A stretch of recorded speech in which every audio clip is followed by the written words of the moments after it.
Lusoteca. 1. Riacho do Alce, Alasca, 25 de dezembro de 1993. O investigador Gustavo Prado deu um salto quando o som estridente do telefone inundou o quarto. Era madrugada e fazia um frio de congelar os ossos. Uma porção de ar envolveu seu corpo assim que colocou o braço fora das cobertas em busca do interruptor. Estabanado, tateou a parede acima da cabeceira e com um cotovelo fez o abajur se espatifar no chão. Puta merda! Olhou para o telefone vermelho em cima da mesa de cabeceira. Sua cabeça doía com pontadas agudas no cérebro a cada novo toque.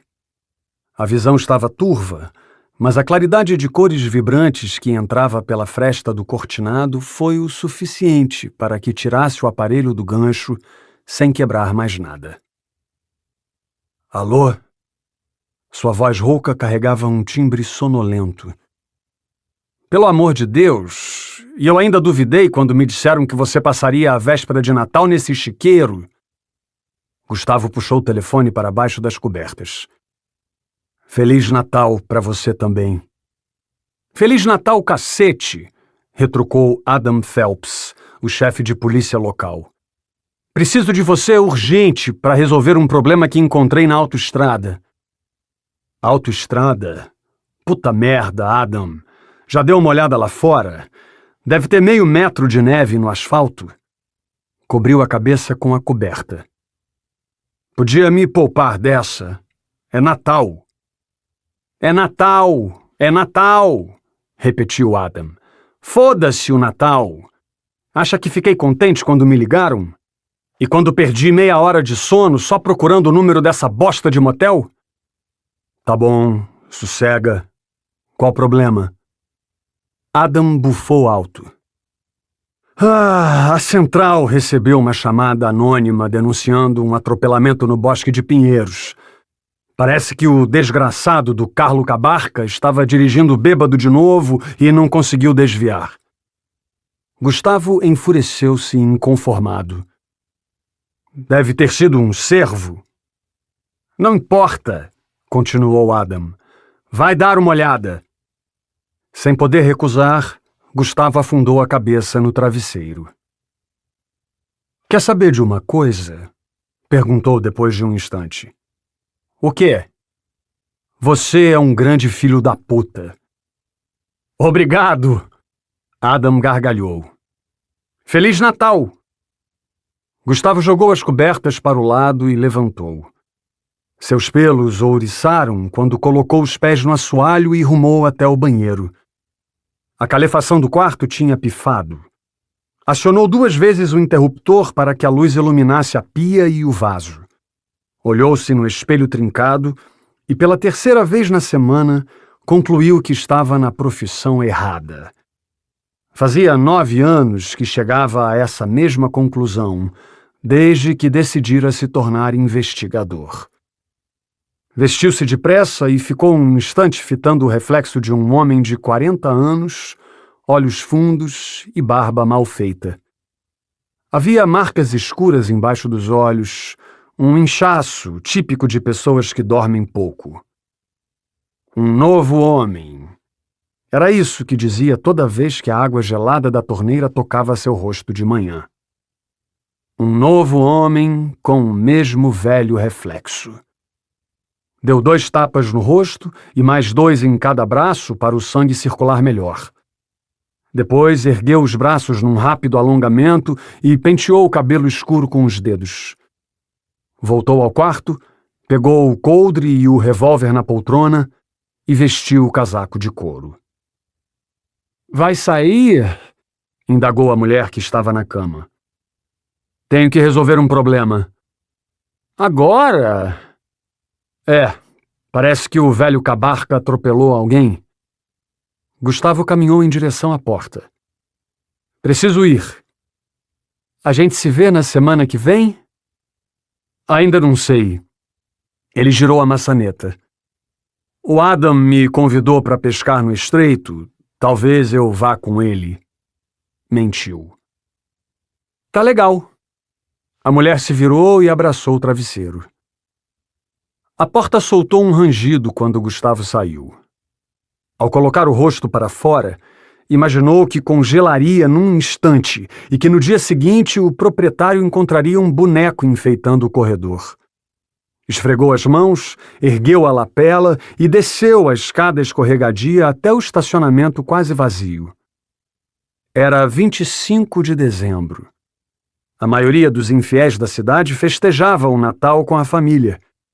Vestiam a tediosa máscara tradicional e enchiam a barriga na ceia com familiares e amigos. Gustavo era diferente. Quando era pequeno, os pais raramente lhe davam presentes, e, como para crianças é isso que importa, acabou perdendo o gosto pela data. Sem ressentimentos. Tempos depois, entendeu que um prato na mesa era mais importante que um carrinho de controle remoto. Correu pelo asfalto úmido, entrou no carro e tentou arrancar, mas o motor não respondeu de primeira. Quando conseguiu fazê-lo funcionar, engatou a primeira e acelerou, derrapando os pneus na neve. O carro passou como um raio pela rua estreita atrás do motel. O ponteiro da velocidade ganhava a altura. Antes que chegasse à primeira esquina, sintonizou uma rádio FM e tentou relaxar com as músicas natalinas. Era estranho escutar aquilo sem remoer alguma lembrança. Corais cantarolando sobre Jesus com um som de sinos ao fundo não representavam nada para ele além de pessoas cantando enquanto um sino irritante tocava. Pisou na embreagem, trocou de marcha e enfiou o pé no acelerador, como se estivesse disputando corrida com algum veículo fantasma. Naquela velocidade, e pegando atalho pela estrada de terra na propriedade da viúva Clark, ele chegou ao acesso à autoestrada em poucos minutos. Foi preciso dirigir por quase 2 quilômetros beirando o bosque até que chegasse ao local da ocorrência.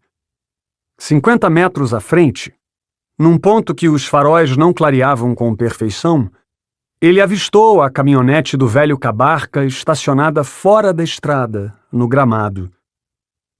Que merda aconteceu aqui? Murmurou.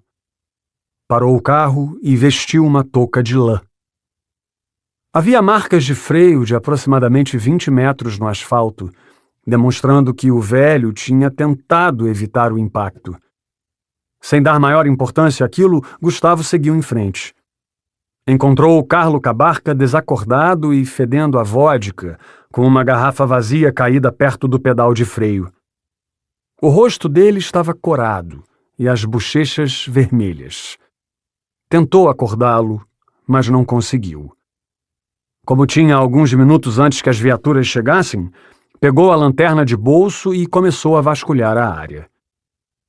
Logo viu uma mancha vermelha perto do farol dianteiro. Sangue fresco, pensou.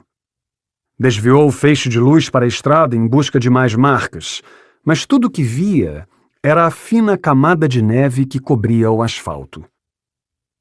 Deve ter atropelado um cervo. Imaginou o animal fugindo machucado para o bosque. Iluminou a vastidão de árvores que tomava os 2 lados da pista. Seria difícil encontrar o animal para provar aquela teoria. Retornando à caminhonete, Gustavo pisou em algo que chamou sua atenção. Direcionou a lanterna e forçou os olhos. Algo brilhante, com tonalidade prateada, refletiu a luz da lanterna. Curvou-se e afastou uma porção de neve com a sola do sapato.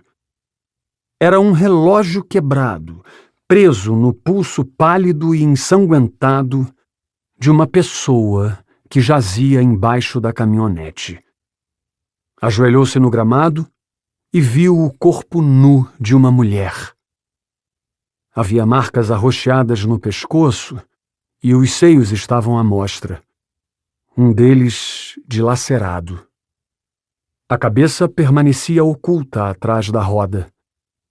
Mas mesmo com todo aquele sangue, foi possível ver os cabelos claros.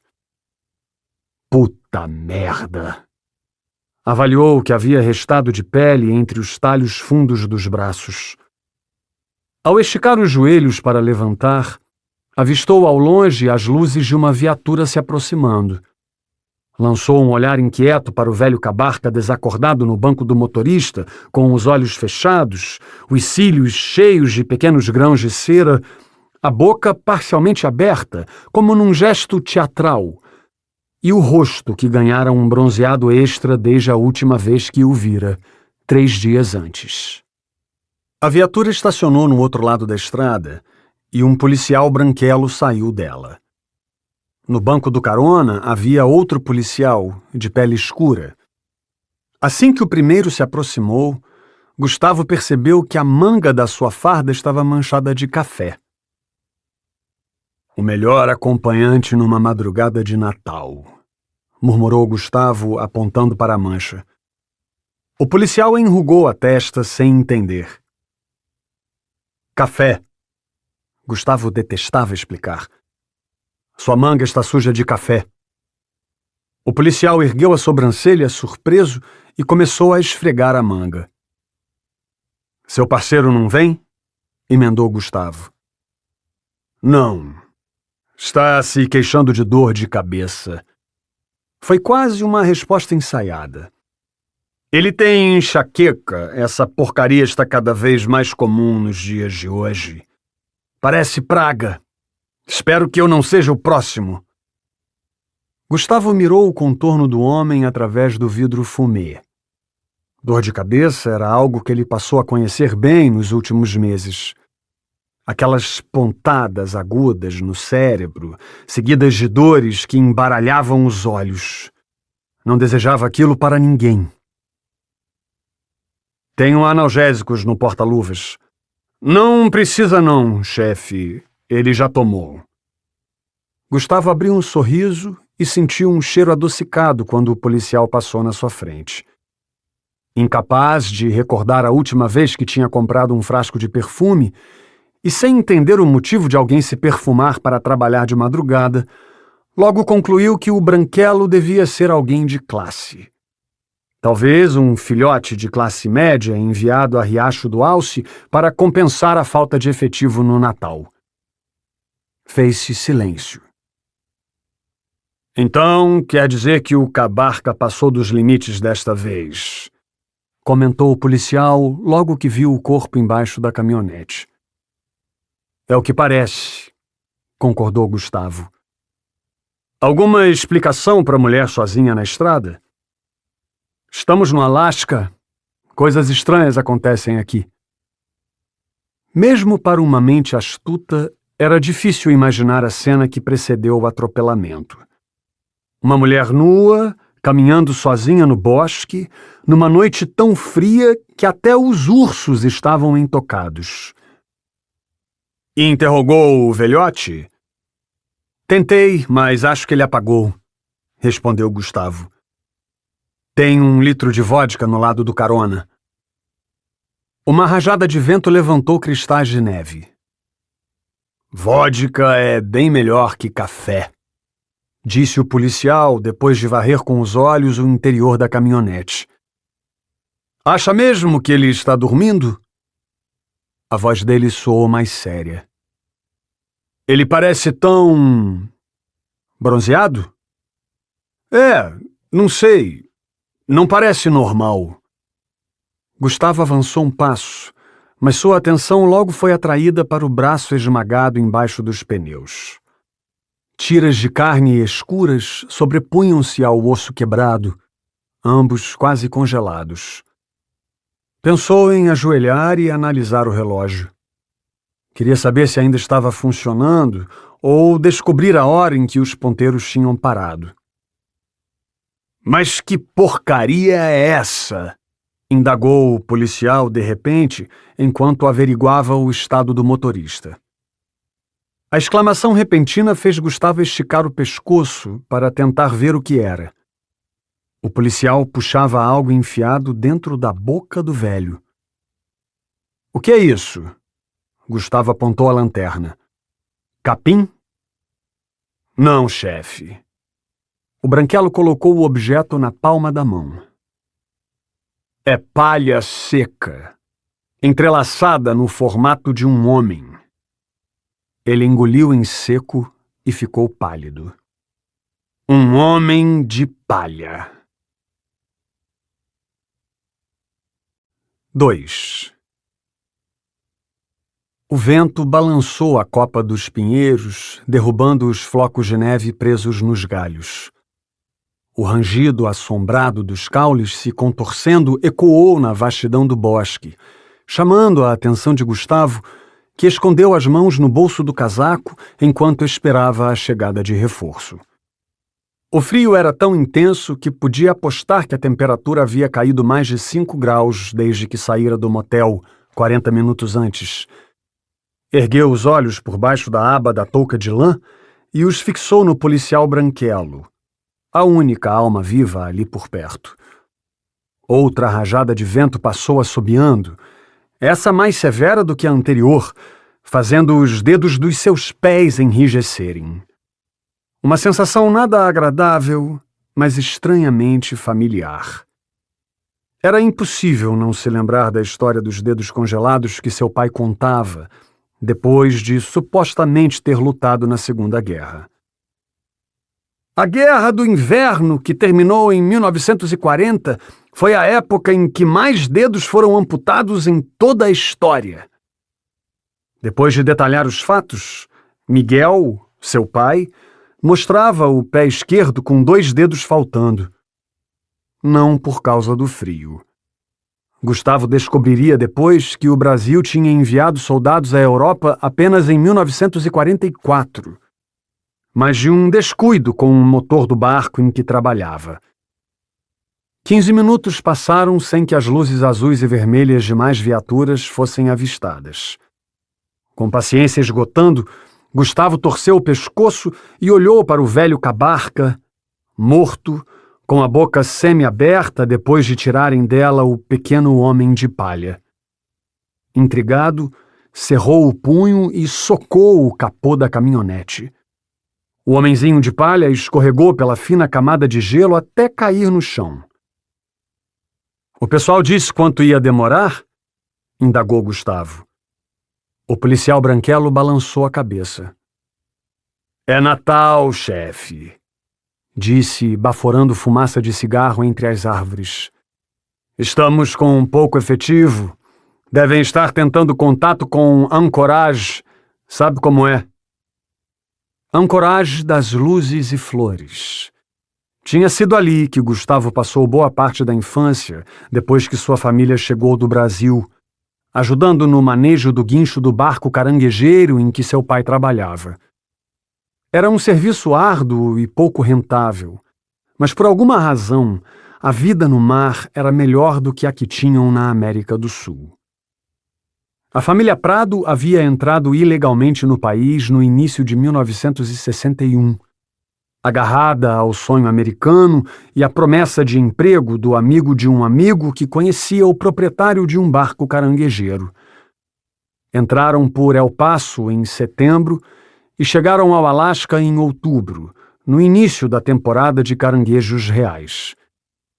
Não demorou muito até o pai de Gustavo descobrir que seu salário seria o suficiente apenas para colocar comida na mesa e pagar o aluguel do sobrado em que viviam na beira do pier.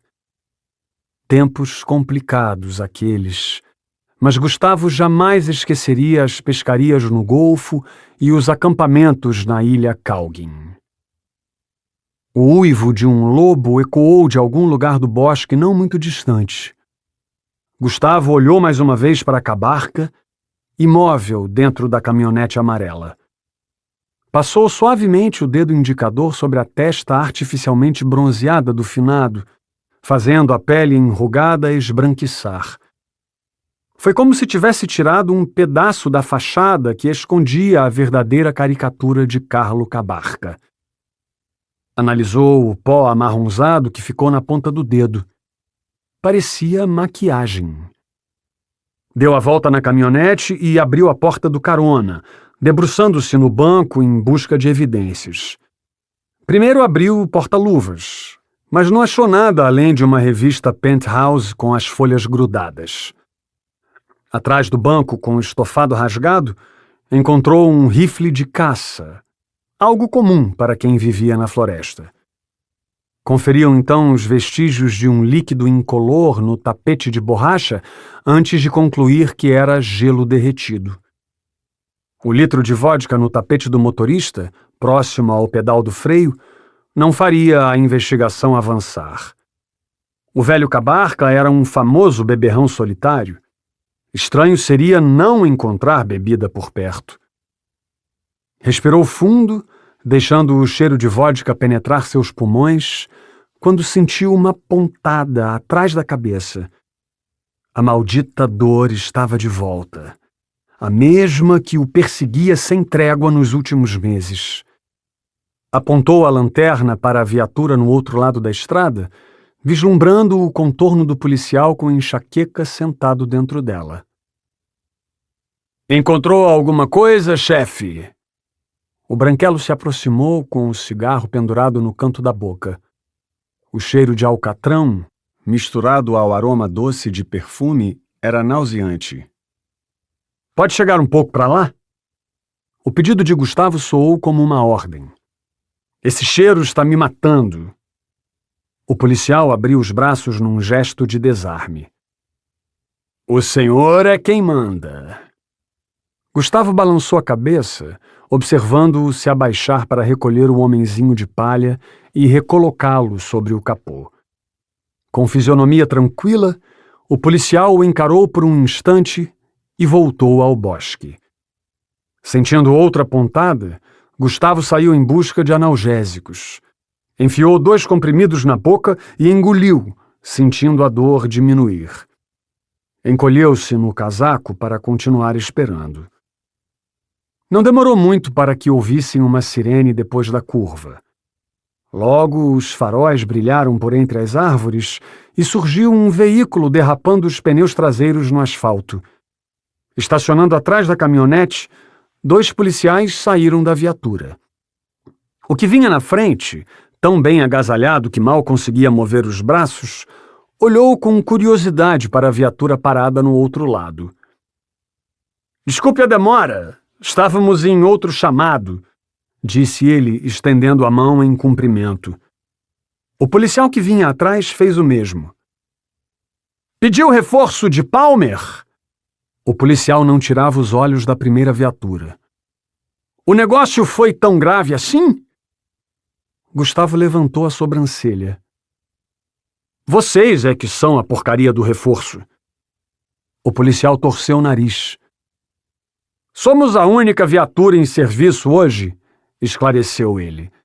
"Recebemos o chamado e viemos assim que liberamos a outra ocorrência", explicou mirando a lanterna. "E aquela viatura não é das nossas. É de Palmer. Olha o adesivo." Gustavo forçou os olhos e viu o brasão do município vizinho na lateral. Virou-se rapidamente para chamar o policial que fumava no bosque, mas bufou inconformado quando não encontrou ninguém. Nem cigarro, nem fumaça, nem o branquelo. No chão coberto de neve, apenas pegadas que conduziam para a imensidão escura das árvores. 3. Gustavo apertou o volante com força, mas a imagem do homenzinho de palha na boca de Carlo Cabarca não saía da sua cabeça. Socou o volante, acionando sem querer a buzina. "Merda! Merda!" Rangeu os dentes, libertando a raiva. Queria ter continuado no local depois da chegada das viaturas e das ambulâncias. Queria ter ajudado a perseguir o farsante pelo bosque e tê-lo segurado pelo pescoço até que contasse o motivo daquilo. Queria ter metido uma bala bem no meio dos olhos dele assim que conseguisse fazê-lo falar. Mas Adam Phelps fora claro ao ordenar que deixasse a divisão de homicídios de Anchorage prosseguir com o caso. Conferiu o relógio no pulso sem largar a direção. Eram 6h23 da manhã de Natal. Ligou o rádio e aumentou o volume até que a música abafasse o barulho do aquecedor. Jingle bell, jingle bell, jingle bell rock. Deu mais meia volta no botão. Jingle bells chime in jingle bell time. O que Bob Helms fizera com aquela música para que ela continuasse tocando nas rádios até aqueles dias merecia um estudo. Antes que a última batida ressoasse, a canção foi interrompida por um fundo jornalístico cheio de tensão, típico dos filmes de Hitchcock. Aquilo abocanhou a atenção de Gustavo, que se concentrou para ouvir o locutor. Jovem desaparecida há 10 anos é atropelada na autoestrada, destacou ele. Elsa Ruger, desaparecida desde 1983, foi atropelada por uma caminhonete no Bosque de Pinheiros nesta madrugada. Relatos dão conta de que um motorista dirigia alcoolizado em alta velocidade e não teria conseguido desviar da jovem nua que invadiu a pista. Gustavo logo lembrou que Adam havia dado ordens expressas para que nenhum detalhe sobre os corpos fosse divulgado. No entanto, os coiotes da imprensa já tinham farejado o desastre. Desligou o rádio ao fim da notícia e ficou em estado quase catatônico. O limpador de para-brisas afastava a neve vinda do céu, fazendo os pelos de sua nuca ouriçarem por uma razão bem mais incomum que o rigoroso inverno do Alasca. O tímido clarão da lua lutava por espaço entre as nuvens quando entrou na garagem do edifício onde morava. Naquele dia havia mais vagas disponíveis que o normal, pois os festejos da noite anterior tinham levado boa parte dos moradores às casas de amigos e familiares. Estacionou no lugar de sempre e, como o bom policial que era, conferiu os arredores antes de sair do carro. A completa ausência de movimento chegava a ser estranha naquele prédio cheio de famílias barulhentas. Fechou o zíper do casaco e foi para a recepção. Como está o frio lá fora, senhor? Indagou o porteiro do prédio quando o viu chegando. O homem tinha um bigode encorpado e segurava nas mãos um livro de gestão empresarial. Nada que já não tenhamos visto. Gustavo chamou o elevador. Vai mesmo abrir aquele negócio? Olhou para o livro na mão do porteiro. A resposta veio depressa. Minha esposa está mais empolgada que eu, então acho que vamos arriscar. Elas é que mandam, brincou Gustavo. O porteiro concordou. Ah, disse, fechando o livro. Um homem apareceu aqui noite passada procurando pelo senhor. Pediu para avisar que na próxima semana vem consertar o encanamento do banheiro. Gustavo franziu a testa. Tem certeza? Não tô com problema no encanamento. Bem, ele disse seu nome. O porteiro alisou o bigode. Acho que não deve ter sido engano. Tá bom, obrigado pelo recado. Ao chegar ao seu apartamento, Gustavo passou a tranca e agradeceu ao inventor do sistema de calefação.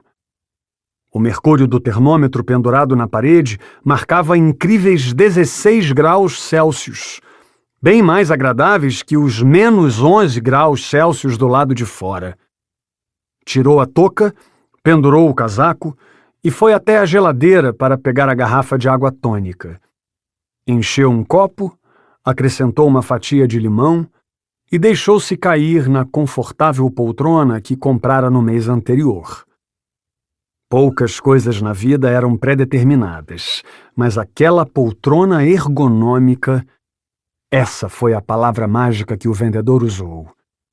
Era algo que ele desejava havia anos. Ali do 5º andar, a imagem das nuvens cinzentas invadindo furtivamente a janela o ajudou a relaxar. Ele esticou as pernas e olhou o horizonte. Tinha escolhido viver naquele edifício de 15 apartamentos na principal avenida de Riacho do Alce porque fazia jus ao anúncio bom e barato. Suíte, sala, cozinha, quarto de hóspede e parte da mobília instalada. Uma excelente oportunidade para alguém que vivia sozinho. Mais do que precisava, menos do que desejava. A água tônica desceu gelando. Olhou o relógio. Adam tinha solicitado que estivesse na delegacia no início da tarde, pois viajariam até Anchorage para ajudar nas primeiras apurações do crime. Havia tempo de sobra para descansar, por isso ajeitou-se na poltrona e tombou a cabeça na almofada. Com o passar das horas, o horizonte clareou. Quando os ponteiros do relógio na estante marcavam 12 horas e 52 minutos, um ruído baixo, quase inaudível, fez Gustavo acordar com o coração acelerado. Seus olhos estavam pesados e os músculos lerdos. Tinha ouvido algo na cozinha? Passos no corredor? Um intruso?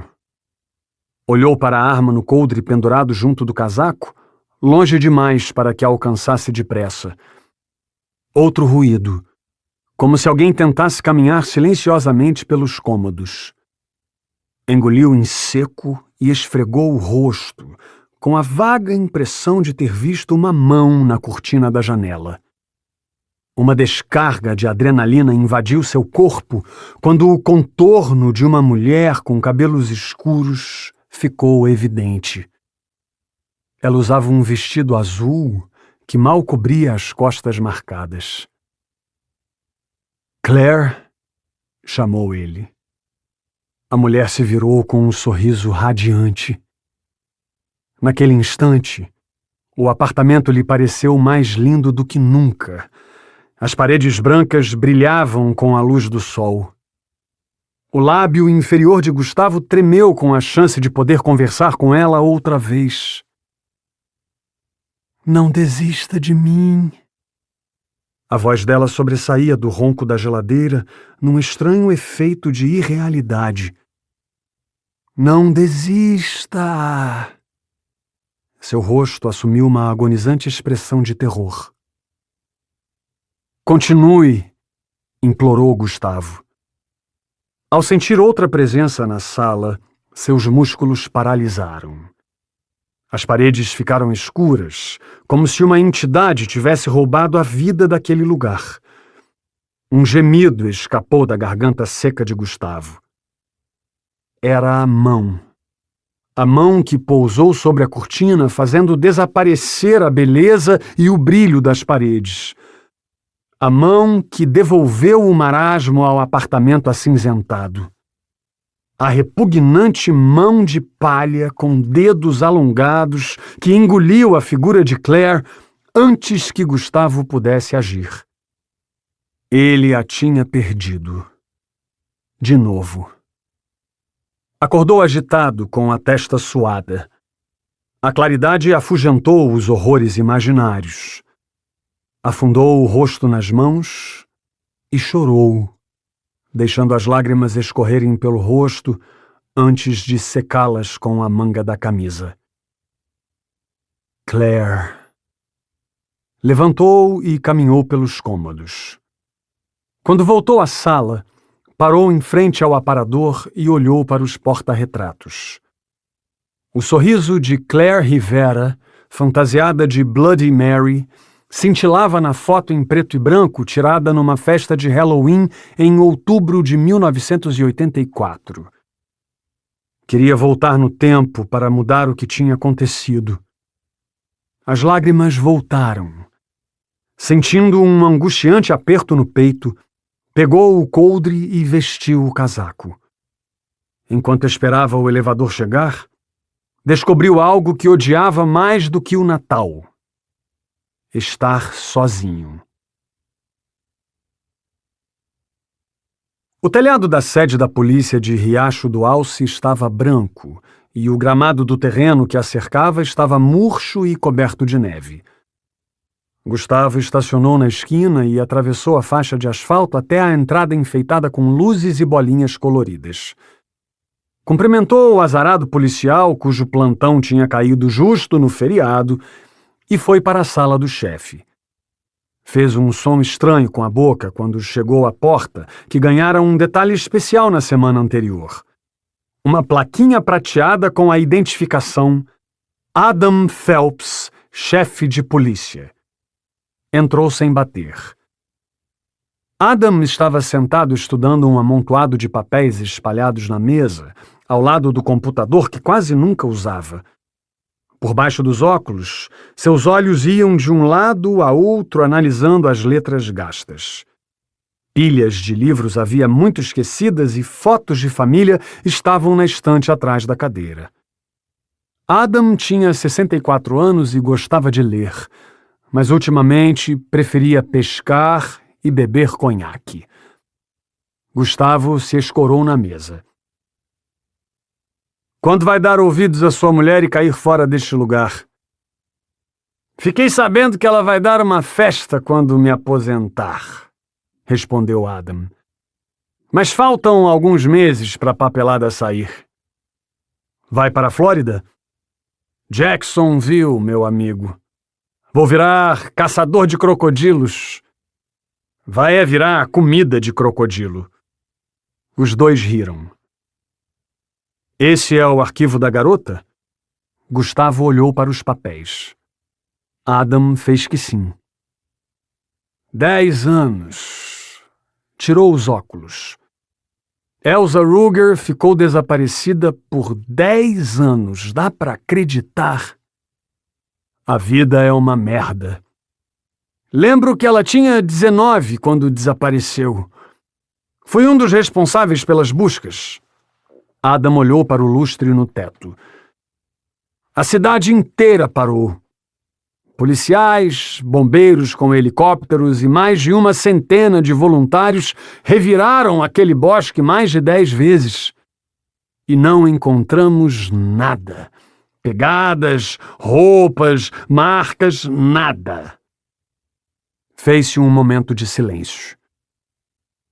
O departamento descobriu algo depois que eu saí? Perguntou Gustavo. Não faço ideia, mas fiquei sabendo que Anchorage tem uma nova agente. Parece que se meteu numa encrenca em Seattle e foi transferida para cá. Ela assumiu o caso e pediu que fôssemos encontrá-la. Adam pegou o arquivo e o colocou numa pasta. Agora sei por que vivem mandando agentes encrenqueiros pro Alasca. Gustavo franziu o senho. Para esfriar a cabeça, disse Adam, rindo. 4. Anchorage, Alasca, 25 de dezembro de 1993. O escritório de 30 metros quadrados da Divisão de Homicídios de Anchorage era mais pomposo do que toda a delegacia de Riacho do Alce. O teto tinha acabamento em gesso e da janela do segundo andar dava para ver as montanhas à distância.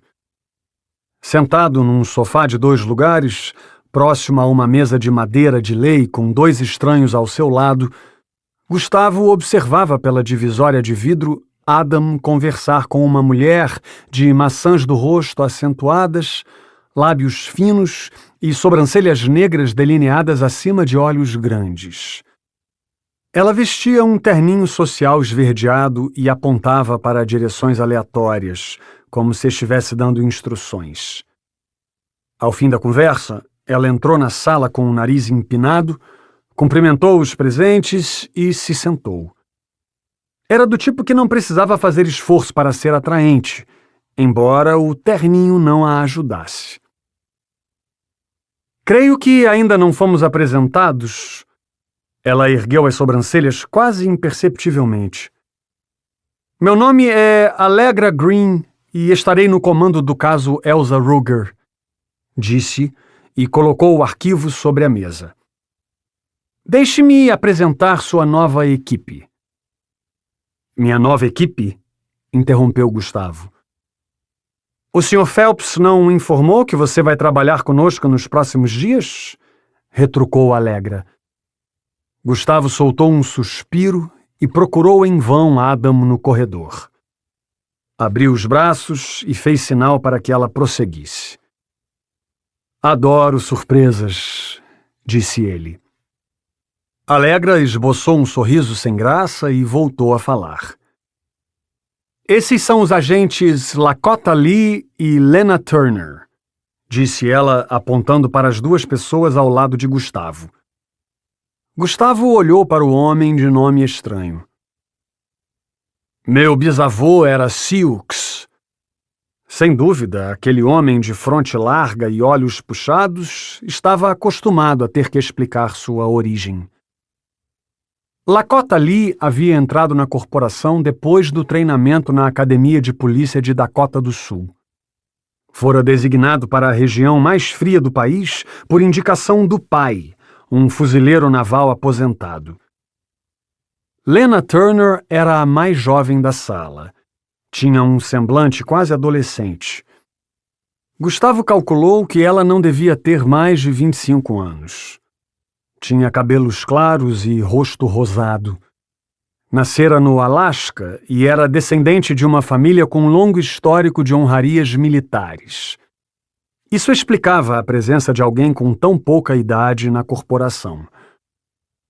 Lena puxou o arquivo do caso para perto de si.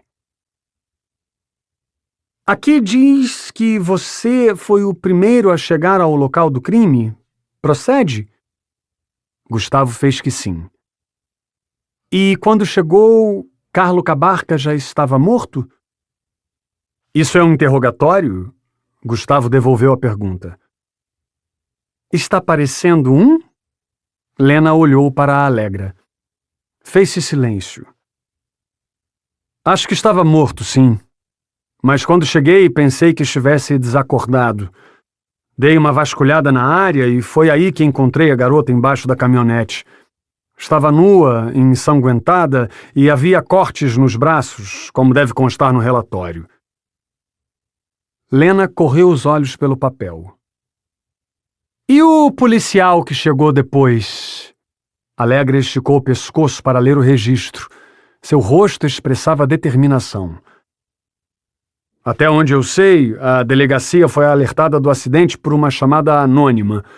Então, imaginei que era algum novato de plantão, explicou Gustavo. Checaram se a viatura era mesmo de Palmer? Lena e Lakota entreolharam-se.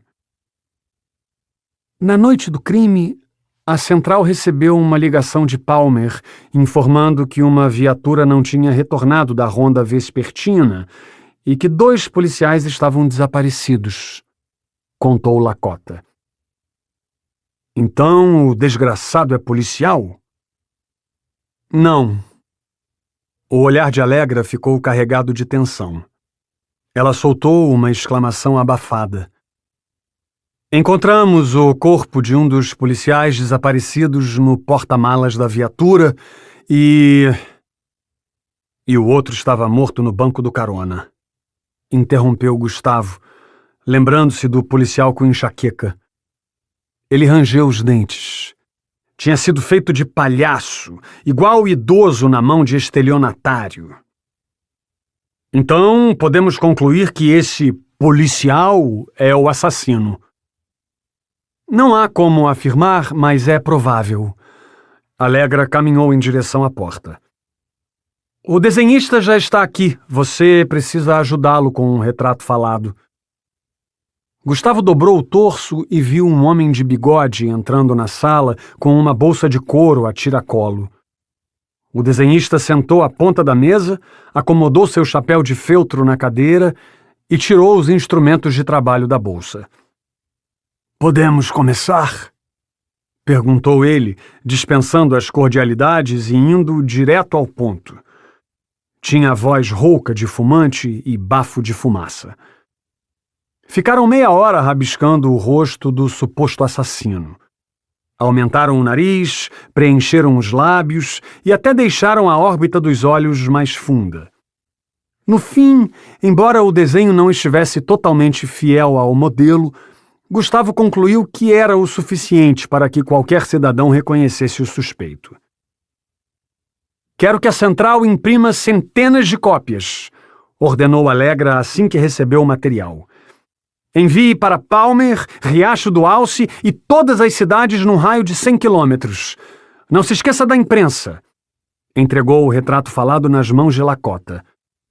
Você, venha comigo, disse referindo-se a Gustavo, e vestiu um casaco escuro por cima do terninho.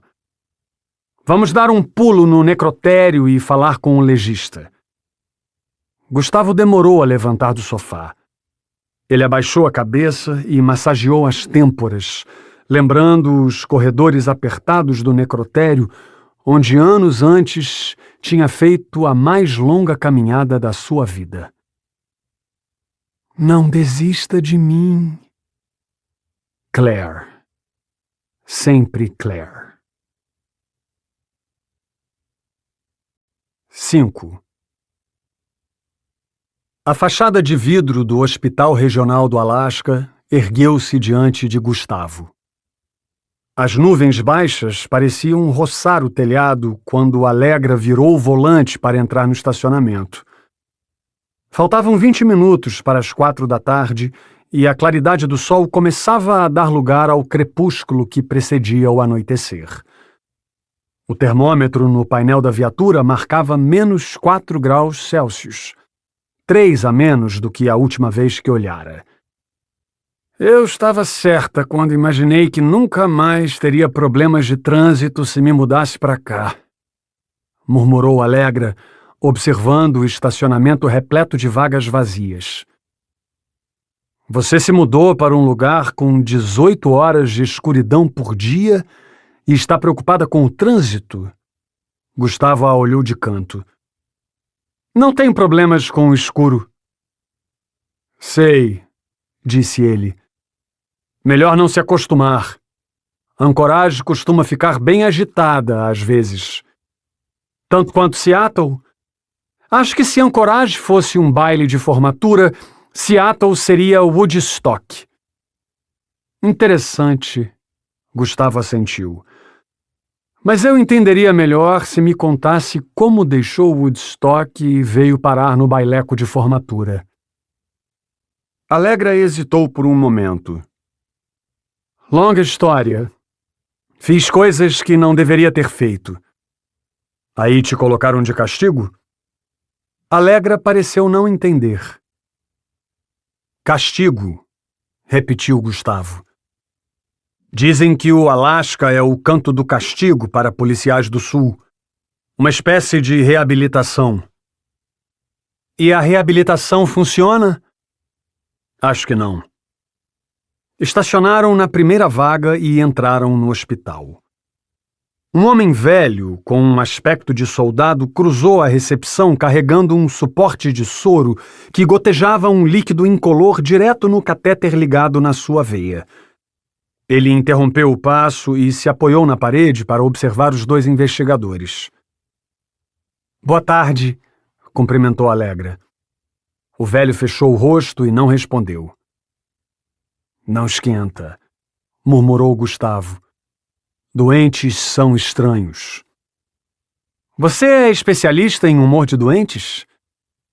Quase isso. 5 metros à frente, sentada atrás de um balcão de madeira polida, uma mulher vestida de branco soltou um suspiro emburrado quando viu os 2 se aproximando. Posso ajudar? A atendente tinha voz mal-humorada. Thorwald Morris está? Indagou Alegra. Está, mas não pode atendê-los agora. A mulher forçou os lábios com nuance grosseira. O doutor pediu para não ser importunado. Ele está na sala de autópsia? Alegra fez questão de mostrar o distintivo. Somos da delegacia de homicídios. A atendente nem dissimulou a mudança de timbre. Isso! Disse ela com um falso gracejo e conferiu uma planilha. Vou pedir para um enfermeiro levá-los até o subsolo. Não precisa, disse Gustavo. Conheço o caminho. Alegra e Gustavo seguiram em direção à sala de autópsia. Conforme o contorno dos degraus ia tomando forma, Gustavo colocou a mão na frente do nariz. Estava enjoado. Um desagradável odor de produtos químicos, misturado ao cheiro dos doentes, invadiu suas narinas antes que ele começasse a descer a escadaria que levava ao necrotério. Um lembrete de que o pior estava por vir. Andando pelo corredor estreito e bem iluminado, lembrou-se da primeira vez que tinha estado ali, quando caminhou sobre aqueles mesmos ladrilhos para identificar um corpo que não queria identificar. Ocultou o aborrecimento e ouviu o som agudo de uma campainha, e em seguida uma voz de mulher que solicitava a presença de um médico no quarto 209. Olhou para trás, esperando que alguém saísse de uma daquelas portas e se apressasse a entrar em outra. Não viu nada além de uma enfermeira empurrando calmamente uma cadeira de rodas vazia. Chegaram ao subsolo. Gustavo deslizou com um rangido uma porta corrediça. O cheiro de formol que pairava no ar o fez torcer o nariz. A sala de espera era pequena. Havia uma longarina próxima da parede e, bem no canto, uma escrivaninha com uma sineta de inox. Nada havia mudado desde a última vez. Bateu 2 vezes no botão prateado e em instantes apareceu um jovem com luvas melecadas e crachá de residente. Ele primeiro solicitou que os 2 investigadores se identificassem. Depois pediu que vestissem aventais e colocassem toucas cirúrgicas na cabeça. Só então permitiu que entrassem. Gustavo teria que enfrentar os fantasmas do passado. O forte odor de formol fez seus olhos arderem quando o jovem abriu a última porta. A sala de autópsia era ampla, com bancadas de mármore repletas de instrumentos cirúrgicos e mesas com baldes e panos que impediam o sangue e os resquícios de tecido dos mortos de sujar o chão. Gustavo evitou olhar para o corpo que jazia na bancada de metal. Sentado em uma banqueta giratória ao lado dele, concentrado no trabalho, Thorwald colocava o bisturi na bandeja e se preparava para cortar o externo com uma serra cirúrgica. O barulho do aço serrando o osso fez Gustavo se sentir em um açougue. "Doutor, eles chegaram", anunciou o residente quando o barulho da serra parou. Thorwald olhou para trás e fez sinal para que se aproximassem. Embora estivesse preparado, o primeiro contato de Gustavo com o corpo de Elsa Ruger teve o impacto de um golpe físico. Seus membros estavam retalhados, um seio fora removido e alguns fios de cabelo endurecidos de sangue estavam grudados nas feridas abertas do rosto. Havia uma longa incisão mal cicatrizada no abdômen. Os lábios entreabertos, borrados de batom, pareciam ter se paralisado no meio de um grito. A mandíbula estava deslocada e as marcas escuras em torno do pescoço eram um indicativo da possível causa da morte. "Os laudos cadavéricos do Carlo Cabarca e dos policiais estão na primeira gaveta." Thorwald apontou para um arquivo sem desviar a atenção do corpo em que trabalhava. "Traga para mim, Rory. Por favor", pediu ao residente. Gustavo se posicionou ao lado quando Allegra pegou os laudos e começou a folhear. Todos os campos estavam preenchidos, mas os garranchos não facilitavam a leitura. Os 2 entreolharam-se. "Pode nos colocar a par do que aconteceu?" adiantou-se Gustavo. Thorwald se virou na cadeira e ergueu o rosto tenso. Levantou de sobressalto e foi até os refrigeradores. Ao abrir a primeira gaveta, uma nuvem esbranquiçada o envolveu. Ele deu um passo para trás e abriu a segunda. Outra nuvem. Assim que o vapor condensado assentou, 2 cadáveres apareceram. "Esse é o policial Gonzalo Cuerva", disse, coçando o nariz com um antebraço e apontando para o hispânico de pele escura. "E esse é o Ed Tremper, irmão mais novo do xerife de Palmer. Gustavo estava com os dedos entrelaçados, ouvindo com atenção. Ver dois policiais daquele jeito fez seu sangue ferver. Foi fácil identificar que foram mortos com golpes de lâmina na nuca, exatamente entre a terceira e a quarta vértebras. Thorwald virou a cabeça de Gonzalo para mostrar os ferimentos. A julgar pela rigidez, posso dizer que estão mortos há cerca de 20 horas. O horário fazia sentido, levando em consideração a informação que a central de ancoragem havia recebido sobre a viatura desaparecida. Alguma evidência? Perguntou Alegra. Fibras de tecido e o mesmo bonequinho de palha dentro da boca, respondeu Thorwald enquanto abria a terceira gaveta. Mas no corpo do Carlo Cabarca, enroscado numa das sobrancelhas, encontrei um fio de cabelo. Enviou para análise? Quis saber Alegra. Ficará pronta no fim da tarde. Ligue para nós assim que receber o resultado. Thorwald assentiu. Carlo Cabarca está morto há mais de 36 horas, julgando pela flacidez muscular. A causa mortis foi a mesma. Ferimento com lâmina entre as vértebras. Daquela vez ele não mostrou o local. Sem marcas ou arranhões, embora as análises sanguíneas tenham mostrado alto teor de álcool. E o pó impregnado no rosto? Gustavo curvou-se sobre o cadáver para conferir se continuava ali. Maquiagem, confirmou Thorwald. Gustavo imaginou o velho Cabarca sendo maquiado. Se o assassino usou os dedos para aplicar o pó, talvez tenha deixado amostras de tecido, avaliou Thorwald. Nunca vi fazer isso com os dedos, disse Alegra. Geralmente se usa pincel. Pincel feito com crina de cavalo? Indagou Gustavo, calculando ter desvendado a origem do fio de cabelo. Vamos aguardar a análise. Thorwald fechou as gavetas e voltou para o corpo na bancada. A tensão retornou ao seu rosto quando se sentou. Querem sentar? Alegra fez que não. Se eu fosse você, sentaria, recomendou Thorwald.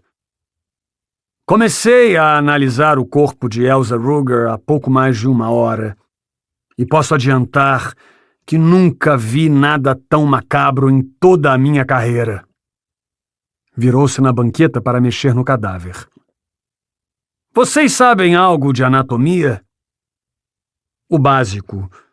Gustavo avançou mirando o peito cerrado de Elsa. Ela tinha seios pequenos e barriga saliente com uma enorme cicatriz. Evitou olhar para o rosto, julgando que era a única maneira de tratar os restos mortais da garota com um certo distanciamento. Não vejo nada de errado, disse, fazendo uma avaliação superficial. Também não encontrei nada de estranho quando vi o corpo pela primeira vez. Não estou dizendo que os cortes são algo normal, mas vocês entenderam. Thorwald ajeitou as luvas. Contudo, escutem isso. Bateu com o dedo indicador nas coxas de Elsa. Um som seco. A pele está ressecada, embora sua elasticidade e sua textura estejam quase intactas, explicou sem dar muitos detalhes.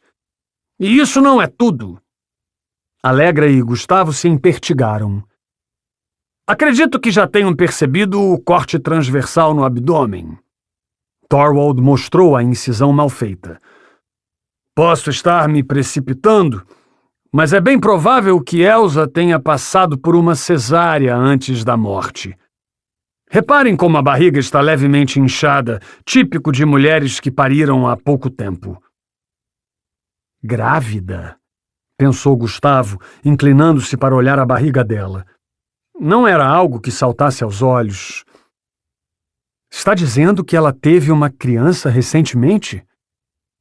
A pressa com que Allegra fez a pergunta demonstrava o tamanho do seu espanto. Não, recentemente não. Thorwald a encarou como se estivesse escolhendo as palavras certas. Há várias coisas erradas nesse corpo, senhorita Green. A textura, a pele enrijecida, a ausência de sangue. Ausência de sangue? Indagou Gustavo, mirando os cortes e o cabelo empapado da vítima. E esse sangue todo vem de onde?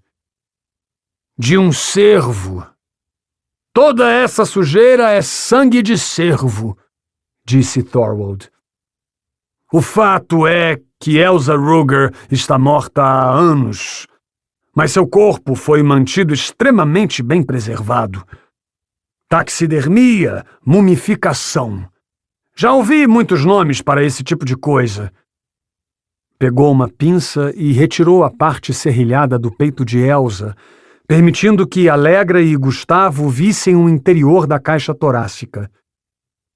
Gustavo não acreditou quando viu que os órgãos tinham sido removidos e que no lugar deles havia centenas de homenzinhos de palha amontoados, se espremendo entre as costelas.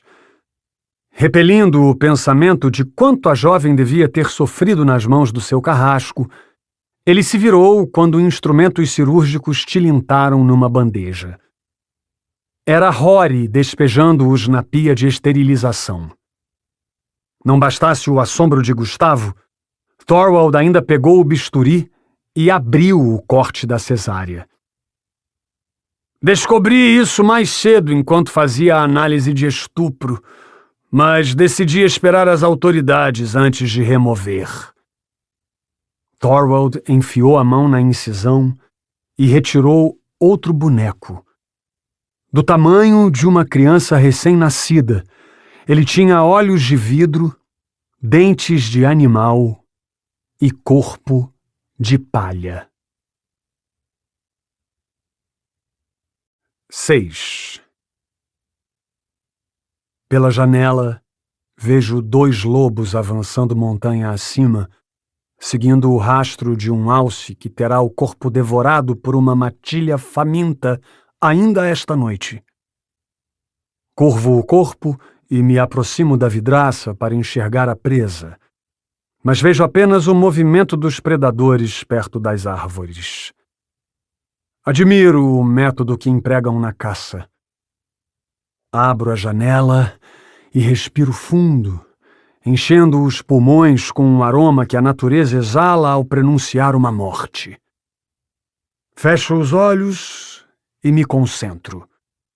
Consigo ver as presas afiadas dos lobos rasgando a carne do alce ainda vivo.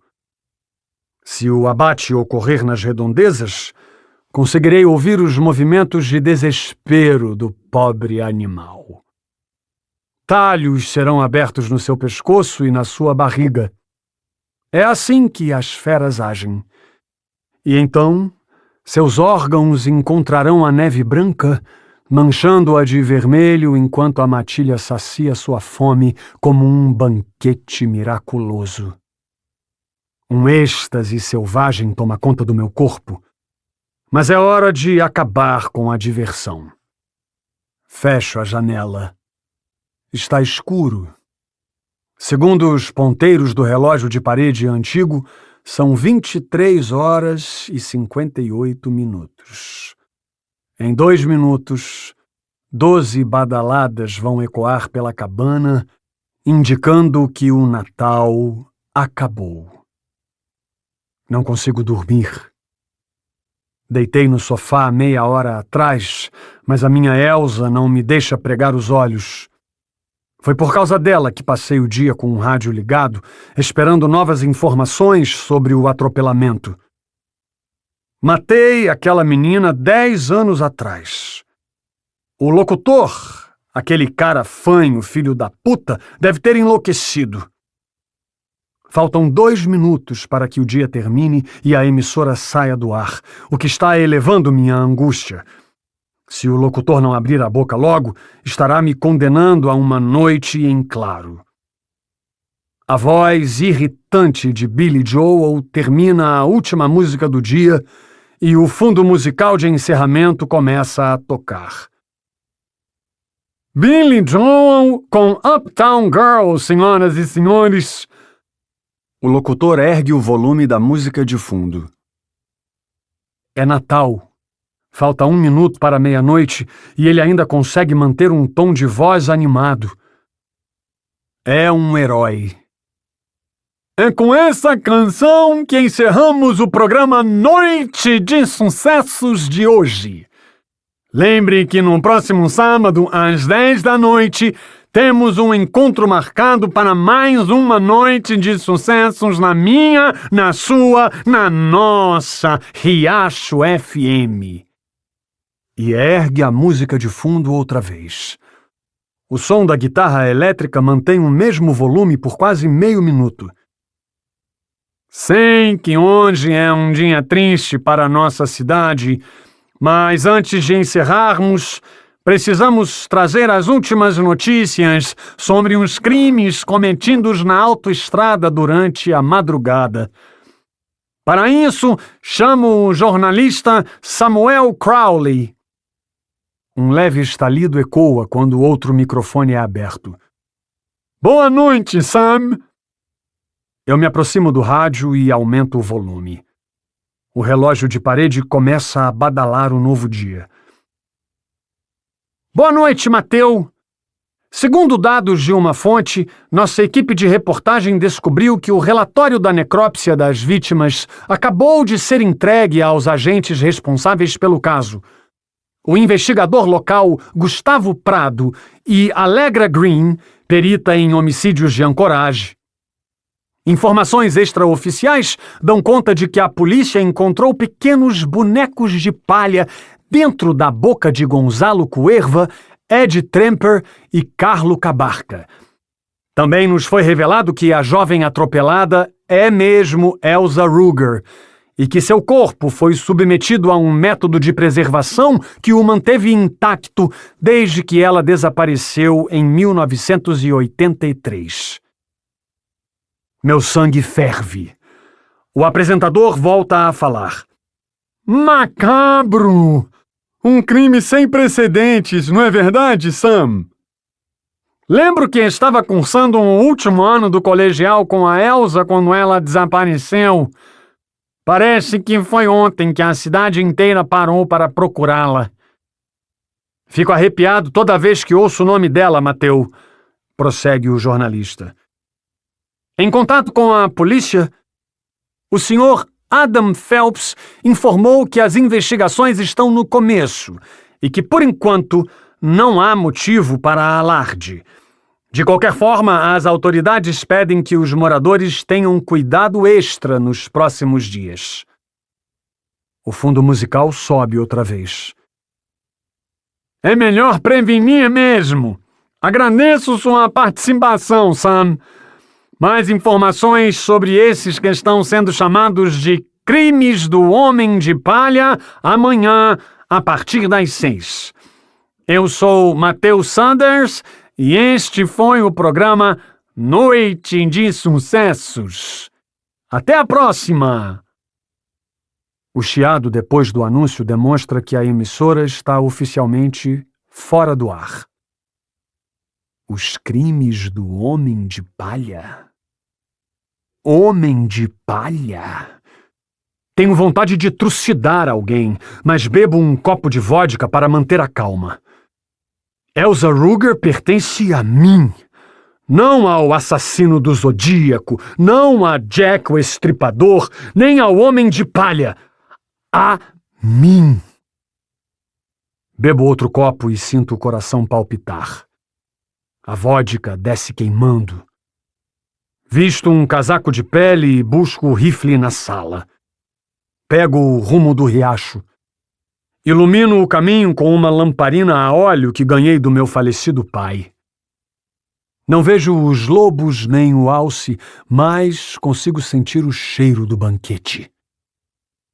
Depois de caminhar 20 minutos, ouço a correnteza. Aqui As copas das árvores parecem menos sombrias. O riacho flui no meio de um lençol branco sobre uma depressão no chão da floresta. À noite, esta parte do bosque é especialmente esplendorosa. O lugar que escolhi para que minha doce menina pudesse dormir em paz não poderia ter sido melhor. Embora os detalhes do que fiz com ela sejam vagos, ainda me lembro da cova onde a enterrei. A pedra em formato de rosto marca seu último repouso. Penduro a lamparina num pinheiro próximo e deixo o rifle apoiado no tronco. Pego a pá que trouxe. Começo a cavar sem pressa, pois o clima úmido e o som do riacho me agradam. Removo a camada superficial de gelo e começo a cavar com mais cuidado quando a pá encontra o solo. Uso toda a minha força para remover a terra congelada. Maldição! Solto um grito abafado ao encontrar a cova vazia. É pavoroso pensar que um maldito ladrão de cadáveres a tenha roubado de mim. E é ainda pior saber que ele levou a fama pela morte dela e que conseguiu um nome antes de mim. Homem de palha. Elsa Ruger é minha. Meus dentes rangem. Eu mereço um nome, não ele. Eu me recosto na pedra e penso naquele animal invadindo o corpo de Elsa. Que tipo de maníaco empalha um ser humano?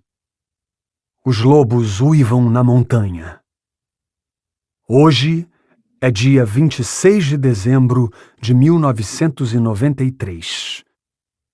O dia em que todos vão saber que voltei. 7. 9 de agosto de 1986. 7 anos antes. Gustavo despertou com um cheiro agradável. Deitado na cama, ele tentou descobrir de onde vinha aquele cheiro, deixando-o tomar conta dos seus pulmões, cansados da poluição de Anchorage. O cheiro de relva orvalhada entrava pela janela toda vez que o vento fazia balançar a cortina. Lá fora, as árvores dançavam, embaladas pelo canto dos pássaros. Gustavo virou para o lado e sentiu o cheiro do travesseiro dela, escaldante e sedutor. Uma flor de sândalo parecia ter dormido ali. Sentiu-se leve como uma pena.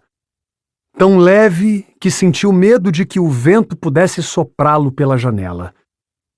Espreguiçou-se. Bom dia! Vai preparar o café ou já se esqueceu do que prometeu ontem? Claire saiu do banheiro vestindo um roupão. Eu trouxe creme de amendoim se quiser fazer panquecas. Que tal se antes tirar esse roupão? Gustavo tentou puxá-la. Nem pensar. Ela voltou ao banheiro. Estamos atrasados. Gustavo esfregou o rosto e caminhou como um pé grande até o espelho. Fazia meses que Claire Rivera insistia para que passassem um final de semana numa casa de campo nas montanhas. Depois de recusar uma meia dúzia de vezes por causa do novo trabalho como investigador, ele finalmente havia conseguido trocar de turno com um colega para atender ao pedido da noiva. Pagaram $70 a um casal de italianos para ficar 2 dias. Que horas pretende sair? Perguntou ele na porta do banheiro. Já deveríamos ter saído, replicou Claire. O secador de cabelos interrompeu a conversa por alguns instantes. E as panquecas? Disse ele em tom brincalhão. Não posso andar por aí caçando ursos sem ter comido panquecas. Não vamos caçar urso nenhum, senhor policial, disse Claire. Ela era bióloga e trabalhava como voluntária num projeto de proteção aos ursos pardos. Tudo bem, senhorita natureza. Vou preparar o café. 8. Anchorage, Alasca, 26 de dezembro de 1993. Gustavo acordou de sobressalto ao ouvir um molho de chaves chacoalhando. O ambiente estava escuro como breu. As luzes estavam apagadas e não havia brilho algum atrás das cortinas. Atordoado, estendeu o braço em direção ao interruptor. Inferno! Resmungou enquanto seus olhos se acostumavam à claridade. Por um momento duvidou que aquele reflexo no espelho ao lado da cama fosse seu. Estava com o rosto inchado e os cabelos desalinhados lembravam um porco-espinho. Cruzou o quarto do hotel espiando a Anchorage pela vidraça. Viu meia dúzia de carros passando com os faróis acesos. Era domingo, o dia de descanso das pessoas normais. Para seu infortúnio, investigadores criminais não se enquadravam na regra. Por isso, entrou no banheiro e tirou a camisa amarrotada que serviu de pijama. A escova e a pasta de dente estavam sobre a bancada, ao lado do sabonete. Havia toalhas brancas bem dobradas e, na prateleira dentro do box, um tubo de shampoo. Caprichos de camareira. Abriu o chuveiro e deixou a água quente deslizar pelo corpo. Depois da ducha revigorante, ele se vestiu, saiu do quarto, atravessou o hall e desceu até a recepção. No meio do caminho, sentiu o estômago roncar, mas de imediato se lembrou do aviso do recepcionista quando fizera check-in na noite anterior. Aqui está a sua chave, senhor. O café da manhã é servido até às 9. Tenha uma boa estadia. Olhou o relógio. Ainda sentia o cheiro de café, embora não fosse mais permitido entrar no refeitório. Com o estômago roncando, foi para a delegacia. A manhã gelada e escura de domingo tinha espantado até os moradores de rua. Além de meia dúzia de carros e de um homem com roupa de atleta que caminhava na calçada, a cidade parecia vazia. Escritórios e lanchonetes estavam fechados, e as vitrines das lojas de grife iluminavam peças de roupas caras para ninguém. A delegacia ficava na região leste da cidade, próxima de uma reserva florestal. Gustavo demorou menos que o previsto para chegar, e quando viu que a neve bloqueara o acesso principal, precisou dar a volta no prédio para estacionar nos fundos. Porcaria! Estava com tanta raiva daquele clima nas últimas semanas que cogitava aceitar a proposta do pai para passar uma temporada com ele no Brasil. Quando desligou os faróis e saiu da viatura, uma ventania súbita soprou folhas pelo pátio. Usando a claridade de um poste solitário, ele chegou à porta do prédio. Bem melhor. Baforou as mãos ao entrar. Na recepção, encontrou 2 policiais perto dos telefones. Ao lado da escada, um terceiro tentava se entender com a máquina de café. Subiu até o 2º andar e seguiu para a sala do departamento. Ao abrir a porta, ele encontrou Alegra sentada de olhos fechados numa cadeira giratória atrás do balcão, com uma pilha de papéis à sua frente. Bom dia, cumprimentou ele. Bom dia, Alegra se endireitou. Diz que trouxe café. Não encontrei nada aberto no caminho. Gustavo se fez de desentendido quanto à máquina do 1º andar.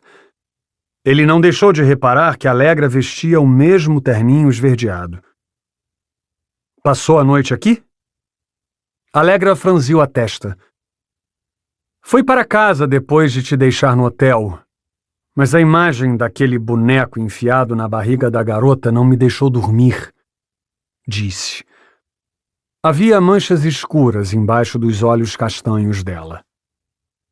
Nem olhei que horas eram quando vim para cá dar outra olhada no arquivo. Gustavo sentou e puxou a pasta para perto de si. Os documentos datavam de 1983. Havia dezenas de páginas com depoimentos de testemunhas e outras dezenas de informações coletadas com os familiares de Elsa Ruger. Você descobriu algo novo? Gustavo olhou para Allegra com curiosidade. Na verdade, meu foco foi procurar algum registro sobre a gravidez, revelou Allegra, alongando o pescoço. Mas não há nenhuma informação de que Elsa estivesse grávida quando desapareceu. Então ela não estava. Gustavo olhou os papéis antes de emitir uma nova opinião. Nem no depoimento da mãe tem alguma coisa sobre isso. Talvez ela não soubesse. Talvez. Mas já cogitou que Elsa possa ter sido estuprada e mantida refém até a criança nascer? Cogitei, mas não foram encontrados sinais de estupro na autópsia. O timbre dela carregava uma leve autoridade. 9 meses é o suficiente para que qualquer sinal desapareça, acrescentou Gustavo. Você ouviu o legista dizendo que o corpo está daquele jeito há muito tempo. Sabe-se lá o que aconteceu nesses anos? Além do mais, o médico apenas supôs que ela passou por uma cesárea. Ele não tinha certeza. Allegra suspirou. E o boneco enfiado dentro dela? Ela não iria desistir da sua teoria. Simbolizava uma criança. Gustavo olhou para Allegra, roçando o dedo na barba mal feita. A encrenqueira de Seattle era osso duro de roer. Me escuta, Gustavo, prosseguiu Allegra. Não quero confrontar o que foi colocado no arquivo, mas você vai concordar que existem chances de que isso tenha passado despercebido por quem investigou o desaparecimento 10 anos atrás? Foi a vez de Gustavo suspirar. Tenho amigos que ajudaram no caso. Debruçou na mesa. Adam Phelps, aquele senhor com quem você conversou ontem, foi o responsável pela investigação. Ele já encaminhou os papéis da aposentadoria dele e comprou uma casa na Flórida para sair deste lugar, disse ele em voz mais baixa, mas não menos nervoso. Faz ideia do que pode custar se o caso for reaberto e a família descobrir que ela estava grávida e a polícia deixou isso passar? Não estou tentando estragar a aposentadoria do seu amigo. Então não estrague, interrompeu Gustavo. Se nem a família sabia, como a polícia poderia saber? Ficaram em silêncio durante alguns instantes, tentando pescar um novo indício que pudesse explicar aquelas teorias. O clima ficou pouco amistoso depois da interrupção. Há quanto tempo você é policial, Gustavo? Allegra tirou da frente do olho uma mecha de cabelo. Tempo suficiente para saber que isso vai dar merda. Allegra se levantou e caminhou pela sala. Seu salto fazia barulho toda vez que encontrava o piso de cerâmica. Em silêncio, ela parou em frente à escultura de uma africana com um filho no colo e ficou analisando a obra. Já te disseram o meu apelido aqui na divisão? Ela se virou. A maioria, para quem pergunta, prefere mentir e dizer que não sabe, mas eu sei que todos sabem. Encrenqueira de Seattle? Perguntou Gustavo. É, me contaram. Allegra abriu um sorriso.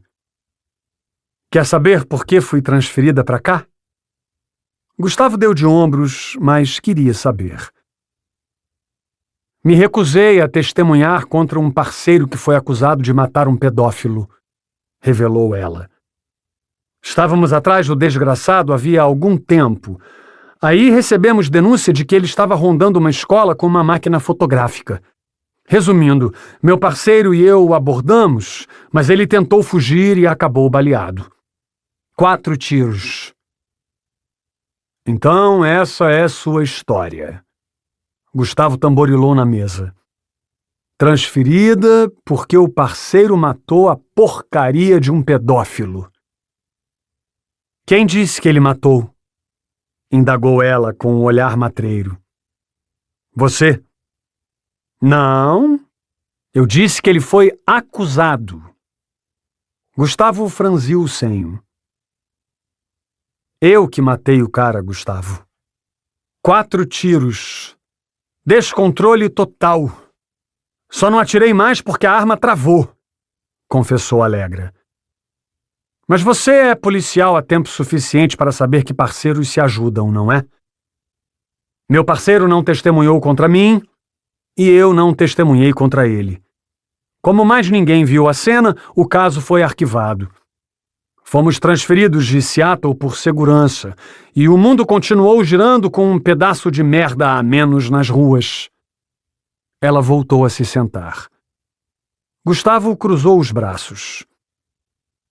Por que está me contando isso? Porque quero que me ajude a descobrir se Elsa estava grávida.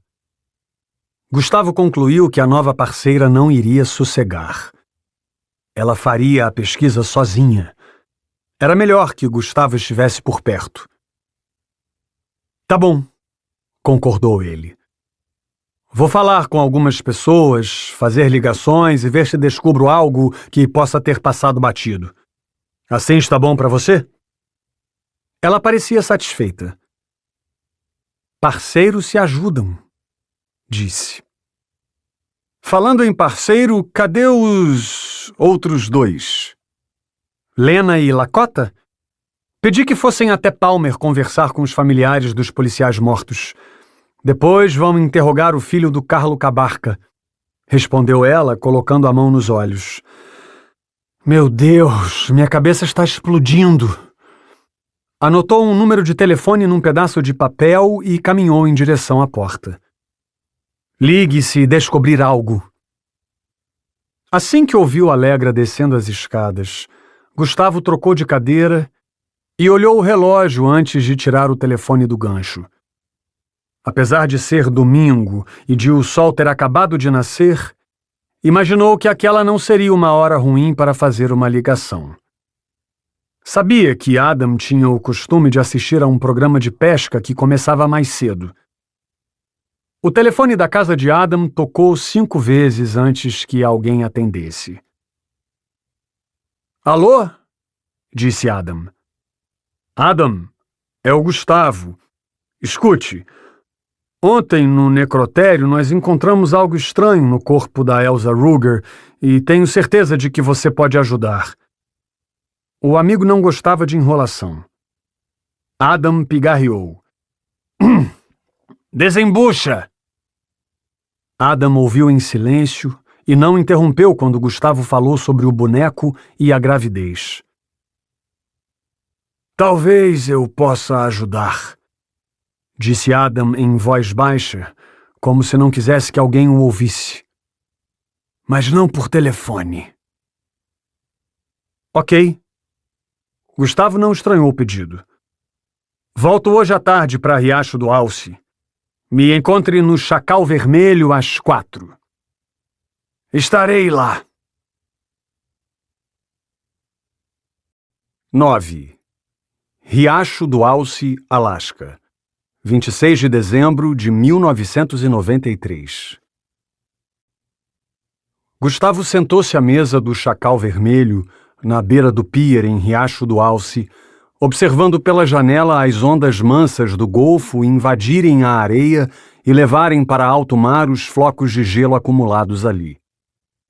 Naquele bar de decoração duvidosa, com mesas e cadeiras de madeira rústica e lustres coloridos, os únicos fregueses além dele eram 2 jovens que jogavam bilhar e um senhor barrigudo de meia-idade que tagarelava com o proprietário no balcão. Alan Jackson, que estourara nas paradas de sucesso naquele mesmo ano, cantava Chattahoochee pelos alto-falantes do velho jukebox. Um copo de água tônica com 2 rodelas de limão jazia intocado sobre a mesa, enquanto Gustavo olhava ora para as bolhas de gás que escapavam da bebida, ora para as ondas na areia. O relógio pendurado na porta de entrada mostrava que Adam realmente merecia a fama que conquistou ao longo dos anos por não cumprir horários. Algum problema com a bebida, senhor? Perguntou uma garçonete. Quer que eu troque o copo? Não, não. Gustavo balançou as mãos em negativa. Tá tudo bem. Se precisar, é só chamar, disse ela e voltou para trás da copa. O jukebox fez uns estalos estranhos e trocou de música 2 vezes antes que Adam empurrasse a porta de entrada e procurasse a mesa onde Gustavo estava. Um cigarro queimava nos seus lábios. Adam era um homem alto e de corpo largo, com um rosto marcado e cabelos grisalhos, projetados sobre sobrancelhas cinza. Os anos não o haviam poupado. Aos 64 anos, ele nem lembrava direito de como era a vida antes de tornar-se policial. Aproximando-se, Adam apagou o cigarro e soltou uma última nuvem de nicotina pelo nariz. Como vai o novo investigador de Anchorage? Ele puxou uma cadeira e ergueu a mão, pedindo uma dose de conhaque. Vai pro inferno, retrucou Gustavo. Foi por causa da sua porcaria de indicação que me meti nessa. Adam deu uma risada desdenhosa e, afinando a voz, brincou. Obrigado por ter me indicado para trabalhar com aquele mulherão, Adam. Eu realmente não sei o que seria da minha vida sem você. De nada, Gustavo. É para isso que servem os amigos. Gustavo bebeu um gole da água tônica e balançou a cabeça numa expressão ranzinza. Os dois ficaram calados quando a garçonete trouxe o conhaque. Vai ficar na cidade?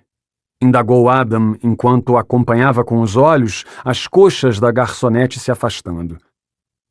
Vou. Tenho que dar outra olhada nos relatórios e procurar documentos na delegacia. Sei, resmungou Adam. Conseguiu pistas do assassino? Alguém que reconheceu o retrato falado ligou? Nada. E a história que você mencionou no telefone? 2 pessoas balançaram a sineta pendurada na porta e entraram no bar conversando alto. Liguei para você porque o legista suspeita que Elsa passou por uma cesárea, embora no relatório não conste que estava grávida quando desapareceu. Confidenciou Gustavo, inclinando-se sobre a mesa. Não consta porque ela não estava. Adam estava inquieto, mas sua voz exalava certeza. Eu mesmo coletei o testemunho dos familiares na época. A melhor amiga dela não disse nada, o pai nem sabia que ela tinha uma melhor amiga e a mãe não falou de gravidez nenhuma. Entendo, disse Gustavo depois de ter escutado aquele relato sobre a investigação de 1983. Ele não queria aborrecer Adam. Até cogitei que ela foi estuprada e mantida refém, mas a Alegra achou melhor investigarmos isso mais a fundo. Essa Alegra só está querendo mostrar serviço para ser transferida logo para outro estado. Adam fazia movimentos circulares com o copo, balançando o conhaque ali dentro. Você bem sabe que estamos no canto do castigo para policiais problemáticos. A verdade é que ninguém quer trabalhar no Alasca por muito tempo. Eu sei. Mas tinha uma porcaria de boneco macabro dentro da barriga da garota. Olhos de vidro, dentes que pareciam de alce. Sem contar o corte. Gustavo olhou para a mesa de bilhar quando um dos jogadores soltou um palavrão. Ela tem motivos para pensar que Elsa estava grávida. Bebeu o resto da água tônica. Já cogitaram que o assassino fez isso para que pensássemos que a garota teve um filho? Opinou Adam. Quem garante que o corte foi feito 10 anos atrás? Gustavo recordou a imagem do corpo retalhado no necrotério. Imaginou Elsa Ruger amarrada num lugar escuro, lutando para libertar-se. Um casaquinho de malha mal escondendo a barriga grande e arredondada. Ela estava grávida, pelo menos ali, na sua novela mental. Tenho certeza de que Alegra prefere continuar acreditando na gravidez, explanou Gustavo quando voltou a si. Se isso for verdade, o que o maníaco fez com a criança? Você confia nela? Adam parecia preocupado. Gustavo hesitou um tempo, mas acenou que sim. Adam esfregou o rosto e pediu outra dose. Seus olhos se desviavam para pontos aleatórios do bar. Ele estava nitidamente decidindo se contaria algo ou não. Foda-se! Ele recuou na cadeira ao perceber que tinha falado em voz alta. Em 1983, antes de as investigações começarem, eu já tinha um suspeito para o sumiço da garota. E continuou revelando uma parte dos fatos que não constava nos relatórios. A melhor amiga dela me contou que Elsa estava saindo com um rapaz que vinha buscá-la quase todos os dias na saída do colégio. Ao que parece, não era nada sério, e a família não sabia desses encontros. Quando conseguimos interrogá-lo, o cara apareceu na delegacia com o melhor advogado da região e nos apresentou um álibi estranho para o dia do desaparecimento. Ele foi liberado no mesmo dia. A forma como se referia ao rapaz mostrava que havia algo naquela história que não conseguia engolir. Gustavo mantinha os olhos fixos no rosto do chefe, tentando enxergar algo oculto na expressão dele. Uns 3 dias depois, o advogado conseguiu uma ordem judicial para que retirássemos o nome do rapaz dos registros, alegando que aquilo poderia atrapalhar a carreira dele. Adam fez um sinal para que trouxessem logo seu conhaque. Porra, o moleque era um viciado filho da puta. Que tipo de carreira um merdinha daquele teria? Indagou, entrando numa espécie de transe. Puta merda, já faz 10 anos. Gustavo deu um tapinha no ombro dele. Você está ficando velho. É, concordou Adam, acariciando a barriga. O nome do rapaz é Sean Walker. Pelo que sei, ele casou com uma mulher de Alieska tempos atrás. Tiveram um filho, mas acabaram divorciando. Sean Walker. Sabe onde posso encontrá-lo? Não tenho certeza, mas da última vez que tive notícias me disseram que ele vivia num chalé no alto da montanha. Um chalé na montanha. Acha que ele ainda vive lá? Não faço ideia. O bafo de Adam fedia a álcool. Mas, se quiser saber se a Elsa estava grávida, ele é a melhor opção. 10. Riacho do Alce, Alasca, 26 de dezembro de 1993.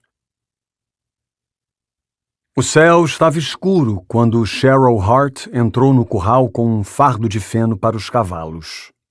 Ela normalmente não se importava de trabalhar até tarde, mas naquele dia estava cansada demais. O médico da família havia dito que esperaria mais 2 semanas antes de tirar o bebê à força.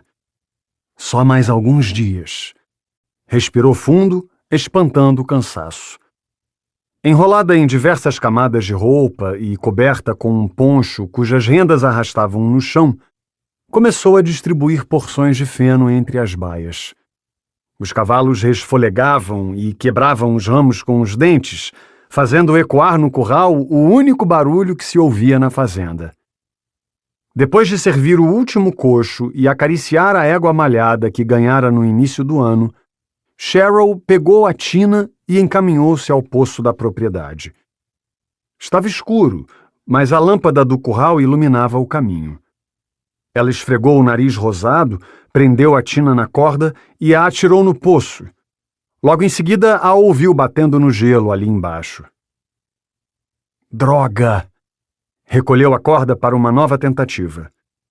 Antes que a tina parasse de bater nas paredes, ela ouviu passos na neve. Torceu o pescoço e olhou para trás, mas não viu ninguém. Pai? Chamou. É você? Não obteve resposta. Achou estranho que os pais tivessem terminado tão depressa de ordenhar as vacas. Assustada, puxou a corda para desprender a tina. Então ouviu outro passo. Um odor nauseante pairava no ar. Olhou para trás e seus músculos amoleceram quando viu um homem ali observando-a. As alças da mochila que ele carregava estavam manchadas e o objeto que tinha na mão fez Cheryl recuar. "O que você quer?" A voz dela tremia. O homem avançou. "Você!" respondeu ele. Cheryl gritou, mesmo sabendo que os pais não a ouviriam da estrebaria. Ela recuou e esbarrou nas pedras geladas do poço. Seus olhos claros desviaram para uma estreita trilha que levava ao bosque, pela qual costumava andar a cavalo até poucos meses antes de o médico dizer que seria melhor ela dar um tempo. Estudou as possibilidades que tinha e, num impulso, decidiu que aquela seria a melhor saída, visto que o homem estava parado entre ela e o caminho que a levaria em segurança para a estrebaria. "Vá em frente", disse o homem, olhando para a trilha. "Apenas tenha cuidado. Se respirar alto demais, vou te encontrar." Ele estendeu o braço, permitindo que ela corresse. "Vou contar até 10. Cheryl sentiu vontade de chorar ao adentrar a floresta escura.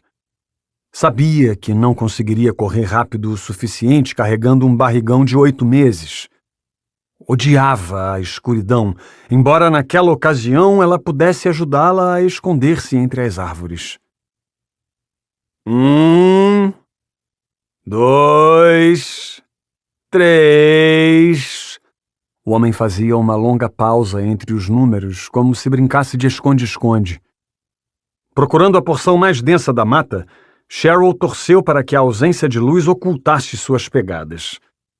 Antes de chegar ao primeiro desnível do caminho, pensou que estava indo bem, até perceber que a neve das últimas semanas tinha deformado a paisagem, cobrindo as marcações e estreitando as trilhas que julgava conhecer tão bem. 4, 5, 6... A pausa entre os números diminuía, e a voz do homem ficava mais distante.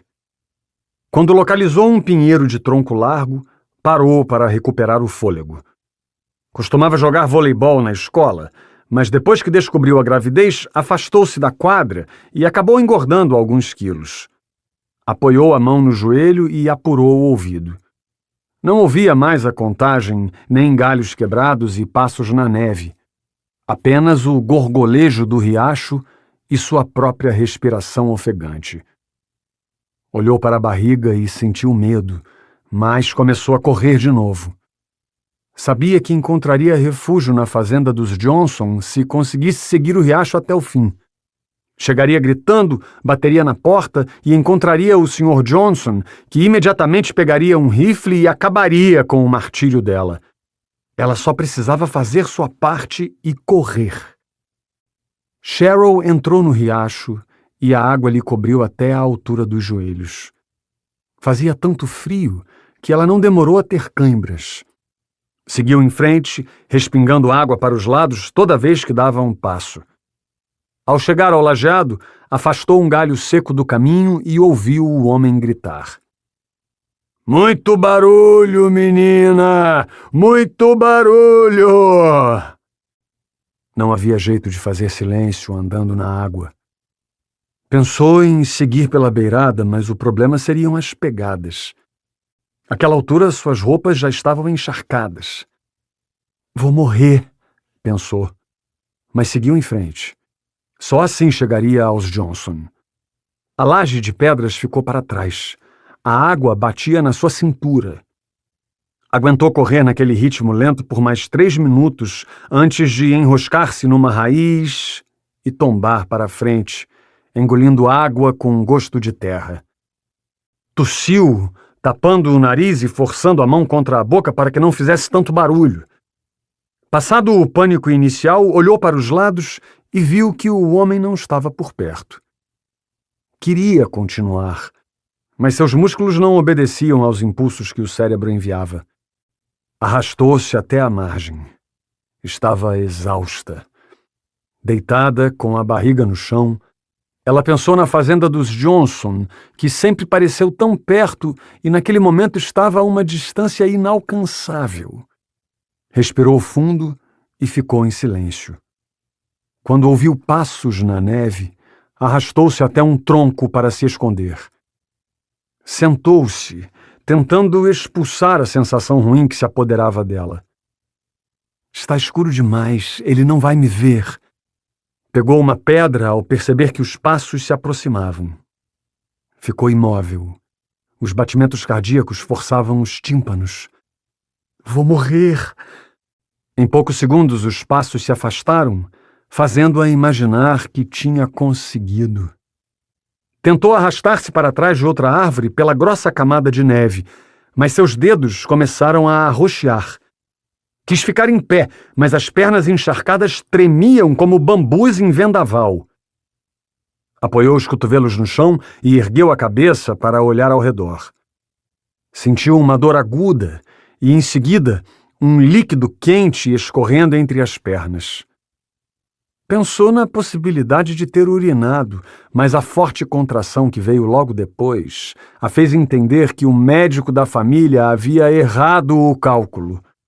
Tentou não gritar com a dor da segunda contração, mas foi impossível manter a boca fechada. Muito barulho, menina! A voz estava tão perto que seu tom grave ribombava.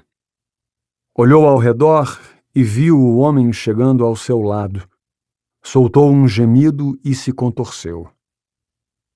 Ah, meu Deus! Exclamou ele com a voz cheia de entusiasmo. Não me diga que... Colocou a mão entre as pernas dela, sentindo o calor.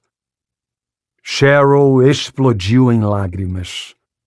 O bebê ia mesmo nascer ali, enterrado na neve, à beira do riacho, longe do hospital e dos avós, que tinham comprado um berço de madeira especial e decorado o quarto com um papel de parede do Mickey Mouse.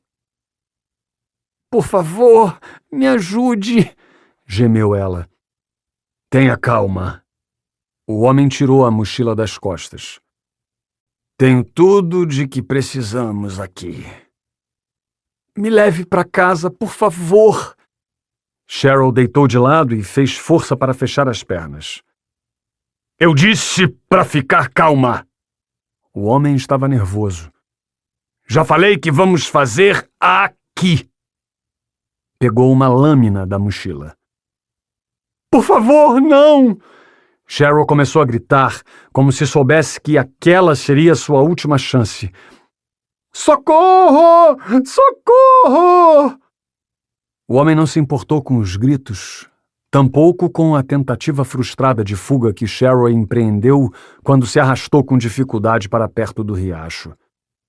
Com cautela, ele retirou um frasco da mochila, embebeu um pano com um líquido e se aproximou dela. Que nome vamos dar para a criança? Indagou. Por favor! Clamou Cheryl uma última vez. Lágrimas quentes escorriam pelo rosto gelado dela. O homem esboçou um sorriso. Durma bem, doce menina. 11.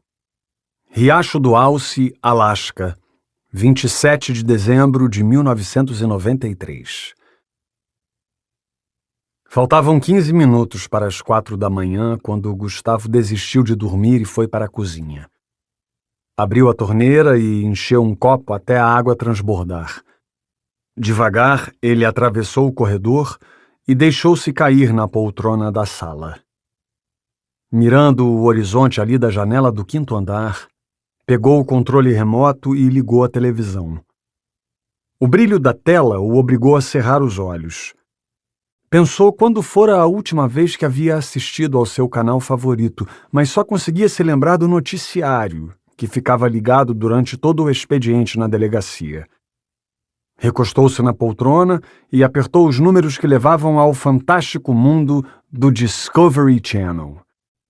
Com os olhos pesados, assistiu ao documentário sobre uma espécie de jaguatirica que vivia entre o México e a América do Sul, capaz de imitar o som de bebês macacos em perigo, chamando assim a atenção dos macacos mais velhos.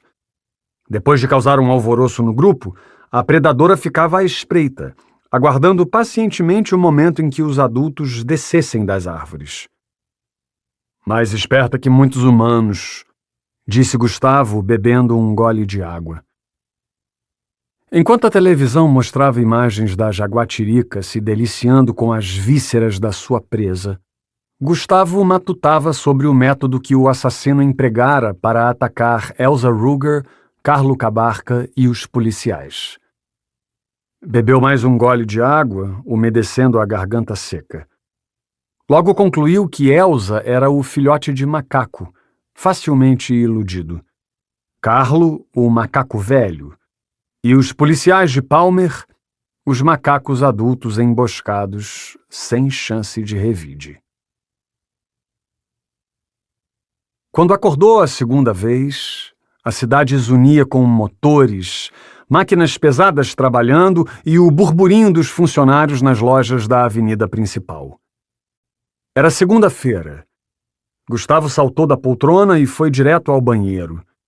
Saiu dali vestindo calça jeans e jaqueta de couro, pronto para visitar o chalé onde vivia Sean Walker, o antigo namorado de Elsa Ruger. Desceu pelo elevador, ligou o carro e foi encontrar Alegra na delegacia local. Por telefone, na noite anterior, ele havia dito que não precisava de companhia. Contudo, Alegra fizera questão de viajar de Anchorage para estar presente. Às 9 da manhã, Gustavo precisou dar meia volta e seguir por outro caminho, quando um caminhão removedor de neve entrou em ação para livrar as ruas da imensidão branca. Uma viatura de Anchorage estava estacionada na esquina da delegacia quando ele chegou. Não havia nenhum movimento no saguão, apenas as bolinhas coloridas que continuavam piscando mesmo depois de os festejos natalinos terem acabado. Em geral, os enfeites ficavam pendurados ali até a metade de fevereiro, antes que alguém decidisse removê-los. "Bom dia, Gustavo. Como passou o Natal?" cumprimentou a recepcionista. "Bom dia", retribuiu ele com falsa animação. "Foi bem agitado. Cena de crime, delegacia, necrotério", brincou. "E o seu?"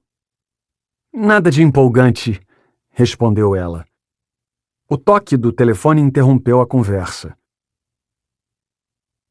"A mulher de Anchorage está esperando na sala do Adam", cochichou a telefonista antes de atender. Gustavo serviu-se de um copo de café no balcão e foi direto para a sala do chefe. Encontrou Adam sentado atrás da mesa, olhando torto para ele e respondendo a Alegra algo sobre os desaparecimentos. "Por Deus, Gustavo!" exclamou Adam surpreso, interrompendo o que dizia.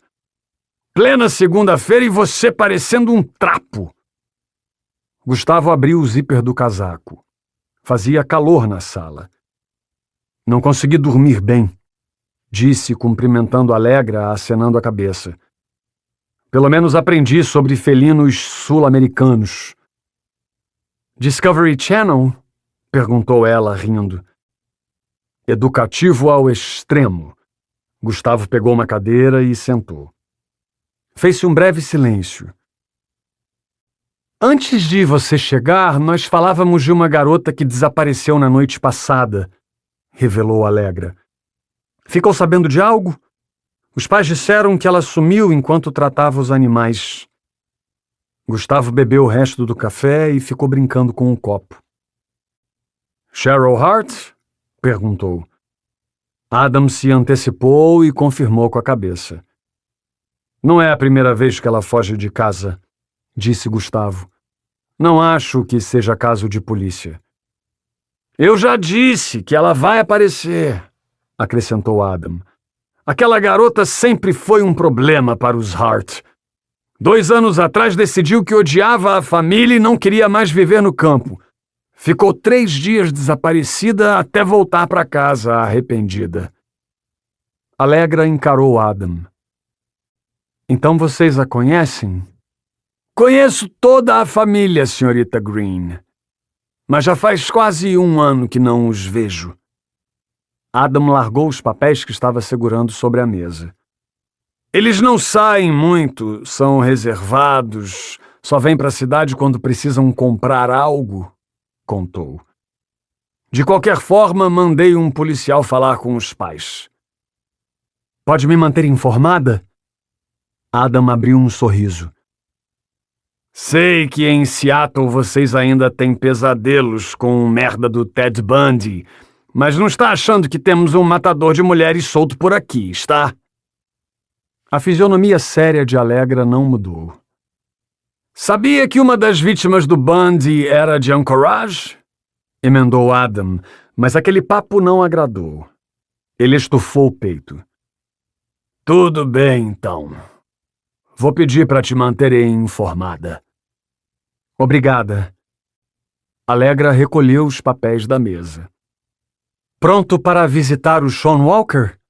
Perguntou, olhando para Gustavo. 12.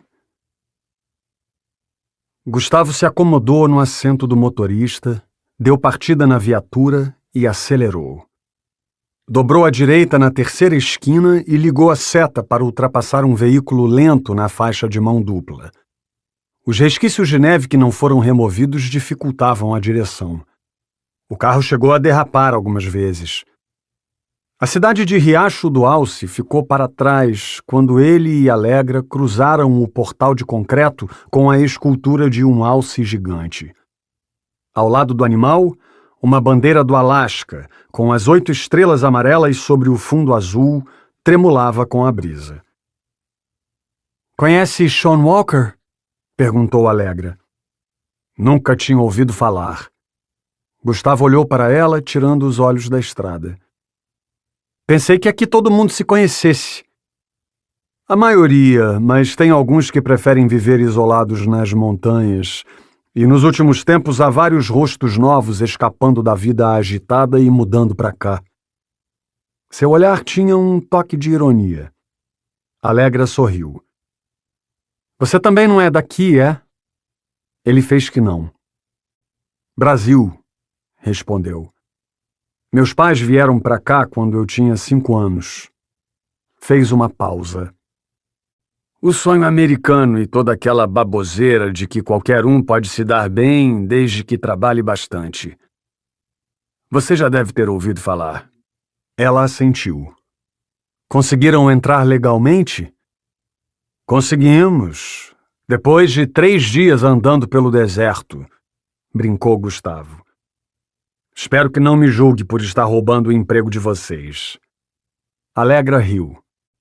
Não julgo.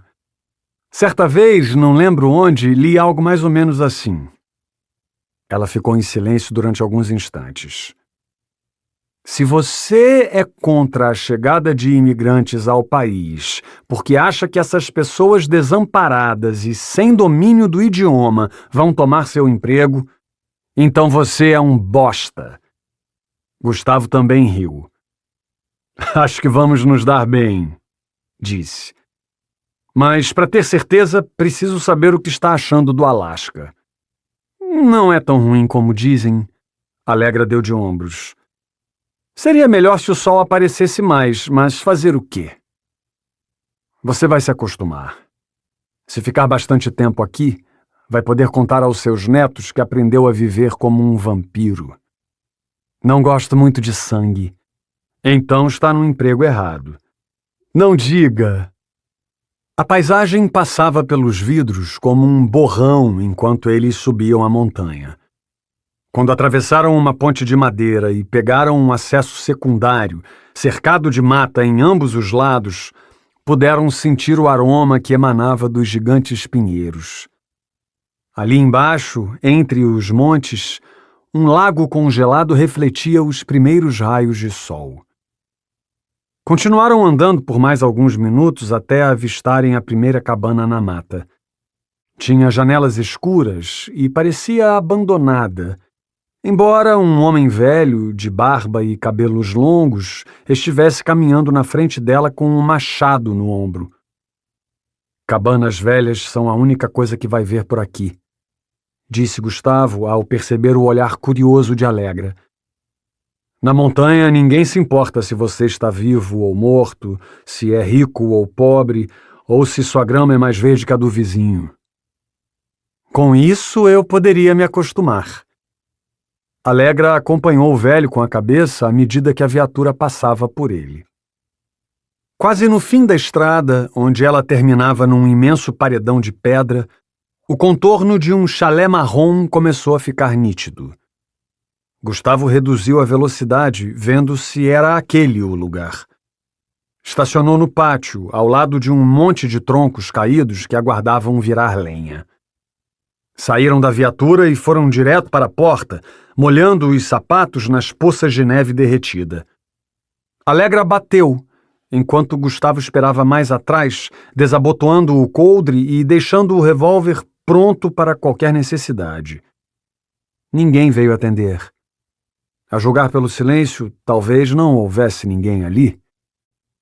Enquanto aguardavam, Gustavo deu a volta pela lateral do chalé. Um cheiro azedo vindo de uma fossa aberta cavada no chão o fez torcer o nariz. Por causa daquele fedor, recuou 3 passos, respirou fundo e prendeu a respiração. Espiou por entre a cortina da janela de vidro. Ali era a cozinha. Havia um rádio com uma luz verde piscando sobre a mesa. Na pia, transbordavam copos, pratos, talheres e restos de comida. Apesar da imundície, não viu ninguém ali dentro. Retornou para a frente. "Sean!" chamou ele e bateu com força na porta. Nada. "Tem certeza de que é aqui?" perguntou Alegra.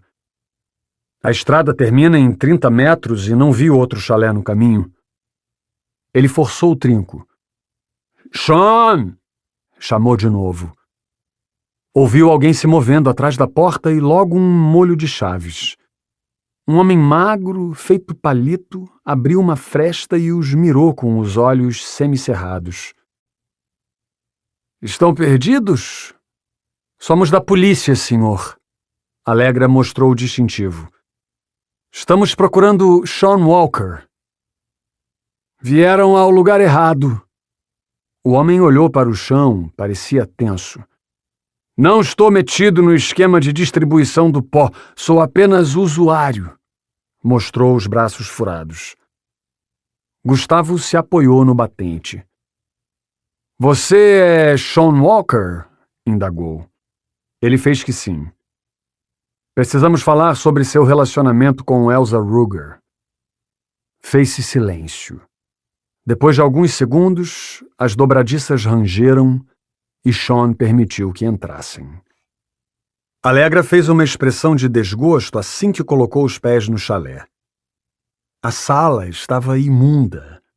Seringas e agulhas tinham sido deixadas sobre a mesinha de centro, ao lado do cinzeiro cheio de guimbas.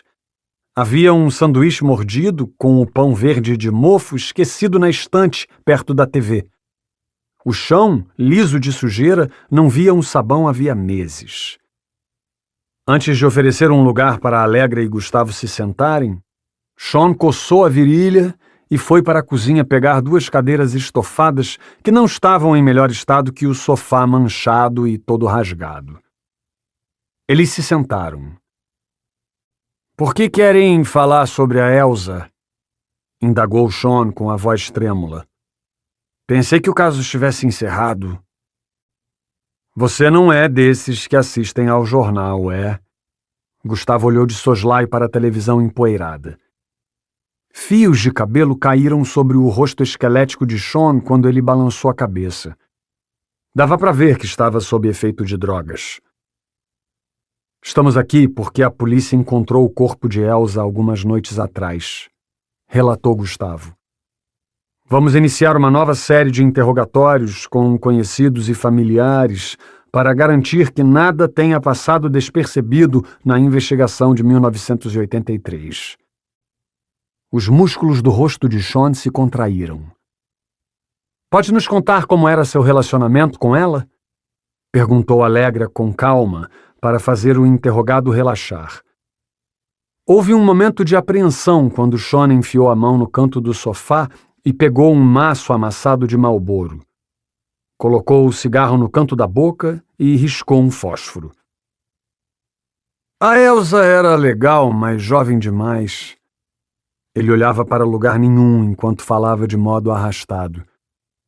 Foi um amigo que nos apresentou.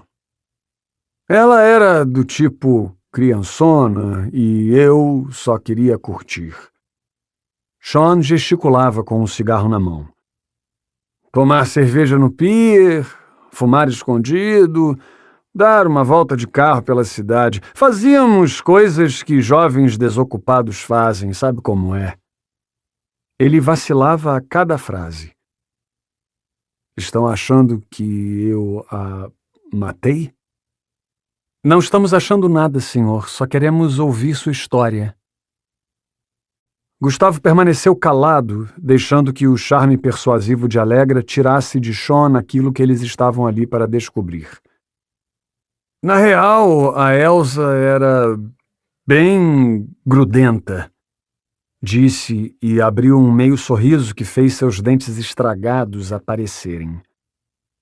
Toda vez que eu chegava ao colégio, ela imaginava um príncipe encantado montado num cavalo branco, como naquelas merdas de filmes da Disney.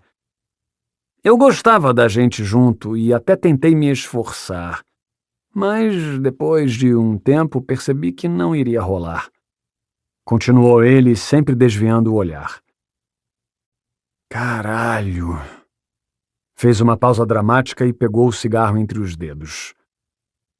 10 anos e ainda guardo aquele presente que ela me deu antes de sumir. Allegra e Gustavo se entreolharam. Presente? Pode mostrar? Pediu Allegra. Sean levantou e entrou no quarto por uma porta ao lado da estante. Allegra e Gustavo ouviram gavetas abrindo e fechando ali dentro. Meio minuto depois, Sean retornou com uma caixa velha embrulhada num laço cor-de-rosa e a entregou para a Allegra. Posso abrir? Fique à vontade. Allegra desfez o laço e retirou o papel com cuidado. Colocou o embrulho de ursinhos no chão e remexeu no papel picado que escondia o presente. Soltou um longo suspiro ao retirar da caixa um sapatinho de bebê com cadarços amarelos finos. Gustavo ergueu a sobrancelha. Foi isso que a Elsa te deu? Perguntou. Sua voz entregava certa confusão. Foi. Esse deve ter sido o jeito mais fácil que ela encontrou para me contar sobre o bebê. Então, ela estava grávida? Estava. Achei que tivessem lido meu depoimento da época. Lemos. Gustavo cuspiu as palavras. E não havia nada nele. Bem, a primeira coisa que contei quando me chamaram para depor foi sobre a gravidez. Falei que ela tinha descoberto pouco tempo antes, que ainda nem tinha contado para os pais, mas o policial não quis saber do assunto. Era a primeira vez que Sean demonstrava alguma clareza na voz. Horas depois de me liberar, o mesmo policial me procurou pedindo que eu não contasse sobre isso para ninguém. Ele veio com a história de que a família não sabia do bebê e que já estavam sofrendo bastante com o sumiço da filha. Allegra e Gustavo entreolharam-se mais uma vez. Lembra quem era o policial? Indagou Gustavo. Não, disse Sean fazendo um gesto de negativa. Faz tempo. Gustavo se contorceu na cadeira. Tente lembrar. Vamos lá, Sean. Sean colocou as mãos magras no rosto. Phelps, revelou por fim. Se não me engano, o sobrenome dele era Phelps. Adam. 13. Na delegacia, depois de retornarem do chalé, Gustavo ficou olhando a plaquinha que indicava a sala do chefe. Nuvens camuflavam o sol. Fazia muito frio fora, mas dentro do escritório o calor aquecia os ânimos. "Nunca ouvi tanta baboseira!" rosnou Adam inconformado. "Você acha que eu daria informações sobre uma testemunha que poderia ter algo contra mim? Acha que sou burro?"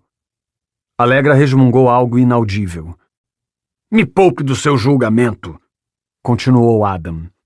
Ele estava desalinhado, com o colarinho aberto e a gravata frouxa. "Esqueceu que fui eu quem te entregou a história e o endereço do Sean Walker?" "Não estou fazendo julgamento, Sr. Phelps", disse Alegra, reduzindo o tom. "Só contei o que ouvimos da boca do Sean." "Então tem que se esforçar mais para esconder o que pensa", disse ele, se debruçando na cadeira. "Não sei como as coisas funcionavam em Seattle, mas aqui você não vai crescer para cima de mim." Gustavo pigarreou. Devagar, ele se aproximou da mesa e afastou uma pilha de envelopes para sentar na borda dela. Olhou para o porta-retratos na estante, que mostrava ele e Adam em uma pescaria que tinham feito no Parque Nacional dos Fiordes de Kenai, 3 anos antes. Coçou a barba mal feita e encarou Adam. "Adam, olha para mim. Ontem, no Chacal Vermelho, você usou a expressão álibi estranho para explicar o motivo da liberação do Sean 10 anos atrás." "Usei", concordou Adam. "Na época, o advogado dele chamou 2 testemunhas que confirmaram a versão de que o desgraçado não estava na cidade na noite do desaparecimento." "E qual é a parte estranha?" "As testemunhas eram 2 prostitutas", replicou Adam. "Elas dizem qualquer coisa se as pagarem bem. Cheguei a pedir que mantivessem Sean preso até o fim das investigações, mas descobri que a porcaria do advogado que o pai dele contratou jogava pôquer com o juiz." Ele abriu a gaveta da mesa e pegou uma garrafa pequena com rótulo de conhaque. "Se importa?" indagou, olhando com cinismo para a Alegra. Alegra fez que não. "Se estava desconfiado, devia ter insistido na prisão", disse Gustavo. Adam bebeu um gole da garrafa. "O problema é que não tínhamos um corpo." Deu mais um gole e guardou a garrafa. "Na defesa, o advogado expôs que não podíamos manter o cara preso por um desaparecimento que talvez nem fosse criminoso. Quem garante que Elsa Ruger não enjoou da vida simples e fugiu para Nova York?" Ainda lembro as palavras exatas daquele pilantra, campeão em livrar vagabundos da cadeia. O escritório ficou em silêncio. "Quais as chances de pedir um mandado de prisão preventiva para o Sean Walker?" perguntou Gustavo. "Depois de tanto tempo e sem provas concretas?" Adam abriu os braços. "Acho bem difícil." "Que merda!" Gustavo tamborilou na mesa. "Se ele mentiu, foi para ganhar tempo. Temos que agir ou ele vai sair da cidade." Alegra suspirou. "Sei o que podemos fazer." Ela se esticou e pegou o telefone. "Conheço alguém que vai conseguir um mandado depressa se alegarmos que ele está envolvido com tráfico de drogas." Gustavo a encarou. "Algum problema com isso?" indagou ela. "Não." Alegra olhou para Adam. "Então, posso telefonar?" "Vá em frente." 14. Gustavo evitou bater a porta da viatura quando saiu. Com o revólver em punho, fez sinal para que os policiais da outra viatura dessem a volta e ficassem escondidos atrás das árvores, vigiando os fundos do chalé. Usando uma pilha de troncos como esconderijo, se agachou e estudou o local. A porta da frente estava fechada, a cortina cobria a janela da cozinha e os 2 policiais avançavam sorrateiramente pelas laterais, protegidos pela sombra das árvores. "Acho que ele não está aqui", disse Alegra, se esgueirando atrás dos troncos com uma pistola em punho. Vamos descobrir. Gustavo engatilhou a arma. E eu vou querer uma dessas quando voltar para Anchorage. Olhou para a pistola 7,65mm dela e mostrou o revólver ancestral que usavam na delegacia de Riacho do Alce. Agora também trabalho para a divisão de homicídios. Vou ver o que posso fazer. Dando outra espiada na posição dos policiais de apoio, Gustavo saiu do seu abrigo e caminhou até a frente do chalé. Alegra o acompanhou. Antes que chegasse à varanda, ouviu uma música pesada tocando ali dentro. Com o pouco conhecimento musical que tinha, concluiu que era heavy metal. Não gostava daquela algazarra de gritos e instrumentos. Bateu com força na porta, duvidando que alguém pudesse escutar qualquer outra coisa além das guitarras e da bateria. "Sean!" gritou. "Sean Walker!" Nenhuma resposta. "Não estou gostando disso", disse Alegra. "Fique de olhos abertos." Gustavo conferiu o trinco. Segurando o revólver, andou pela lateral do chalé rente às paredes. Desviou da fossa a céu aberto e espiou pela janela da cozinha. Nada diferente do que tinha visto horas antes. Seguiu para os fundos, onde encontrou um puxado com teto de folhas de zinco. Havia caixas de papelão cheias de armadilha para urso em cima de um banco e, penduradas em ganchos fixados nas treliças, 2 redes de pesca entrelaçadas. Mais perto da parede, embaixo de uma lona laranja, Gustavo encontrou uma motocicleta com um cadeado nas rodas. Ele ainda está aqui, pensou. Puxou a maçaneta dos fundos. Trancada. Então fez sinal para que os policiais atrás das árvores se aproximassem. "Não deixem ninguém sair", disse e voltou para a frente do chalé. Encontrou Alegra parada, apontando a pistola para a fechadura. "Nada?" perguntou ela. Gustavo fez sinal negativo. "Afaste-se", pediu ele. O primeiro chute nem sequer moveu a porta, mas o segundo fez ela se abrir com uma chuva de estilhaços. A sala cheirava a cigarro. Depois de garantir que o cômodo estava seguro, Gustavo começou a procurar a fonte da música, mas logo percebeu que o aparelho não estava ali.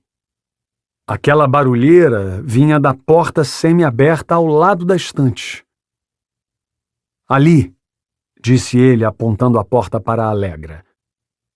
O som ficou ainda mais alto quando a abriram. Descobriram um quarto escuro, com janelas cobertas por cortinas grossas e pôsteres de bandas colados nas paredes. Os olhos dos dois logo se fixaram num em específico, pendurado perto da cabeceira e mostrando a imagem de um demônio criança sobre um fundo azul. "Black Sabbath, Born Again", era o que estava escrito nele. "Que coisa medonha", disse Alegra.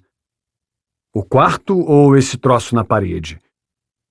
Gustavo desligou o aparelho de som, mas o silêncio só durou até o instante em que eles identificaram um novo barulho vindo de outra porta.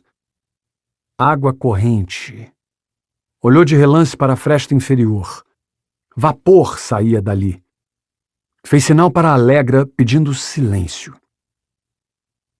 "Sean?", chamou ele. Nada. Num rompante, Gustavo entrou no banheiro inundado de água e vapor. Olhou para o chão e ergueu os sapatos na esperança de que não ficassem encharcados. Tarde demais. Mais à frente, vislumbrou uma cortina de chuveiro. Deslizou-a com o cano da arma e encontrou Sean deitado dentro da banheira que transbordava água avermelhada. Alegra se aproximou. Jesus Cristo! A cena era aterradora. Gustavo se apoiou na banheira e conferiu a respiração de Sean, sem se importar em ficar encharcado. "Chame uma ambulância, ele está vivo!" gritou. Alegra guardou a arma no coldre e saiu correndo. Sean estava imóvel, com os braços amarrados na torneira e as pernas entrelaçadas com cordames.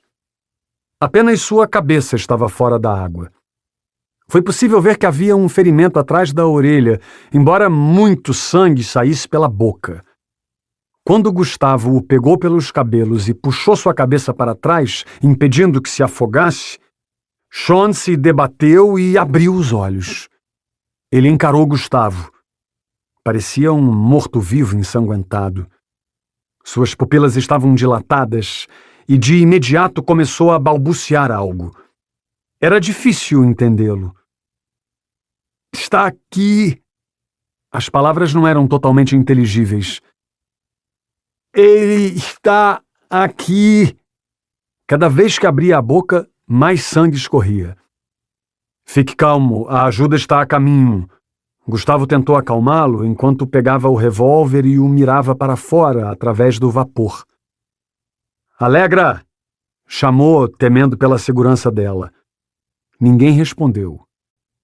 Quem tivesse feito aquilo fora pego de surpresa pela visita da polícia e fugido dali, deixando o serviço inacabado.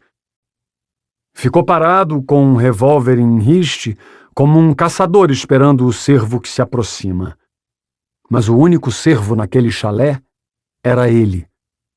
Concentrou-se. Se algum estranho aparecesse naquela hora, puxaria o gatilho sem pensar duas vezes. Ele esticou o braço e fechou a torneira, fazendo o banheiro mergulhar no silêncio. Você conhece quem fez isso? Perguntou. Sean fez que sim. Um rio de sangue escorria da sua boca. Gustavo virou-se para conseguir enxergar o interior do quarto. Mas o vapor e a escuridão o impediam de enxergar qualquer coisa. Seus batimentos aceleraram. Engoliu em seco, tentando encontrar um modo de se expressar e obter alguma resposta antes que fosse tarde. Sean, quem fez isso? Perguntou, fitando os olhos assustados do homem que estava morrendo em seus braços. Com dificuldade, Sean moveu a cabeça. Um nome, insistiu Gustavo, balançando o corpo de Sean para mantê-lo desperto. Me dê um nome. Sean torceu os lábios e abriu a boca, mas acabou desmaiando. Merda! Esbravejou Gustavo. Um som de passos cuidadosos veio do quarto. Gustavo acomodou Sean de modo que não se afogasse, engatilhou a arma e pôs o dedo no gatilho. O vulto de um policial surgiu. Olá, adiantou-se ele. Gustavo manteve o revólver apontado, estava suado com a calça jeans encharcada de água e sangue e o casaco úmido de vapor. O que aconteceu? Indagou o policial ao vê-lo. Conferiram o perímetro? Rebateu ele. É provável que o criminoso ainda esteja por perto. Está tudo limpo. O policial apertou o interruptor e a lâmpada incandescente clareou o banheiro. Mas que porcaria é essa? Assim como Gustavo, ele levantou os pés para não se molhar. De onde vem esse aguaceiro? Daqui. Gustavo ficou em pé. Seu coração estava mais calmo. Deve ter alguma coisa bloqueando o ralo. Colocou a mão na água e, sem fazer muita força, puxou algo dali. Sentiu náusea ao ver o que era. O que foi? Gustavo franziu a testa e jogou no chão um pedaço de língua. 15. 9 de agosto de 1986. 7 anos antes. As panquecas fumegavam, o vapor desaparecia assim que se desprendia delas. Depois de colocar a pasta de amendoim na mesa, Gustavo pegou o bule de café e alcançou 2 canecas na prateleira empoeirada. Soprou-as, imaginando que o ar dos seus pulmões espantaria qualquer resquício de pó. É melhor lavar essas coisas. Sabe-se lá quanto tempo estão juntando sujeira.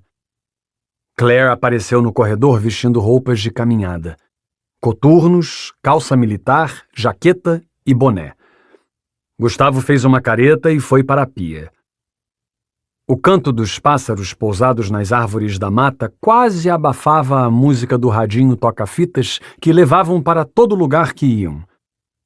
Burning Heart, do Survivor. Era verão. Com as tundras derretidas, aquela era a melhor época do ano para encontrar ursos emergindo de suas tocas de inverno.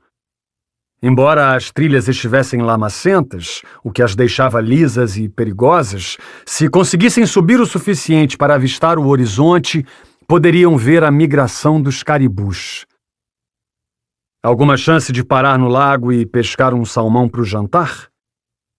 Gustavo colocou as canecas na mesa e abriu uma caixa de lenha para jogar alguns gravetos no fogo. Se sairmos logo, talvez a gente consiga catalogar os filhotes e sobre tempo para o salmão, respondeu ela. Termine o café enquanto eu arrumo as coisas. Na sala conjugada, jogados sobre uma poltrona xadrez, diversos apetrechos de acampamento esperavam ser guardados na mochila marrom. Havia biscoitos de avelã, garrafas d'água, corda, canivete, pederneira, spray para ursos, barraca e um revólver calibre 32. Para Claire, formada em biologia, trabalhar naquele projeto de proteção aos ursos pardos era uma conquista pessoal. Desde que haviam recrutado os primeiros voluntários 2 anos antes, a morte de animais por caçadores ilegais havia diminuído pela metade. Quando o bully chiou, Gustavo pegou uma toalha rendada para tirá-lo do fogão e servir as canecas. O café, assim como as panquecas, também soltava vapor. Entre mordidas e goles de café amargo, Gustavo mantinha os olhos fixos no tampo da mesa. Algum problema? Indagou Claire. Só pensando no que me contou sobre aquele cara que está te importunando no trabalho, disse ele.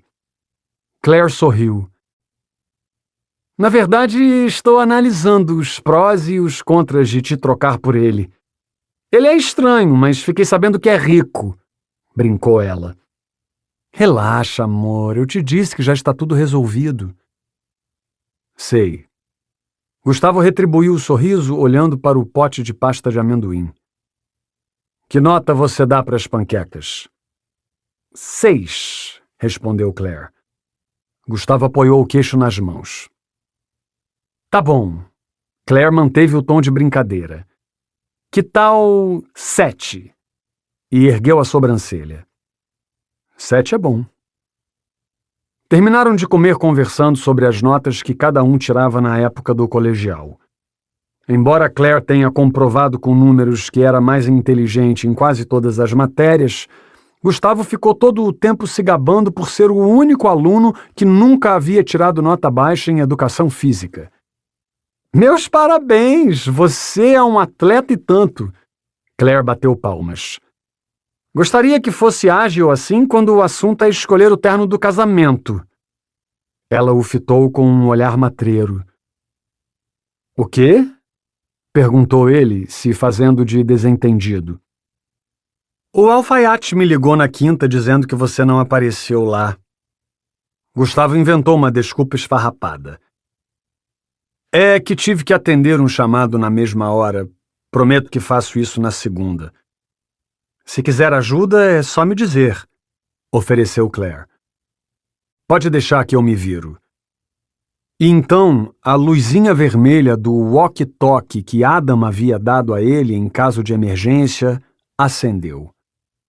Só pode ser brincadeira, reclamou Gustavo. O walkie-talkie começou a chiar. Gustavo, tá aí? Câmbio! Gustavo esfregou o rosto. Gustavo! Chamaram outra vez. Não vai responder? Perguntou Claire.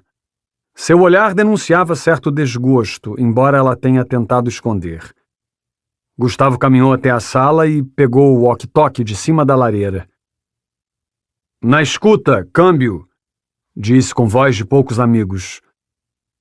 Desculpe o chamado, mas o Adam ligou dizendo que precisa de você. A telefonista soava apressada. Está havendo um assalto com reféns em Palmer e toda a força policial da região foi convocada. Gustavo olhou para Claire antes de pressionar o botão de resposta. Tudo bem, cochichou ela. É o seu trabalho. Tem certeza? Eu posso inventar uma desculpa. Pode ir. Claire deu uma piscadela. Mas antes de voltar, passe no mercado e compre um salmão. Quero ver como se sai preparando peixe assado. Gustavo sorriu. Amava aquela mulher. Diga ao Adam que estou a caminho. 16. Riacho do Alce, Alasca. 27 de dezembro de 1993.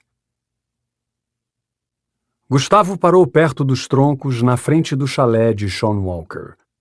O céu carregado estava pálido e no pé da montanha, à distância, via-se Riacho do Alce coberta pela neblina. A ambulância que levava Sean ao hospital partira havia cerca de 1 hora. Policiais se embrenhavam na mata que cercava a propriedade em busca de pegadas que mostrassem a direção em que o suspeito havia escapado. No interior do chalé, 3 peritos da criminalística vasculhavam os cômodos atrás de marcas, impressões ou qualquer resquício de material. Gustavo entrou olhando para as tábuas alinhadas do assoalho. O cinzeiro na mesa de centro continuava repleto de guimbas, mas havia algo no braço do sofá que não estava ali durante a visita daquela manhã. Uma seringa de vidro com um êmbolo empurrado até a metade. Pelo aspecto cristalino e pelo cheiro de ácido acético, julgou que era heroína. Uma colher de metal com um fundo esbranquiçado e um isqueiro deixado ao lado confirmavam sua suspeita. Devolveu tudo ao lugar e foi para o quarto. Encontrou Allegra encarando o pôster do Black Sabbath na parede. Há uma loja de discos na cidade onde você pode encontrar algo parecido. Ele parou ao lado dela.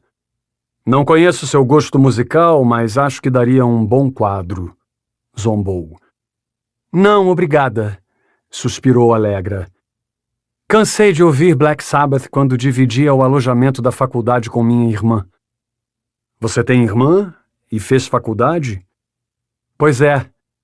Interessante. Gustavo varreu o quarto com os olhos. Descobriram mais alguma coisa? Que a língua provavelmente foi cortada com estilete. Grande descoberta, ironizou ele. Entrou no banheiro. Havia um perito procurando marcas com um tubo de luz negra, como se aquilo fosse muito difícil. O piso e a banheira brilhavam tanto que era mais fácil procurar os locais onde não havia marcas. Olhando para as próprias roupas, Gustavo não pôde deixar de notar que sua calça e seus sapatos também brilhavam, como uma árvore de Natal. Alguma coisa? Encontramos evidências na sala e no quarto. Fios de cabelo, resquícios de sêmen e pequenas manchas de sangue, respondeu o perito. Mas como o lugar não é limpo há 1 século e muita gente deve vir aqui, vai ser difícil identificar o que é relevante. Gustavo analisou as paredes e o teto. A luz negra deixava o ambiente estranho. A capacidade de enxergar coisas além do alcance humano o deixava desconfortável. Mirou a banheira vazia. Sentiu um cheiro desagradável pairando no ar. Uma mistura de sabonete com os produtos químicos que os peritos utilizavam. Piscou 2 vezes, esperando que isso o ajudasse a se concentrar. Começou a refletir sobre o que havia ocorrido enquanto o assassino estivera no chalé. Imaginou-o nas sombras, observando Sean no sofá, entorpecido pelo efeito tardio da heroína. Um único golpe acima da orelha teria feito Sean desmaiar, o que facilitaria o trabalho de carregá-lo e amarrá-lo na banheira. Sean mal deve ter se mexido enquanto sua língua era cortada. A quantidade de sangue era enorme, mas a água corrente do chuveiro fizera grande parte da sujeira escorrer pelo ralo. Encontraram digitais na torneira? Gustavo não se aproximou do perito para não atrapalhar o trabalho dele. Encontramos, mas estavam borradas e incompletas, informou o perito. Quem as deixou tinha as mãos sujas de sangue. Ficava cada vez mais claro que Sean estava a poucos minutos de morrer quando os investigadores chegaram. O assassino deve ter deixado o retalho de língua cair na banheira e corrido para procurar uma saída. Gustavo ergueu os olhos para a janela basculante. Conferiu a janela? Achei resquícios de fibras vermelhas, respondeu o perito. Tenho quase certeza de que é lã tingida. Lã no basculante, digitais incompletas no banheiro, fios de cabelo que poderiam estar na sala havia meses e resquícios de sangue e de sêmen de viciados. Nenhum avanço. Concluiu que era hora de deixar os policiais trabalharem e fazer uma visita ao hospital para onde Sean fora levado. A recepção estava silenciosa quando Gustavo e Alegra entraram no Hospital Beneficente de Riacho do Alce. O edifício de um piso estava longe de ser adequado para abrigar um estabelecimento de saúde, mas era o que tinham, visto que a ampliação que os 2 últimos gestores prometeram não saíra do papel. Atravessaram um curto saguão onde estava montado um pinheiro de Natal e embaixo dele um presépio. A estatueta de porcelana do pai de Jesus estava caída ao lado do berço. Médicos não têm tempo para resgatar um José de porcelana. Gustavo se agachou e o arrumou. Com as solas dos sapatos guinchando no linóleo, avançaram pelo corredor que conduzia à emergência. No caminho, encontraram uma enfermeira que pediu para aguardarem até que o médico pudesse atendê-los. Está uma correria aqui. A enfermeira usava uma touca cirúrgica e suas mãos estavam esbranquiçadas de pó de luva. Só queremos saber o estado de Sean Walker. Alegra colocou a mão no bolso em busca do distintivo. Somos da polícia. Eu sei que são da polícia, afirmou a enfermeira. Sentem e esperem um pouco, o médico vem logo. Alegra sentou na longarina. Gustavo permaneceu de pé, observando um cartaz colorido com o desenho de um órgão genital feminino visto por dentro e embaixo as palavras "Cuide-se, toda mulher é maravilhosa". Embora concordasse com a segunda parte, sentiu-se estranho olhando para aquilo. Corado de vergonha, resolveu se sentar. "No que está pensando?" perguntou Alegra. "No motivo de o assassino ter ido ao chalé justo depois da nossa visita", disse Gustavo. "Não deve ser coincidência." "Não mesmo. Meu palpite é que talvez ele esteja envolvido e alguém estava vigiando", explicou ela. "Nossa presença foi o estopim. Você mesmo disse que ele balbuciou algo sobre conhecer o criminoso." Gustavo concordou. "Sean é nossa melhor chance. Precisamos dele vivo." 10 minutos depois, um homem com cabelo lambido e estetoscópio no pescoço apareceu no corredor. Ele carregava uma prancheta embaixo do braço e fez sinal para que os investigadores o seguissem para dentro do consultório. Gustavo caminhou na frente, passando por cartazes tão estranhos quanto o primeiro. "Fiquem à vontade", disse o médico. "Queria oferecer um café, mas estou sem tempo. Não estamos tendo um dia bom." Alegra assentiu. "Também estamos com pressa", disse ela, ajeitando-se na cadeira.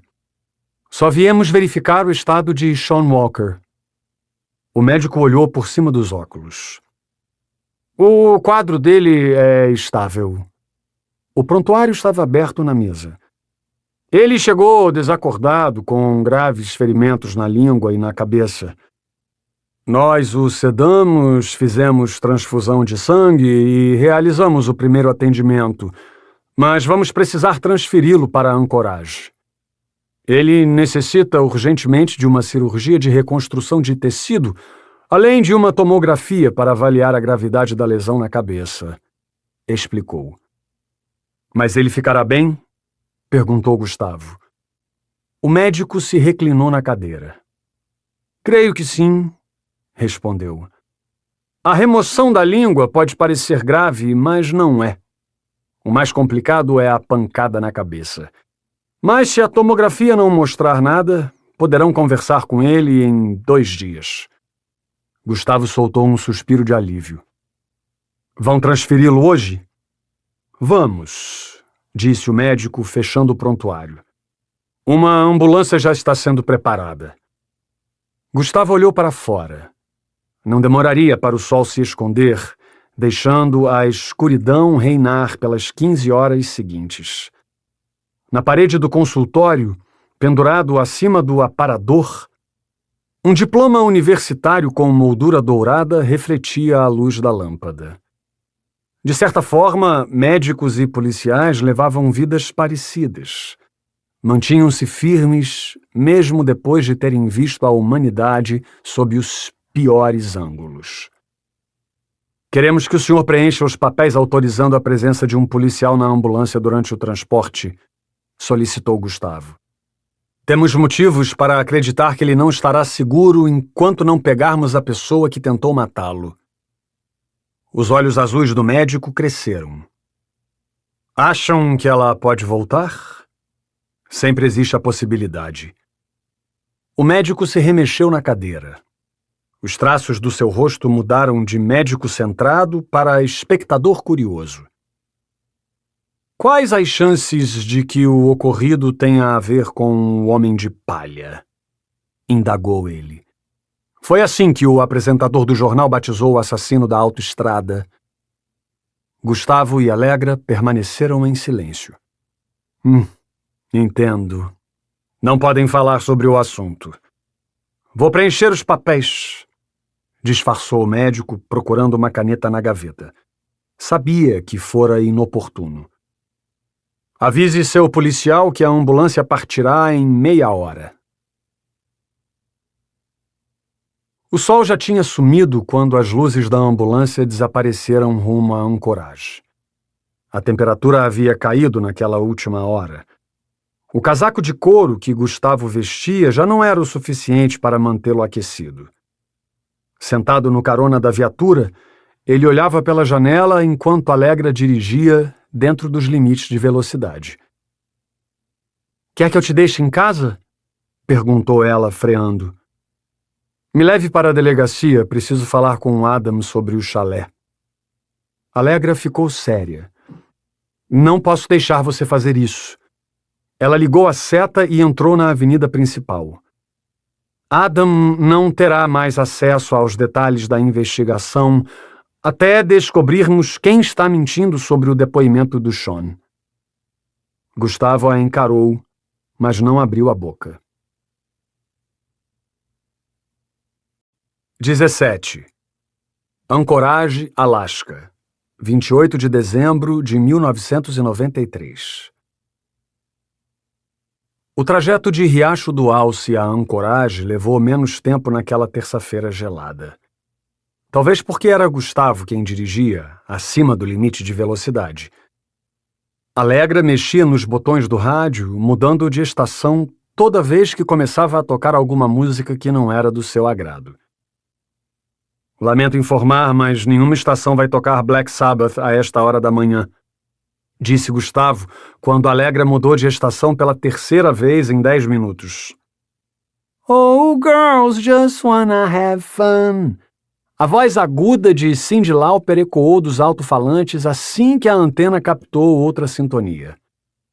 Eram 8h40 da manhã e ainda estava escuro quando eles entraram no estacionamento subterrâneo do Hospital Regional do Alasca. Havia uma dúzia de carros parados nas vagas de funcionário e alguns poucos na área dos visitantes. A iluminação ali era parca. Gustavo e Alegra saíram da viatura e foram em direção ao elevador. Um bip soou assim que a grande caixa de aço parou no primeiro andar. Uma enfermeira e um paciente de muletas esperavam sua vez quando a porta abriu. Havia diversas pessoas sentadas na recepção. Atrás do balcão de atendimento, uma recepcionista com cabelo preso levantou os olhos e saudou os dois investigadores com um sorriso automático. Posso ajudar? Poderia nos informar em qual quarto está o paciente Sean Walker? Gustavo se apoiou no balcão de madeira. Chegou ontem à noite, transferido de Riacho do Alce. A recepcionista não desfez o sorriso e desviou o olhar para um policial que estava parado na porta do hospital. Desculpe, mas não estamos em horário de visita, disse de forma simpática. Quando Gustavo mostrou o distintivo, ela pegou o telefone, discou um número de 3 dígitos e pediu que alguém descesse. Sinto muito, mas fui instruída a ligar para o supervisor sempre que alguém chegasse pedindo pelo Sr. Walker. Ela voltou a atenção para a tela do computador. Sem problema.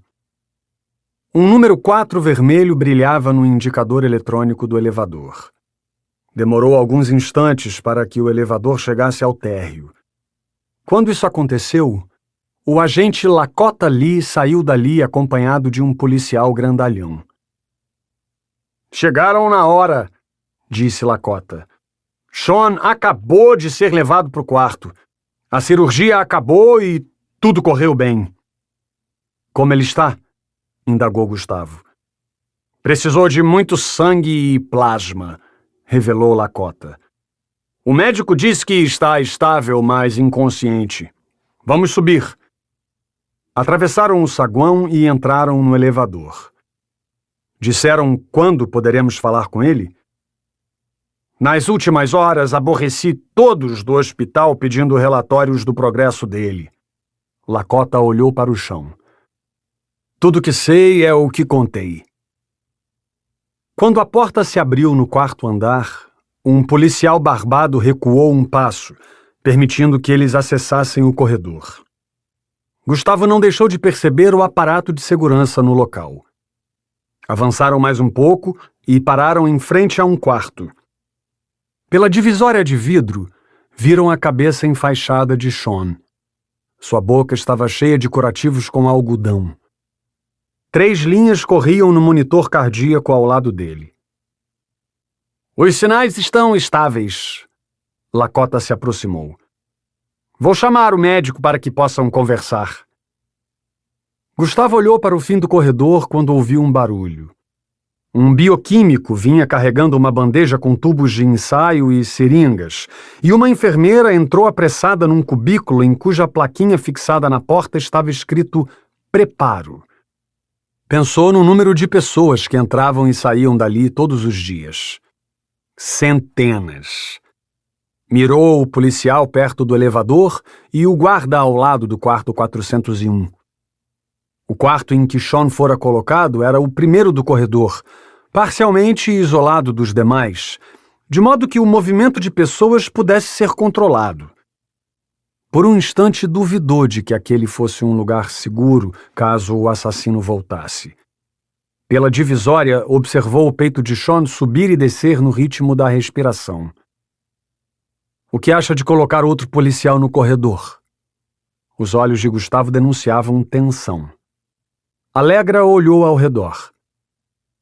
Ele vai ficar bem, disse. Outro policial só vai chamar mais atenção. A resposta dela não o acalmou. Mas quando Lakota e o médico se aproximaram, Gustavo se sentiu melhor. Dr. Thorwald? Perguntou Alegra. O médico se empertigou. Não sabia que seus dotes iam além de legista. 2 anos a mais de estudo.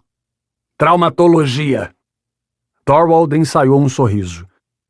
Quando os mortos me dão folga, subo para tratar dos vivos. Vamos entrar? Abriu a porta do quarto. Gustavo manteve distância da cama, embora de onde estava fosse fácil identificar um inchaço anormal na lateral da cabeça de Sean. Como ele está? Perguntou. Fora de risco. Thorwald mexeu nos botões do monitor. A pressão sanguínea está estabilizada em 105/70. Os números apareciam no monitor. E a tomografia não mostrou lesão grave. Tem ideia de quando ele poderá conversar? Veja bem, investigador. Ele acabou de passar por uma cirurgia na língua, então é pouco provável que consiga falar qualquer coisa antes da cicatrização, explicou Thorwald. Se o interrogatório for urgente, como penso que é, disse olhando para o policial que vigiava a porta, vocês poderão tentar se comunicar com ele através da escrita em breve. Em breve quando? Um paciente nesse estado leva, em geral, de 1 a 2 dias para recobrar totalmente a consciência. Mas preciso deixar claro que existe a possibilidade de que ele não se lembre de muita coisa. 18. Era o início da tarde. No escritório da divisão de homicídios de Anchorage, Gustavo bebericava um café expresso e lia o jornal. O título do artigo publicado na primeira página do Anchorage Daily News daquele dia era: Você conhece o Homem de Palha? Embaixo dele aparecia o retrato falado que a delegacia havia espalhado pela região. Sabe se recebemos alguma informação do retrato? Perguntou ele, olhando por cima do jornal. 5 ligações entre ontem e hoje. A agente Lena Turner apoiou os cotovelos na mesa, os cabelos claros caindo no rosto. 3 trotes. As outras 2 eram de malucos dizendo ser o assassino. Voltando a atenção ao jornal, Gustavo procurou a página do artigo. O início do texto descrevia os assassinatos da autoestrada. Parágrafos com detalhes sórdidos que o jornalista tinha conseguido com algum informante de dentro da corporação. A típica matéria que fazia os jornais se esgotarem nas bancas. Sangue na neve, corpos retalhados e uma pitada de sensacionalismo. A receita do sucesso jornalístico. O jornalista ainda aventava a possibilidade de que um novo assassino estaria agindo na região. Ele citava todas as vítimas do serial killer Robert Hansen, o caçador de humanos, que tinha agido no Alasca entre 1973 e 1983. Robert, um hábil piloto de avião e exímio caçador, levava dançarinas e prostitutas até sua cabana na floresta e as mantinha como escravas sexuais antes de soltá-las na floresta e caçá-las como animais. Gustavo fez uma pausa na leitura para refletir sobre o que havia lido. Quando Allegra entrou no escritório trazendo o relatório da análise feita pelos peritos no chalé, ele colocou o jornal de lado. Notícias nada animadoras, disse ela. Foram encontradas dezenas de impressões digitais diferentes. A quantidade de fios de cabelo no local é impossível de contar, e as gotículas de sangue na sala eram de, no mínimo, 8 pessoas diferentes. Ela aproximou a folha do rosto. Aquele lugar devia ser o salão de festas de todos os viciados da cidade, comentou Lena. Não tenho dúvida, complementou Allegra. Havia resquícios de sêmen até no fogão. O telefone da mesa tocou. Homicídios, disse Lena atendendo. Fez-se um momento de silêncio. Entendo. Diga que retornaremos à ligação. Lena devolveu o telefone no gancho. Quem era? Questionou Allegra. A delegacia de Palmer, dizendo que o xerife Tremper quer saber em que pé está a investigação. Contou ela com o rosto impassível. Por que ele sempre se mete no trabalho? Porque o irmão dele foi uma das vítimas? Interpôs Allegra. O telefone tocou outra vez. Intervalos curtos entre as ligações indicavam que algo muito errado estava acontecendo. Quer atender? Lena olhou para a Allegra. Fique à vontade. Allegra abanou as mãos em negativa. Lena atendeu outra vez. Divisão de homicídios? De repente, ela ficou pálida e pegou uma caneta para anotar algo. Sigam um protocolo. 2 agentes chegarão aí o mais rápido possível. Ela desligou o telefone quase atônita. Gustavo olhou para ela, querendo saber o que havia acontecido. Acharam o corpo da garota grávida que desapareceu em Riacho do Alce anteontem. Cheryl Hart? Lena concordou. Encontraram-na mutilada numa baia na fazenda da família. 19. 28 de dezembro de 1993. Eu fiz. Fazia tanto tempo que por um instante pensei que não seria capaz. As lembranças pulsavam em mim como um coração infartado, empurrando o último sopro de vida pelas artérias entupidas de alguém prestes a morrer. Eu fiz. E agora Cheryl Hart é meu troféu. É madrugada e a lua cheia inunda a terra congelada com seu brilho fosco. Em pé na cozinha, embalado pelo pio de uma coruja, ainda consigo sentir o calor do sangue fresco escorrendo pelos meus dedos. Fico lisonjeado de Cheryl ser minha agora. Ter ouvido, sentido e assistido ao último suspiro daquela jovenzinha de nariz rosado era a peça que faltava em algo que eu não sabia que estava incompleto. Meu troféu. O chão de madeira da cozinha gela meus pés enquanto preparo uma dose de vodka com gengibre. Bebo um gole da mistura. Minha última refeição foi o café da manhã, de modo que o álcool entra direto na minha corrente sanguínea. A tontura da vodka é agradável, mas não me impede de manusear com perfeição a faca com que corto fatias de queijo e pico cebolas para o jantar. O toque contínuo da lâmina na tábua de carne me acalma. Coloco os ingredientes numa panela de ferro. Agora chegou a vez dos tomates, arredondados e bem vermelhos. A mesma cor que ficou o rosto de Cheryl quando terminei de lidar com ela. Pobre menina. Implorou pela sua vida quando fiz o primeiro corte. Nós mal começamos, eu disse quando ela tentou escorregar para o riacho. Tenha calma ou vamos perder o bebê. Ela gritou. Fiquei preocupado. De onde estávamos era possível ver as luzes da fazenda vizinha. Rasguei um pedaço da barra da calça dela. Fazia frio. Muito frio. Por sorte, Cheryl se acalmou quando amarrei o tecido na boca dela e a fiz inalar mais um pouco de clorofórmio. Ela tentou não respirar, mas segurei o pano contra o nariz dela por tanto tempo que ela não pôde resistir.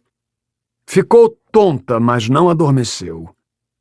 O clorofórmio deve ter perdido o efeito depois de tanto tempo guardado no baú. Ela fixou os olhos vermelhos de medo em mim. Um olhar vazio. Lágrimas escorreram pelo seu rosto. Uma cena de cinema. Ficamos daquele jeito durante um tempo, nos olhando e esperando que o pavor nos transformasse numa pessoa só. Por favor, pediu ela num pequeno e terrível lamento. Tudo vai terminar logo, doce menina, disse com a voz mansa. A neve gelou minhas pernas quando ajoelhei. Meu coração batia como louco e tive que me esforçar para não tremer. Cheryl quase não se moveu quando encostei a navalha na barriga dela e abri um corte horizontal, grande o suficiente para que o bebê fosse retirado. Eu não podia esperar a natureza fazer o trabalho. Sangue, gordura e líquido placentário aqueceram minhas mãos. Respirei fundo. Sou o dono das cordas. Ninguém vai me enforcar. A pele de rena que carrego na mochila serviu para aquecer o bebê que removi de dentro dela. Estava todo lambuzado, mas não chorou. não chorou. Cheryl o privara do primeiro choro, roubando todas as lágrimas dele, derramando-as em súplica momentos antes. Tomei o pequeno nos braços e o aproximei do rosto dela, presenteando-a com a possibilidade de ver o filho. Ela não sorriu, nem demonstrou emoção. Seus olhos permaneciam vidrados num ponto fixo qualquer, como se nada mais no mundo importasse.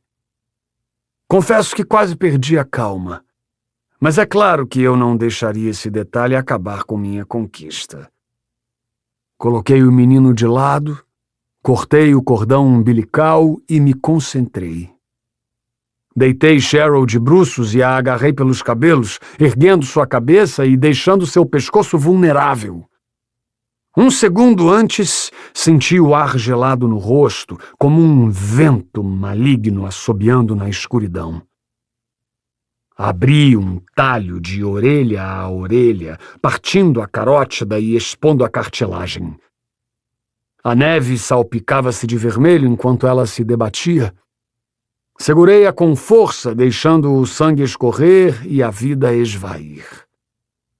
Assim que terminou, me arrependi da rapidez com que fiz tudo.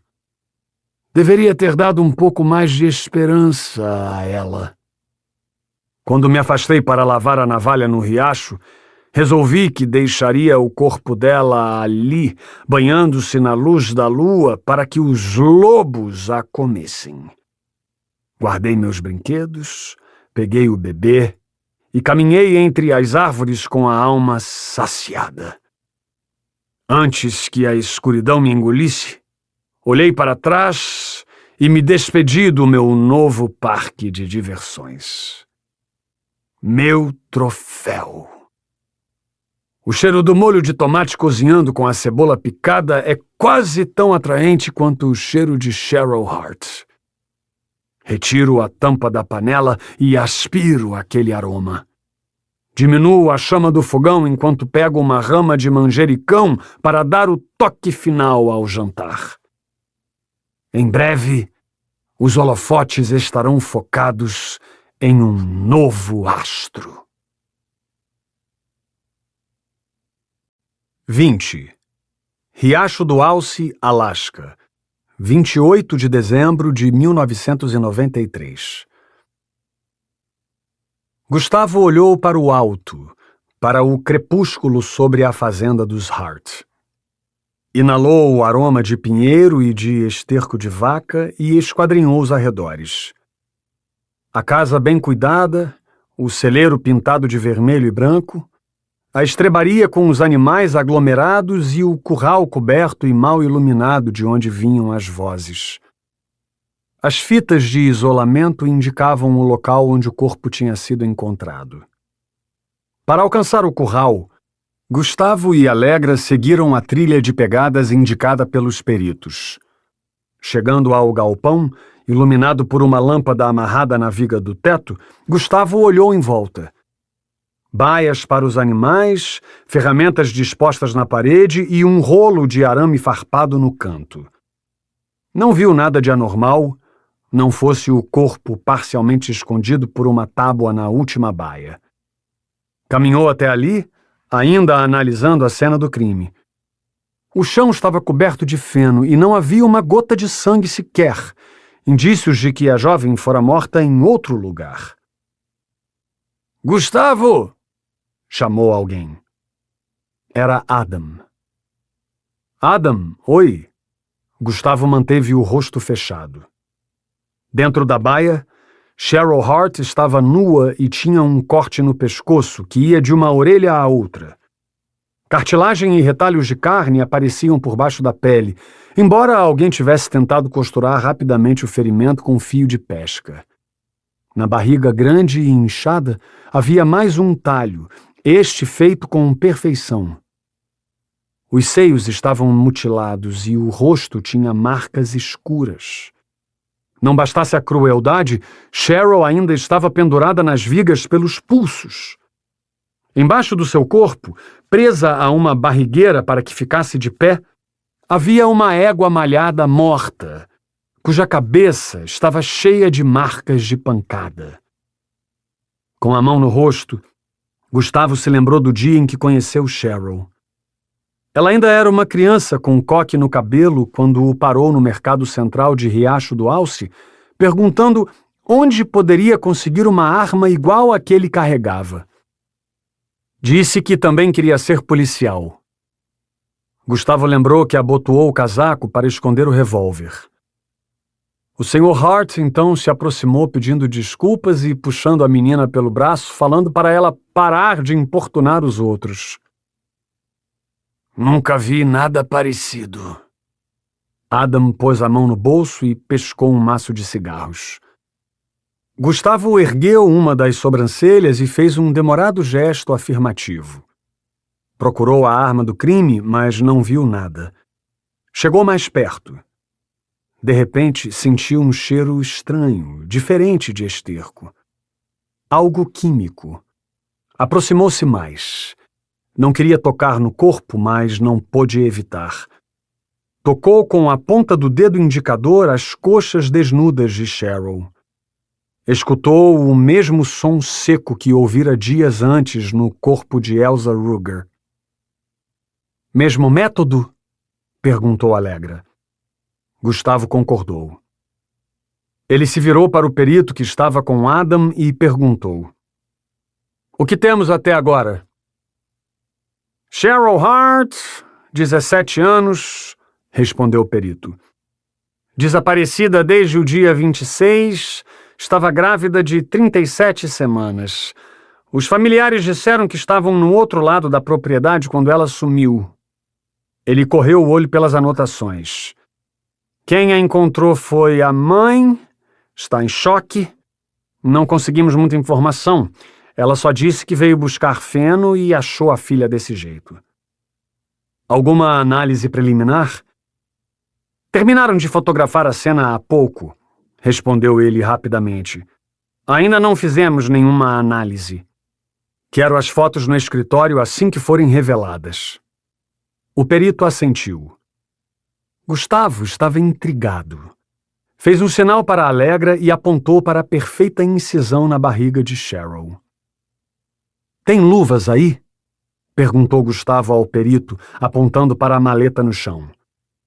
O perito abriu a maleta e pegou um par. Gustavo arregaçou as mangas do terno e colocou somente uma luva na mão esquerda.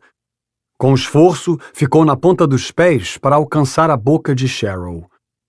Enfiou os dedos quase até a garganta, mas não encontrou o boneco de palha que procurava.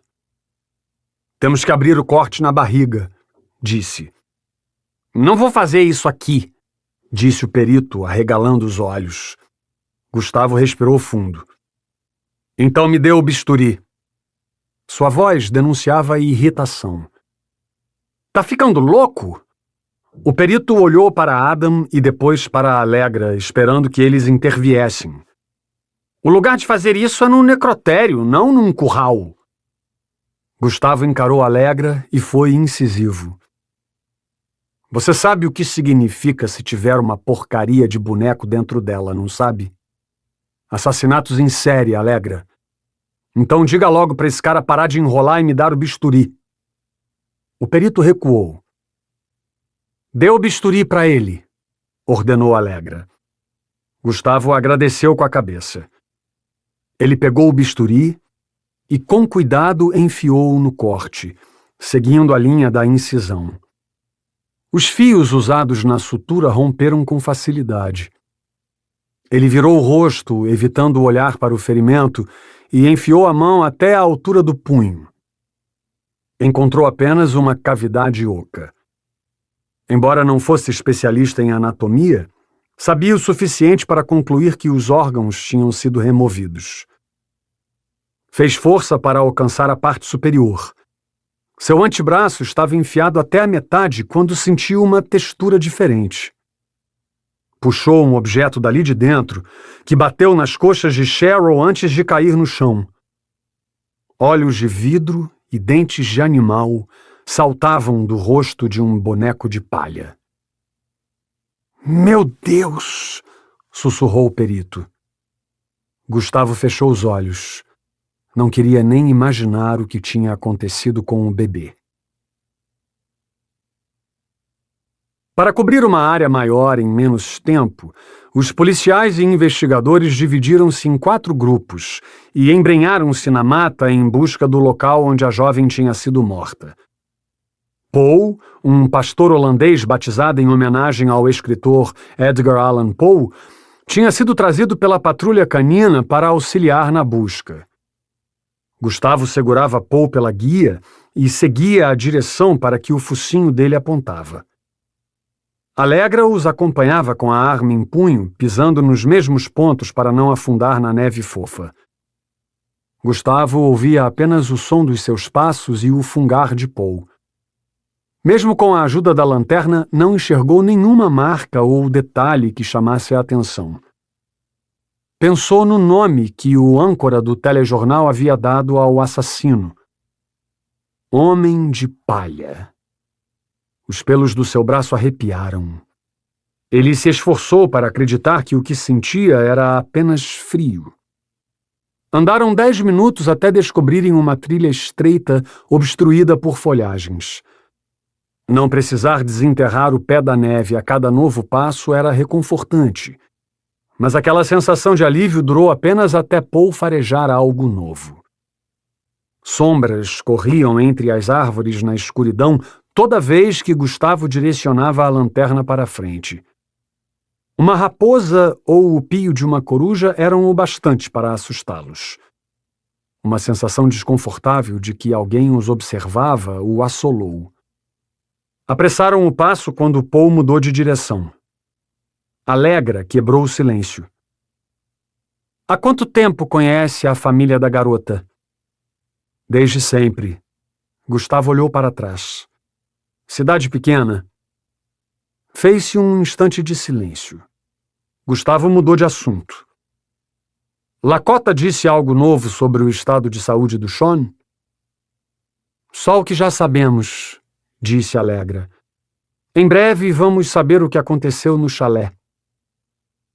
Ouviram água corrente e se calaram. Poe forçou a guia até a beira de um riacho que serpenteava entre as árvores. Bom garoto. Gustavo acariciou as orelhas de Poe e varreu os arredores com a lanterna. Embora o tempo tivesse acobertado boa parte do que havia acontecido na mata, ainda era possível enxergar uma leve depressão na neve, que ia do riacho até um ponto 3 metros acima. Alguém havia se arrastado por ali. Perto do pinheiro mais próximo também era possível ver que a neve tinha um tom mais rosado. Gustavo recuou. Temos que isolar a área e chamar os peritos. Foi aqui que ele a matou. Allegra pegou o rádio, apertou o botão e falou. Encontramos o que parece ser o local do crime, a sudoeste do curral, na beira do riacho. O rádio chiou. Entendido, respondeu um policial. Estamos a caminho. Quando Allegra desligou, Gustavo avançou até o meio das árvores. Tinha visto mais marcas. Pegadas quase invisíveis que desapareciam mais à frente. Não eram recentes, mas ainda eram pegadas. Ouviram um farfalhar. Gustavo sentiu novamente que alguém os observava. Colocou a lanterna entre os dentes e sacou o revólver. Uma rajada de vento levantou flocos de neve. Allegra, venha ver isso, chamou ele. 21. Fazia menos 12 graus Celsius quando Gustavo entrou no seu apartamento em Riacho do Alce. Estava cansado. Era madrugada. Ele tirou as botas molhadas e as deixou ao lado da porta. Depois jogou o casaco no sofá e foi para a geladeira em busca de algo para beber. Água tônica. Abriu a garrafa no encosto da cadeira, já todo esfolado, e bebeu quase metade sem respirar. Alongou o pescoço, movimentando-o em círculos, para trás e para frente, fazendo-o estalar. Aquela era a primeira vez em meses que o borbulho refrescante da água tônica não atendia às suas expectativas. Dessa forma, precisou recorrer à garrafa de rum que ganhara de Adam 2 anos antes, guardada na prateleira atrás dos pacotes de macarrão instantâneo. Colocou um pouco num copo, espremeu meio limão e voltou para a sala. Ligou a televisão, sintonizada no Discovery Channel, que daquela vez documentava os ataques de orcas a focas. Nas filmagens feitas a partir de um barco, quase não dava para enxergar as baleias, mas elas estavam ali, embaixo da água, esperando o momento certo de dar o bote e manchar a água de vermelho. A cor do sangue. A cor com que Moisés manchara as águas do Nilo, segundo a Bíblia. A cor com que o homem de palha manchara a neve na beira do riacho durante o último ataque. Uma baleia e seu filhote. Esta é a primeira migração dessa pequena baleia para o norte. A voz do apresentador era grossa e afinada. Ela passou cada momento da sua vida ao lado da mãe. Uma pausa dramática, com o som de ondas quebrando nas pedras. Depois de uma viagem de mais de 3.900 milhas, agora elas estão quase chegando ao seu destino. As abundantes áreas de alimentação do Mar de Bering. O barulho das ondas e a maciez da poltrona ergonômica fizeram Gustavo fechar os olhos. Uma baleia e seu filhote. Bebeu um gole de rum com tônica e começou a pensar no depoimento do senhor e da senhora Hart, que haviam colhido logo depois que os peritos isolaram a área. Sob o efeito de calmantes, a senhora Hart tinha contado que o comportamento da filha havia mudado depois que descobrira a gravidez. Cheryl deixou de ser um problema para nós, dissera ela, apertando a mão do Sr. Hart, que se esforçava para não chorar. Dentre dezenas de informações pouco relevantes sobre Cheryl, eles contaram que o pai da criança era um homem cuja família parecia ter saído de um comercial de TV. Gustavo precisou pressionar a Sra. Hart até ela revelar que o homem era filho do pastor da igreja que sua família frequentava. Gustavo não era muito religioso. Só usava o nome de Deus quando precisava demonstrar espanto. Tinha perdido a fé e o costume de acompanhar celebrações religiosas ainda adolescente, logo depois que sua mãe parou de obrigá-lo. Conhecia pouco o tal pastor, embora o visse constantemente pela cidade.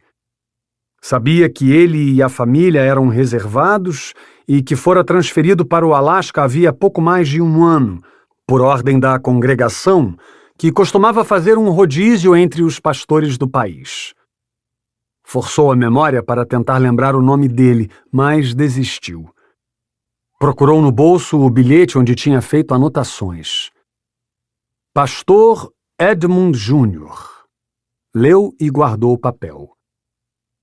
Quando as orcas cansaram de estraçalhar focas e começou o comercial de um carro que seria lançado em 1994, Gustavo levantou e foi se preparar para o banho. Chegando ao quarto, percebeu, pela luzinha verde piscando na secretária eletrônica ao lado da cama, que havia recados não ouvidos. Apertou o botão reproduzir e esperou o atendente de telemarketing oferecer um serviço exclusivo que faria toda a diferença na sua vida. Oi, filho. Vou mandar o exército atrás de você se ficar de novo tanto tempo sem ligar. Era a mãe. Liguei para pedir para você passar o ano novo aqui. Javier e Lúcia estão preparando uma grande festa. Eles reformaram o salão, compraram champanhe, fogos de artifício e tudo mais. A voz dela estava animada. Faça um esforço. Eles ficarão felizes se você vier. Estamos te esperando. Amo você. Gustavo sorriu. Fazia 11 anos que Dolores Prado vivia em Juneau, no sul do Alasca, quase na divisa com o Canadá. Mudou-se depois do divórcio, em busca de novos ares, e acabou abrindo um negócio que se tornou lucrativo em pouco tempo. Javier e Lúcia Rivera, os pais de Claire, foram escolhidos para gerenciar a logística das lojas de eletrodomésticos quando a terceira filial, esta em solo canadense, fora inaugurada.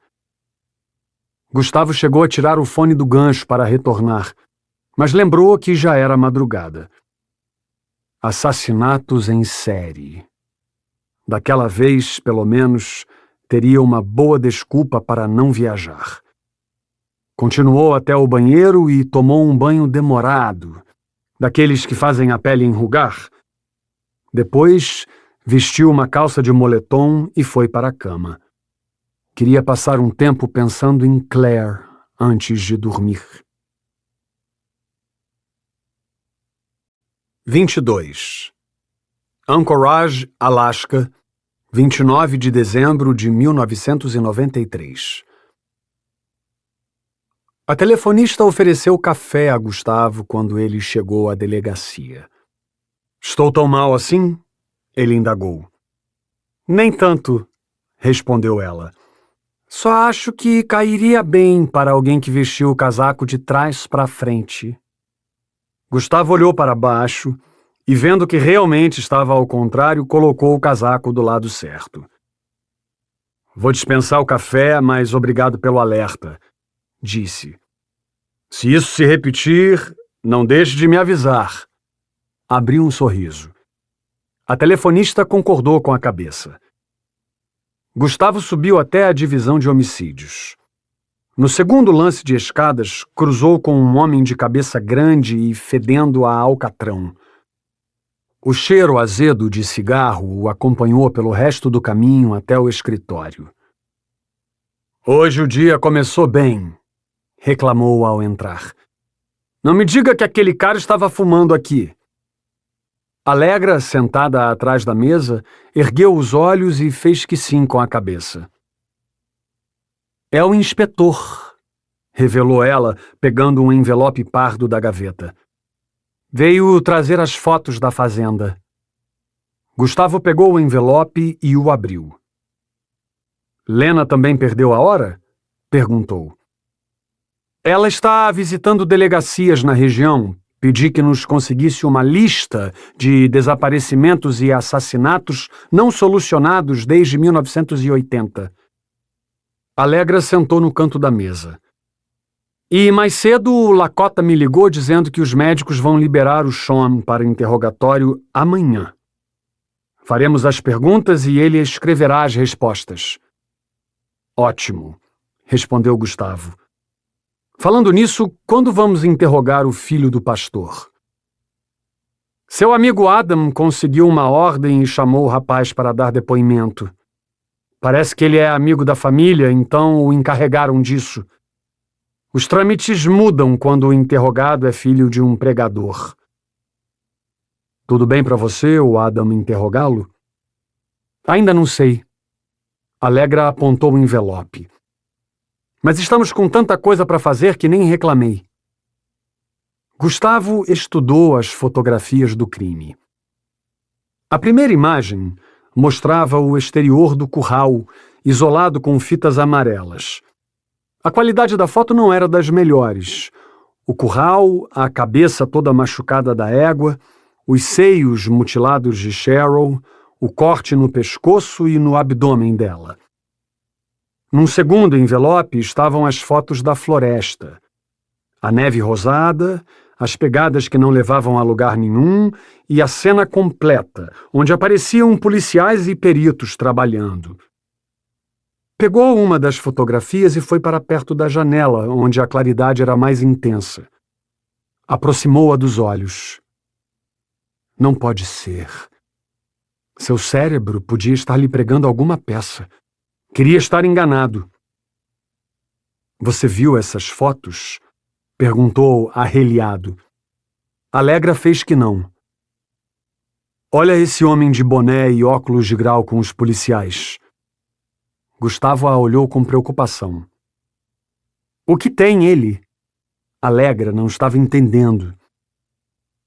É o filho da puta que fingiu ser policial na autoestrada, disse nervoso. Como ninguém percebeu essa merda?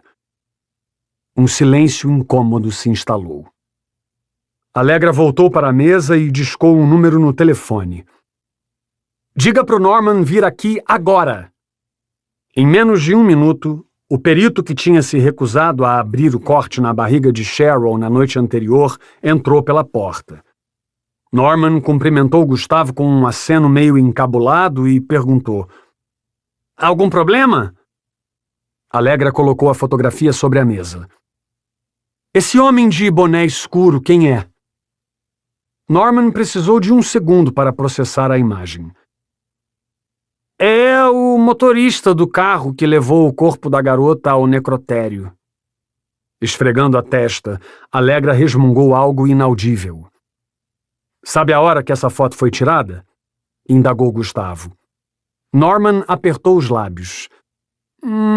Acredito que enquanto o depoimento dos pais era colhido. De repente, o tempo se tornou escasso. Até o tic-tac do relógio de parede atrás da mesa soava mais rápido que o normal. Por favor, me diga que o corpo não foi levado para o necrotério do hospital regional, disse Gustavo, não querendo ouvir a resposta. Foi, respondeu Norman. Naquele instante, até a claridade que vinha da janela ficou embaçada. Gustavo olhou o relógio. Mais de 18 horas haviam passado desde que aquela fotografia fora tirada. Ligue agora pro Lakota e ordene que reforcem a segurança no quarto do Sean. Embora fizesse frio, suor porejava da testa de Gustavo. O assassino está no hospital. 23. 9 de agosto de 1986. 7 anos antes. Gustavo permanecia escondido atrás da lixeira, nos fundos da joalheria em Palmer. Informações preliminares davam conta de que 2 horas antes, um jovem armado tinha invadido o local e mantinha o proprietário e uma cliente reféns. Algumas testemunhas disseram que é um bandidinho que costuma invadir residências, contou Adam quando Gustavo chegou. Parece que desta vez ele resolveu dar um passo maior do que a perna e perdeu o controle. Gustavo esticou o pescoço por cima da lixeira para espiar o beco. A calmaria ali era apenas aparente.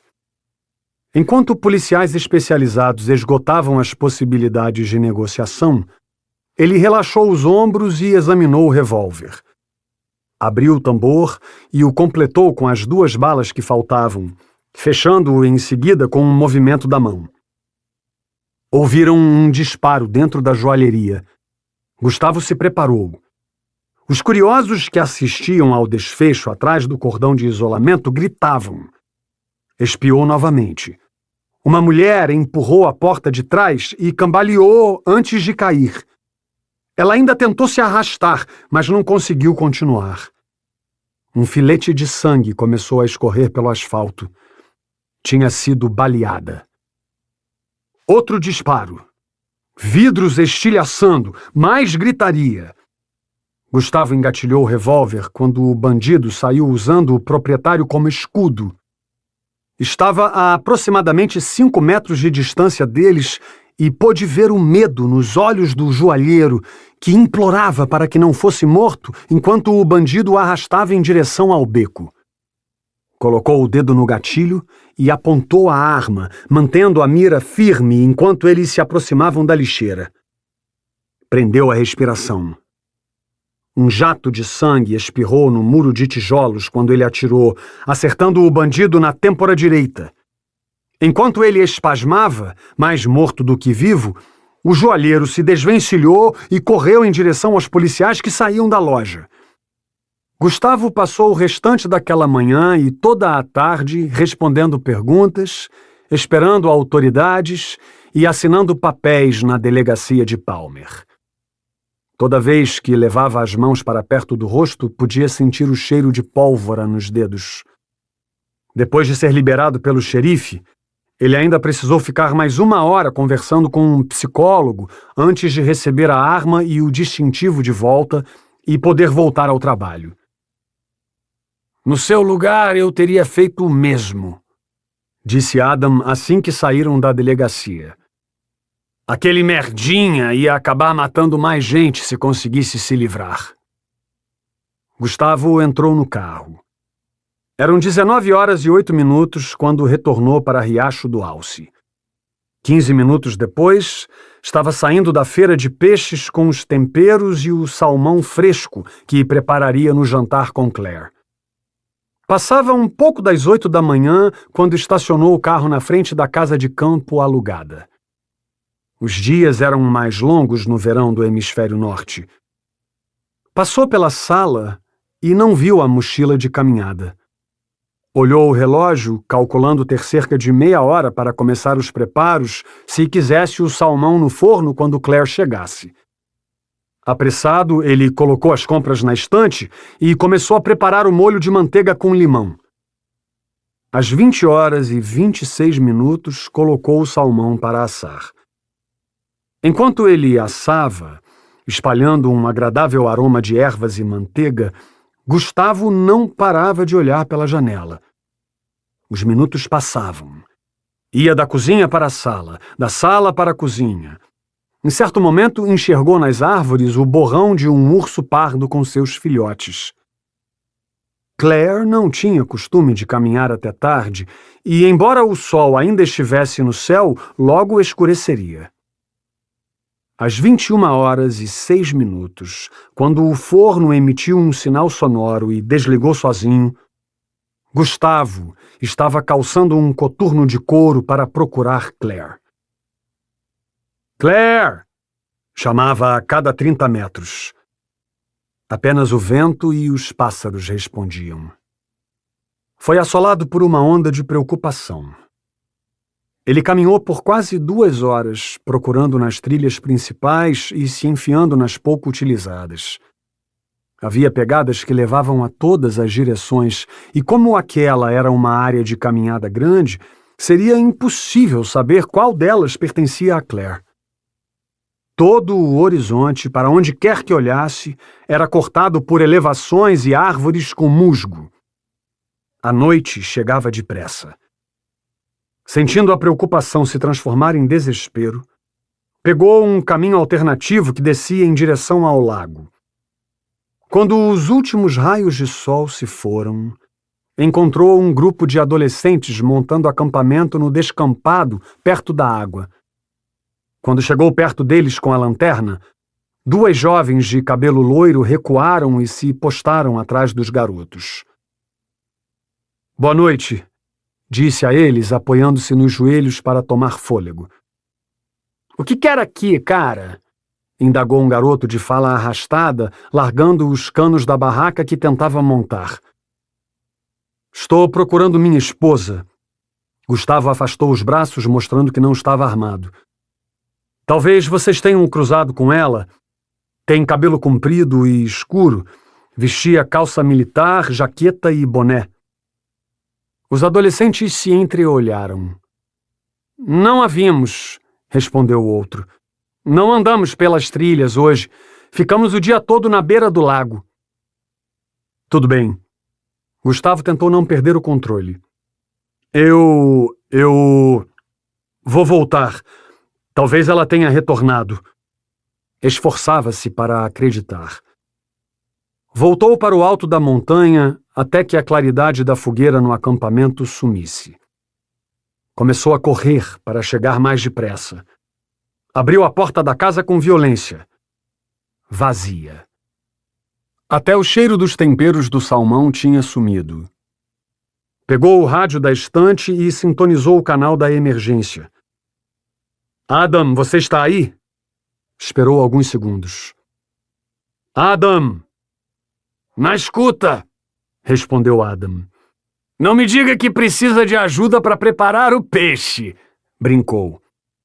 Adam, eu preciso que envie uma viatura agora! Sua voz soava afobada. A Claire saiu para caminhar de manhã e ainda não voltou. 24. Anchorage, Alasca, 29 de dezembro de 1993. Allegra contou 5 toques até que alguém no hospital atendesse. Aqui é do Departamento de Homicídios, apresentou-se ela. Transfira a ligação para o agente Lakota Lee. É urgente. A atendente cochichou algo com uma terceira pessoa. Um instante, por favor. O telefone ficou mudo por tempo suficiente para que Allegra ficasse nervosa. Ela rabiscou com um lápis uma folha de papel e bebeu um gole de água da garrafa plástica que havia comprado mais cedo. Uma voz masculina atendeu. Alô? Ao perceber que não era Lakota, ela disse: Alô, preciso falar com Lakota Lee, é urgente. O desconhecido fungou no outro lado da linha. O Lakota não está aqui. Ele está acompanhando o Sean Walker num exame solicitado pelo Dr. Thorwald Morris. Fez uma breve pausa. Tomografia. Tomografia? Indagou Allegra com a voz carregada. Sean Walker não está no quarto? Não, senhora. Outra pausa. Sabe dizer há quanto tempo o levaram? Uns 30 minutos, senhora, respondeu o homem. Apreensiva, Allegra olhou para o relógio de parede do escritório. Na sua frente, parado em pé perto da mesa, Gustavo mantinha a testa franzida de preocupação. Preciso que mande um guarda à tomografia agora, ordenou ela. O homem afastou o telefone da boca e conversou com alguém. Um guarda está a caminho, disse. Algum problema? Peça que mantenham a vítima em segurança até nós chegarmos, disse ela. Precisamos do Sean Walker vivo. Allegra ouviu pessoas gritando e, em seguida, o telefone sendo deixado sobre uma superfície. Alô? Chamou Allegra. Alô? Som de correria. O homem voltou ao telefone. Senhora, temos um problema. Allegra esmagou a ponta do lápis na folha de papel, sentindo uma pontada na cabeça. Tinham perdido o controle. Senhor, preciso que me escute, ordenou ela. Mande os guardas fecharem todas as saídas e avise o diretor do hospital que temos um alerta vermelho. Gustavo olhou por cima da fita de isolamento para o corpo do Dr. Thorwald estirado na sala de tomografia. As prateleiras estavam bagunçadas e havia caixas no chão. Mais perto da porta, o tomógrafo estava salpicado de vermelho e havia bastante sangue nas paredes. Algum sinal de Sean Walker ou do agente Lakota Lee? Perguntou ele a um policial de passagem. Nenhum. O homem correu o olho pela sala. Mas já estão analisando as fitas de vigilância. Gustavo andou pelo corredor olhando para cima, à procura das câmeras. Não viu nenhuma. Subiu pelo elevador até o último andar, onde Allegra, a enfermeira-chefe e o diretor do hospital assistiam às gravações num cubículo abafado. Apenas a enfermeira olhou na sua direção quando ele entrou. Reconhecem todos? Allegra pausou o vídeo em preto e branco. A tela mostrava funcionários entrando no elevador no 4º andar. É difícil dizer. O diretor aproximou o rosto do monitor. As 2 da frente são enfermeiras e o de cabelo raspado é fisioterapeuta. Certo. Ela anotou o que ele dissera num papel. Como vocês transportavam o Sean Walker quando precisavam levá-lo para outro lugar? Com uma maca. Então ele provavelmente foi levado pelo elevador? Provavelmente, confirmou o diretor. O problema é que, como eu disse, as gravações das últimas horas sumiram. A única fita que sobrou é essa que está no vídeo. Que começou a ser gravada pouco antes do alerta vermelho. Isso. A imagem pausada tremia no monitor de qualidade mediana. O rosto dos que estavam ao fundo era um borrão. Gustavo sabia que o assassino tentara ficar atrás dos outros, tomando o cuidado de manter outra pessoa entre ele e a câmera. Havia 6 funcionários no elevador, e embora o vídeo não tivesse áudio, era possível perceber o nervosismo deles.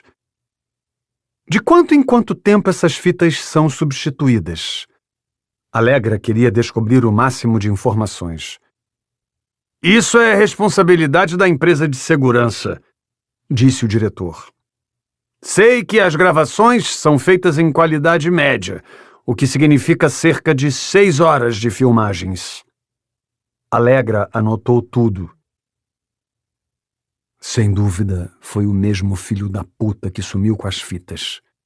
Cochichou Gustavo. E colocou uma para gravar antes de sair? Jura? Allegra o inquietou com a indagação.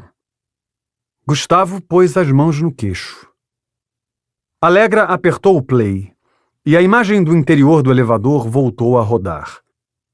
A porta fechou, as pessoas se moveram e o elevador passou direto pelo 3º andar. Pausou quando a porta abriu no 2º andar, local onde ficava a sala de tomografia.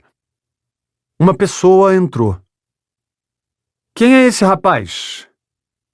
É o auxiliar do Dr. Thorwald, disse a enfermeira, enfiando o dedo no monitor. Ele deveria estar lá embaixo e não no 2º andar. O residente? Nós o vimos na primeira vez que estivemos no necrotério. Allegra estava pronta para tomar nota. Qual o nome dele? Rory Flynn, antecipou o diretor. Está conosco há 2 meses. Onde podemos encontrá-lo? No mesmo lugar em que todos estão? Na sala de reuniões, no térreo. Allegra olhou para Gustavo. Quer ter uma conversa com o Sr. Flynn enquanto verificamos o resto? Indagou ela.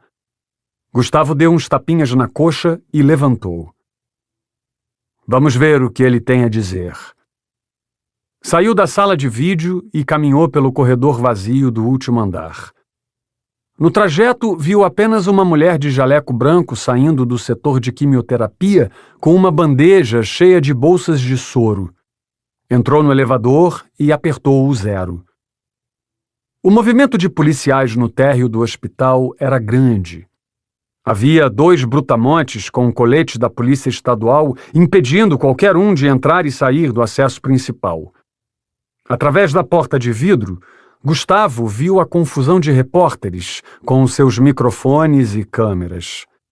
Alguns agentes conversavam na recepção, enquanto grupos menores faziam buscas em todos os andares do prédio. Um homem de terno aproximou-se dele com a mão estendida. Gustavo Prado! Sabe dizer onde está a senhorita Green?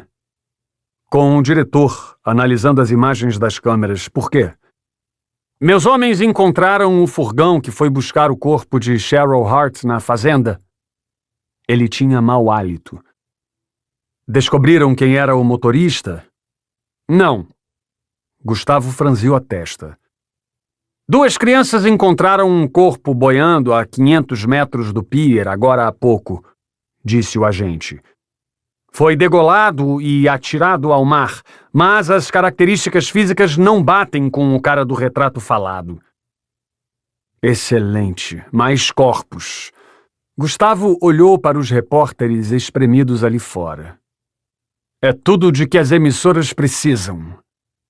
Estão chegando aos montes na cidade, disse o agente referindo-se aos repórteres. Vi alguns com jaqueta da CNN. Essa porra de homem de palha está virando notícia nacional. Gustavo balançou a cabeça. Alguma pista sobre Lakota e Sean? Indagou. Interrogamos os funcionários, mas ninguém sabe de nada. Não deixe de informar se tiver informações. Gustavo colocou a mão no ombro do agente. Preciso ir. Atravessou a recepção até uma porta larga ao lado do balcão. A sala de reuniões, que parecia um auditório, estava repleta de funcionários com jalecos brancos, verdes e azuis. Olhou ao redor. Havia um grupo de funcionários no canto e outro perto da caixa de som, do lado oposto. Tentou calcular o número aproximado de pessoas que entravam e saíam daquele hospital todos os dias. Precisou de 2 minutos e 3 pedidos de informação para encontrar Rory Flynn.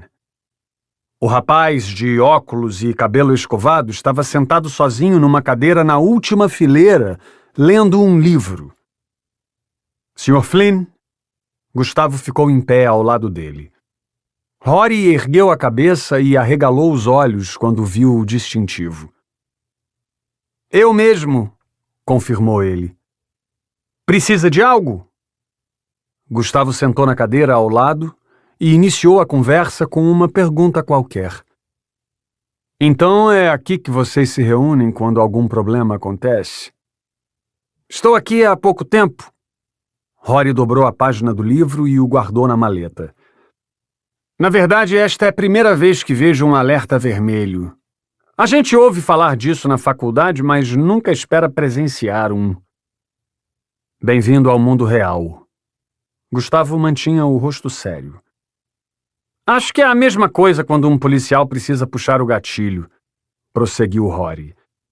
Todos sabem que existe a chance de precisarem matar alguém, mas acabam vivendo achando que nunca precisarão fazer isso. Conheço alguns que só entraram na polícia para puxar o gatilho. Rory sorriu. Mas nunca conheci alguém que quisesse um alerta vermelho. Ficaram calados por um momento. O burburinho dos funcionários não parava. Numa ação quase involuntária, Rory tirou os óculos e com uma flanela limpou as lentes. Quase deixou tudo cair. Tremia. Era visível que estava nervoso. Está aqui para saber o que eu estava fazendo no 2º andar na hora do crime, não é? Rory colocou os óculos de volta no rosto. Gustavo fez que sim. Embora eu ache que você não teve nada a ver com o que aconteceu, ainda assim preciso ouvir o que tem a dizer, sussurrou. E confesso que estou curioso.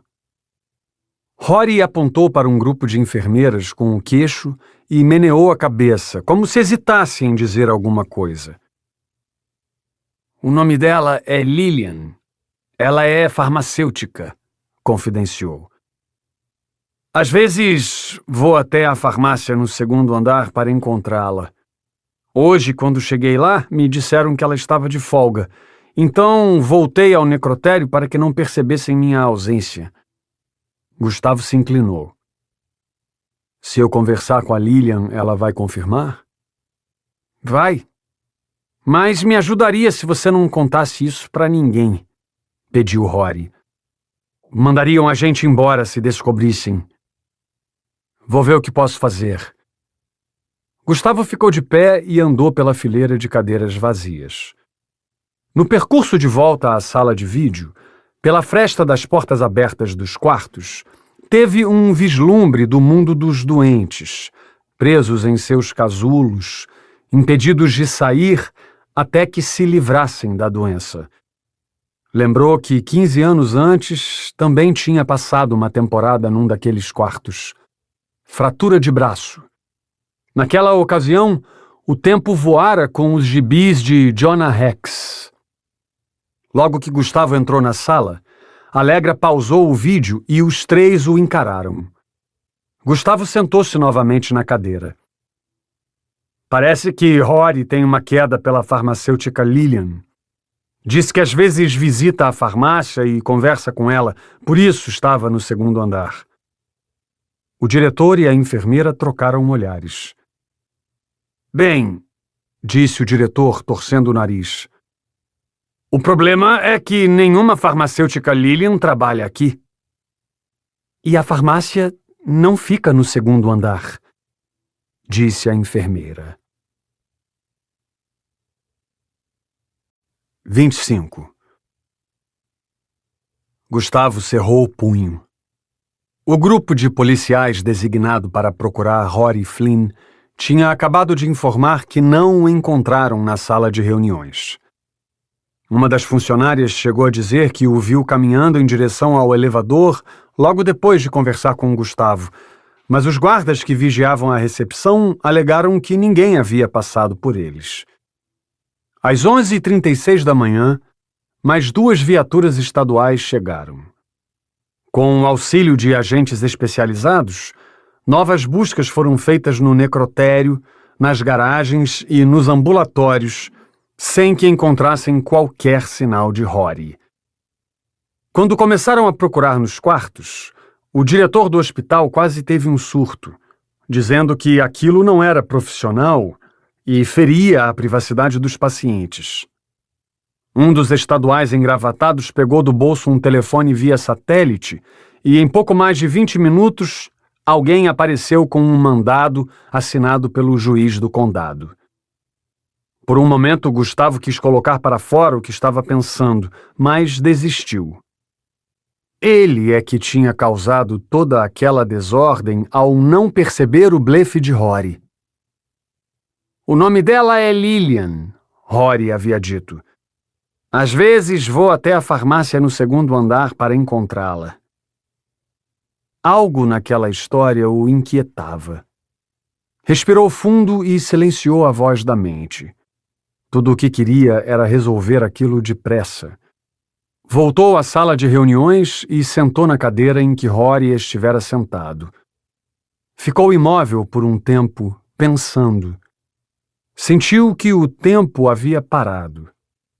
Olhou para o chão e passou a mão embaixo da cadeira, como se algo tivesse sido deixado ali.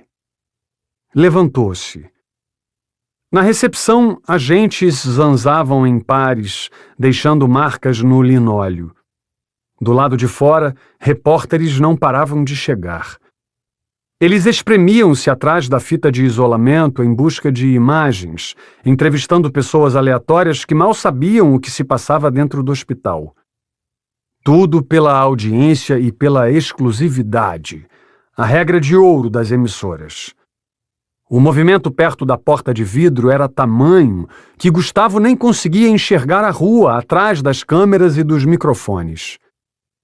Às 12h14, o corpo do Dr. Thorold foi tirado da sala de tomografia e levado de helicóptero ao hospital de Fairbanks para passar pela autópsia.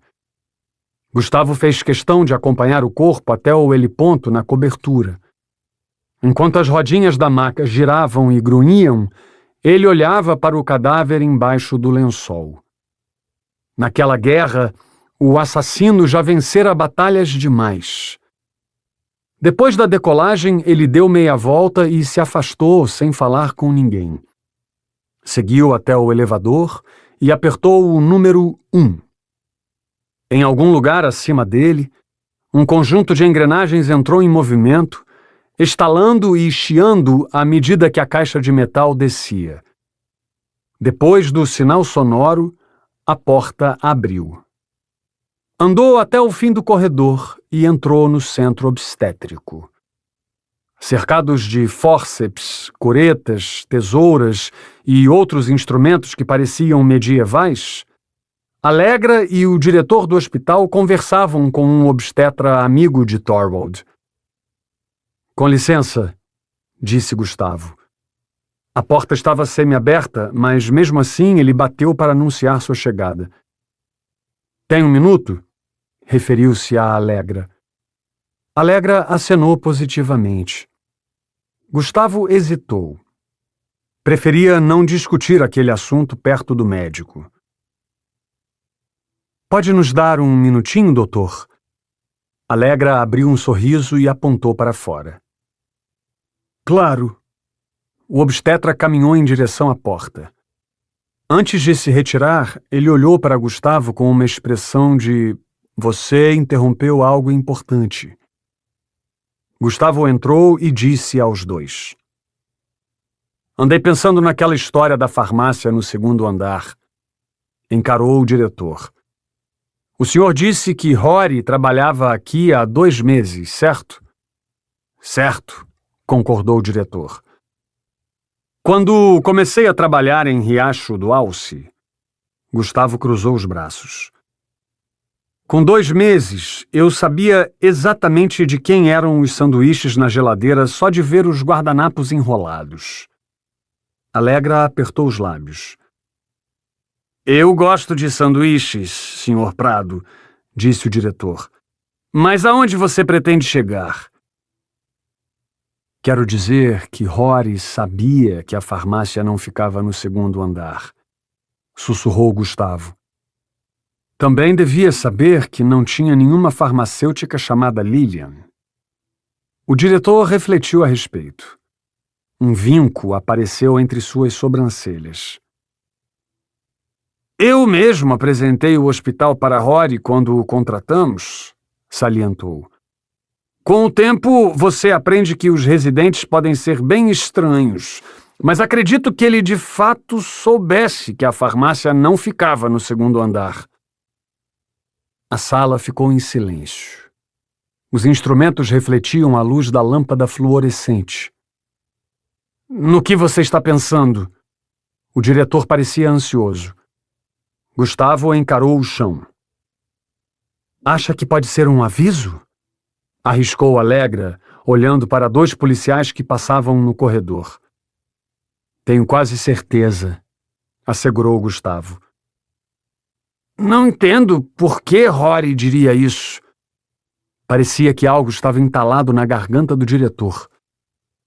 Acho que ele estava sendo vigiado. Por quem? Não sei. Isso é impossível, disse o diretor, seguro do que estava dizendo. Apesar das laranjas podres, nossa equipe é muito unida. Eu seria o primeiro a ser informado da presença de alguém estranho na sala de reuniões durante um alerta vermelho. Gustavo se lembrou dos funcionários aglomerados na sala, todos vestindo roupas claras e conversando em grupos, formados de acordo com sua remuneração, cada um com sua própria história. Apesar do tom exaltado do diretor, Gustavo respondeu num sussurro. Então, talvez o vigilante não fosse um estranho. E se um deles fosse o homem que estamos caçando? E se um deles fosse o homem de palha? Ouviram passos no corredor.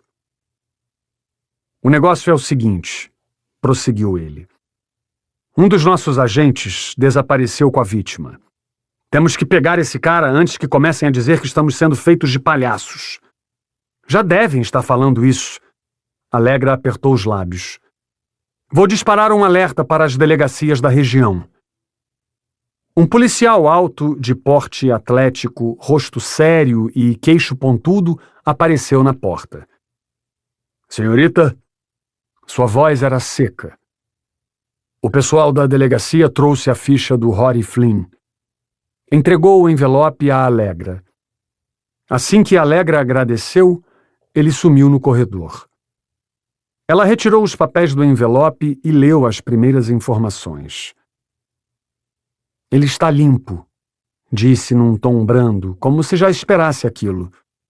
Nenhuma passagem. Molhou o dedo com saliva e virou a página. À medida que lia, sua testa ficava mais franzida. Adivinha quem é o pai do Rory? Indagou. Gustavo deu de ombros. Pastor Edmund Flynn Jr., revelou Alegra. Está dizendo que Rory é o pai do filho de Cheryl? É o que parece. 26. Era meio da tarde em Anchorage e os prédios no outro lado da rua lançavam sombras longas sobre a janela espelhada do escritório do hospital. Gustavo segurava um copo de café numa das mãos e o telefone mudo na outra. Nada fora do normal. O telefone ficava mudo sempre que uma ligação era transferida na delegacia de Riacho do Alce. Com o telefone grudado na orelha, não tirava os olhos da ficha de Rory Flynn. Alguém atendeu. Gustavo, oi! Cumprimentou Adam com a mesma animação de sempre. Como estão as coisas? Gustavo manteve-se sério. Na verdade, estão ficando cada dia mais estranhas, disse. Estranhas? Indagou Adam. Me conte sobre isso. Agora estou sem tempo, despistou Gustavo. Estamos investigando um novo crime e precisamos que você nos envie com urgência uma cópia do depoimento do Rory Flynn. Adam fungou. O filho do pastor? Ele ainda não prestou depoimento, disse Adam, também adotando um tom sério. Não o encontramos. Porra, Adam! Retrucou Gustavo, amassando o copo de café vazio. Tá achando que isso é brincadeira? O clima que se formou estava longe de ser amigável. Gustavo resistia a acreditar na teoria de Allegra de que Adam não era confiável, mas aquela resistência estava por um fio. No silêncio que se seguiu, um médico foi chamado para algum quarto pelo alto-falante do hospital.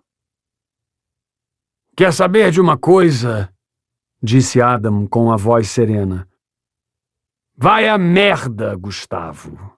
Vai a merda. E desligou. Depois de quase uma hora interrogando testemunhas, Gustavo e Allegra deixaram a polícia estadual continuar o trabalho no hospital.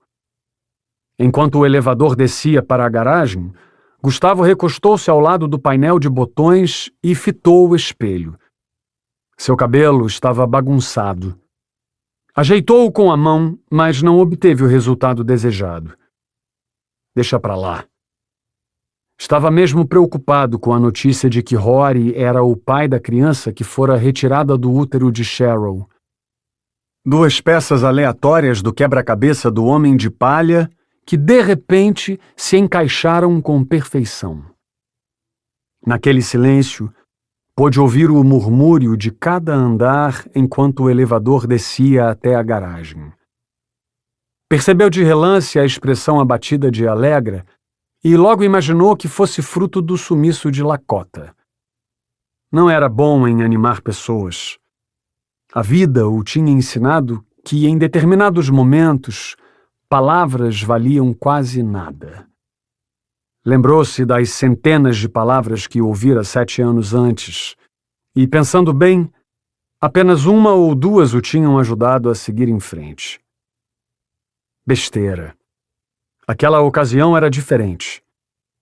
Evitou encarar Allegra. Tá preocupada com o Lakota? Foram as melhores palavras em que conseguiu pensar. Ele parece ser um cara durão. Allegra tentou manter o ânimo. Ele é descendente dos Sioux. Ela revirou os olhos. Claro que é durão. Os 2 forçaram um sorriso. Novidades sobre o relatório que a Lena está fazendo? Parece que há mais crimes não solucionados do que imaginávamos. Allegra se olhou no espelho. O problema é que algumas delegacias são uma verdadeira bagunça, com arquivos misturados e infestados de traças. Lena vai precisar de mais tempo. Ela comentou sobre a situação do arquivo de Riacho do Alce? Riacho do Alce é o império das traças. O elevador emitiu um sinal sonoro e a porta abriu. Quando Gustavo acessou a garagem, sentiu uma corrente de ar frio no rosto. Baforou nas mãos. O frio liquidava seu raciocínio, e aquilo era algo que um agente de homicídios não podia permitir. A 10 metros do elevador, escorado numa das vigas, estava um homem na casa dos 40 anos. Tinha ombros largos e o cabelo escuro salpicado de fios brancos. Vestia um terno azul marinho com gravata bordô, o que o deixava com aparência de empresário. A maturidade cavava linhas sóbrias no seu rosto. Quando ele viu Gustavo e Allegra chegando, deu a última tragada no cigarro, Atirou a guimba acesa longe e começou a se aproximar deles. Por Deus, resmungou Gustavo. Me explique como ele conseguiu entrar aqui. Você o conhece? Perguntou Alegra. Conheço. Ele ajudou a polícia a resolver uns casos há algum tempo atrás. Agora trabalha como detetive particular. O cara é bom, mas é meio chato às vezes. É o mínimo que se espera de um detetive, não é? Emendou ela. Gustavo foi ao encontro do homem. Dimitri! Disse, fingindo surpresa. Faz quanto tempo? Andei ocupado, mas não o bastante para esquecer que você me deve uma cerveja. Dimitri apertou a mão de Gustavo. Era um homem bonito, não tão alto quanto Gustavo. Mas se perguntassem para as pessoas, muitas diriam que era assim. Talvez por causa da postura ereta ou do ar confiante dele. Você sempre teve boa memória, brincou Gustavo. Vai me dizer como conseguiu entrar aqui? Olhou para o acesso onde deveria haver um policial vigiando. Dei um jeito. Dmitri Andreiko era um polonês que conseguira visto americano depois de casar com uma texana que conheceu na Sibéria. Morava em Anchorage, mas passava a maior parte do tempo numa fazenda que adquiriu em Riacho do Alce, desde que a esposa falecera, vítima de câncer de mama. Todos da cidade sabiam que aquele homem de olhos verdes impenetráveis era fechado e tinha um círculo de amigos pequeno. Alguns veteranos de guerra comentavam que ele era espião da KGB infiltrado nos Estados Unidos. Gustavo conhecia Dmitri havia muitos anos, embora a agitação da vida impedisse que se vissem com mais frequência. Na última vez que haviam sentado para beber, Gustavo acabou perdendo uma aposta que ele mesmo propusera, sobre qual time faria o primeiro touchdown no jogo de futebol a que assistiam. Uma jogada de azar.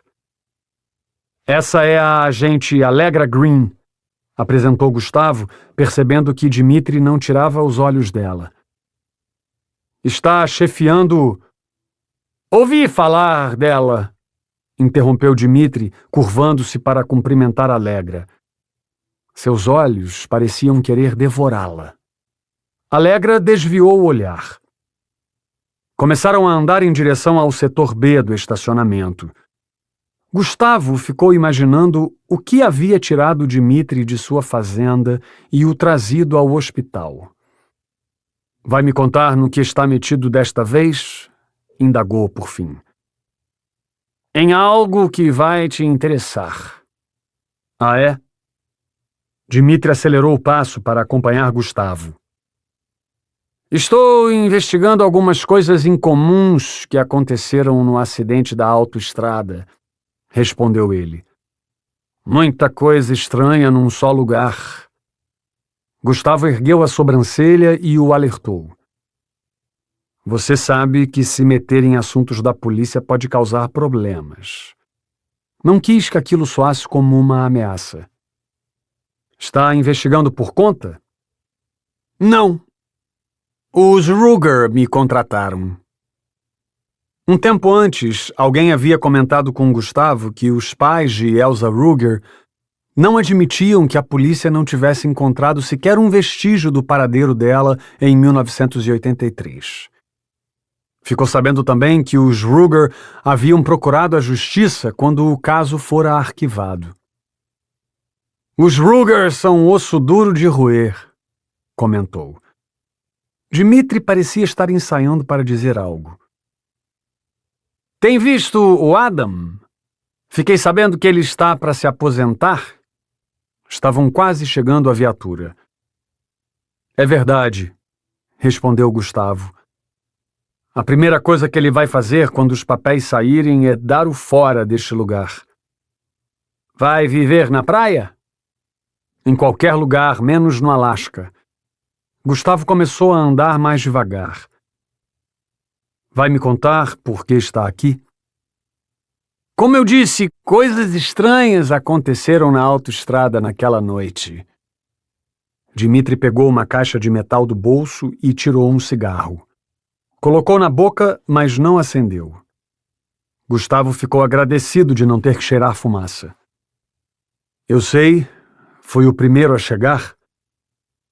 É por isso que estou aqui. O cigarro dançava entre seus lábios. As iniciais LLK dizem alguma coisa a vocês? A pergunta dirigia-se a ambos. Os dois se entreolharam e negaram com a cabeça. Alegra devolveu a pergunta. Deveriam dizer? Talvez. Dmitri abriu um sorriso. Fora Elsa Ruger, que foi achada daquele jeito, as outras 3 vítimas na autoestrada foram o velho Carlo Cabarca e os policiais Gonzalo Cuerva e Ed Tremper. Fez uma concha com a mão para acender o cigarro. O que me deixa intrigado é que ontem deixaram cartas com as letras LLK, marcadas a sangue, na caixa de correio das famílias de todos eles. Gustavo estava prestes a abrir a porta da viatura, mas interrompeu o movimento. Virou-se e encarou Dmitri. E isso quer dizer alguma coisa? Não sei, respondeu Dmitri. Mas seria bom se você conversasse com o Adam sobre o assunto. Por que você mesmo não conversa? Eu tentei, revelou. Estive na delegacia hoje cedo, mas ele não pareceu feliz com a minha visita. E o que Adam tem a ver com isso? Não faço ideia. Dmitri guardou o isqueiro no bolso e soprou fumaça para o alto. Só sei que ele também recebeu uma dessas cartas. As pernas de Gustavo fraquejaram. Ele olhou para a Alegra, que estava com a testa franzida. Ela não falou nada, mas era fácil ler o que se passava dentro da sua cabeça. Eu avisei que ele não era confiável. Gustavo abriu a porta da viatura e entrou. Vamos investigar, disse olhando pelo espelho retrovisor para manobrar. Vou conversar com Adam e te ligo. Liga mesmo? Dmitri deu um passo para trás. Só se ficarmos quites da cerveja. Gustavo apertou o acelerador, fazendo o motor roncar. Eu sabia que você daria um jeito de não pagar. Dmitri colocou o cigarro na boca e se afastou. Você sempre encontra um jeito de não pagar. Gustavo apertou o volante com força, como se quisesse tirá-lo do lugar.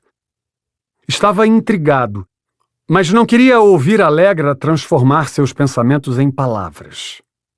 Merda, Adam! Dirigiu na direção da claridade que vinha da saída. Havia 2 policiais postados ao lado da cancela. Eles conferiram quem estava na viatura antes de liberar a passagem. Como era de esperar, repórteres abordaram a viatura na calçada. Gustavo olhou para a Alegra querendo saber o que ele deveria fazer. Ela era a chefe. Alegra fez sinal para que mantivesse os vidros fechados enquanto os guardas pediam aos repórteres que o caminho fosse liberado. Aproveitando uma brecha, uma repórter de terninho social bateu no vidro e fez uma pergunta sobre o interrogatório de Rory Flynn. Gustavo estranhou e abriu um pouco o vidro. O que você disse? Indagou. A repórter aproximou o microfone dele. Perguntei quando vão interrogar Rory Flynn, repetiu ela. Quando conseguirmos pegá-lo. Ele ameaçou fechar o vidro. Não sei se foram informados, mas o Sr. Flynn acabou de se apresentar na delegacia com um advogado, informou ela. Até Alegra ficou surpresa com aquela notícia. 27. 27 de dezembro de 1993. Parada na minha frente, ela espera. Uma espera fácil, pois não sabe o que vai acontecer. No começo, olha ao redor, mas não vê motivos para fugir. Sou invisível e ela não sabe de nada. Não vê razão para nada que acontece e não há nada que possa fazer. Mesmo assim, ali está ela, parada na minha frente. O tempo passa. Algo se move entre as folhagens. Ela ergue a cabeça e, como se sua vida dependesse daquilo, some entre as árvores. Aprender a controlar a respiração é algo importante para um caçador. Seguindo pela floresta em ritmo furtivo, respiro de forma bem profunda. A bandoleira do rifle aperta meu peito. As botas de couro de alce deslizam quase sem ruído pela neve espessa que recobre o chão da montanha. O ar gelado quase congela meus pulmões. Em breve, o sol vai desaparecer. Os dias ficam mais curtos no inverno. Preciso me apressar. Seguindo as pegadas frescas, pego um atalho em direção ao lago, congelado, assim como todo o resto. Mais algumas centenas de metros e chego à margem. Dou uma olhada na paisagem. Vejo pequenas cabanas que são ocupadas por pescadores e turistas no verão. Àquela altura do inverno, estão quase todas abandonadas. Quase todas. Meu estômago ronca de fome. O almoço não estava do meu agrado. Avanço mais um pouco, costeando a margem onde a neve é menos espessa. Não vejo movimento nenhum. Pego do chão uma pedra pouco maior que meu punho. Atiro-a no lago para ver quanto ele está congelado. A pedra quica e desliza até um ponto a que eu não arriscaria ir. É improvável, mas ela pode ter cruzado por ali. Talvez até tenha morrido afogada quando o gelo em que pisava rachou, ou, quem sabe, tenha escolhido um bom lugar para se esconder. Hoje não parece ser meu dia. Volto ao atalho, mas antes de me embrenhar na mata, ouço galhos quebrando. Um som que muda minha sorte. Fico de cócoras e me viro devagar. Ali está ela. A mais bela figura que a natureza poderia me mostrar. Mantenho a calma. Não quero assustá-la. A maravilha da morte é algo que precisa ser aproveitado em toda sua essência. Estou ofegante, mas controlo a respiração. Encosto a coronha do rifle no ombro. Gosto de sentir o coice da arma quando puxo o gatilho. O impacto da pólvora explodindo, disparando o projétil que findará uma vida, é algo que me agrada. Fecho o olho esquerdo e com o direito olho através da luneta. Árvores, rochas, neve. Então, a cruz da mira a encontra. Puxo o gatilho. O estampido ecoa pela montanha. Os pássaros levantam voo, abandonando a segurança do ninho. Devolvo o rifle às costas, firmo a bandoleira no peito e me aproximo. Posso sentir o sofrimento da rena que tenta erguer a cabeça com aqueles chifres grossos e bonitos. Sangue escorre de um buraco no pescoço logo abaixo da orelha. Ela tenta levantar, ouço sua respiração. Agora, há sangue escorrendo pela boca. Sei que posso pôr fim ao sofrimento dela em menos de 1 segundo com a faca que carrego na cintura. Posso, mas não quero. Vê-la lutar pela vida, mesmo sabendo que as chances dela são nulas, é tudo o que anseio. Ela agoniza, arregala os olhos, bate as pernas e cristais de gelo se levantam.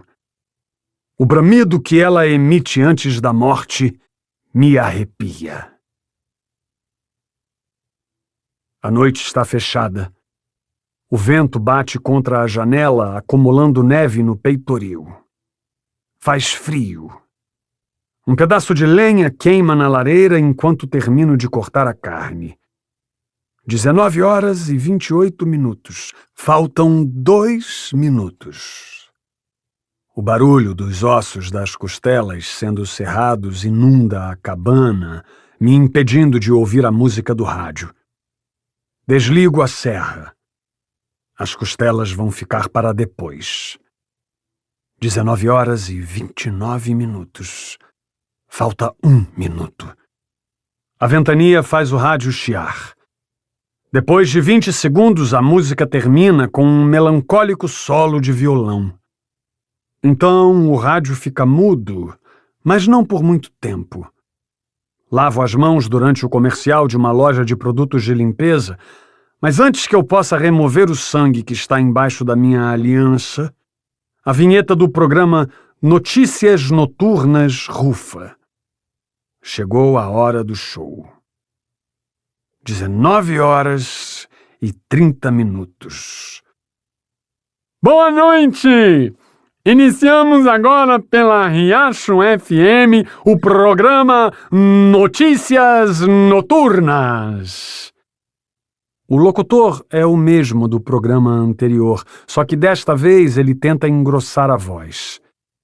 Você ouvirá a partir de agora os principais fatos ocorridos no país e no mundo. Uma música que parece trilha sonora de filme roda ao fundo. Notícias Noturnas. A informação perto de você. Aumenta o volume. Eles não deram a notícia ontem. A trilha de filme fica tocando mais um tempo. No programa de hoje, destacamos outro crime que voltou a chocar a cidade nesta tarde.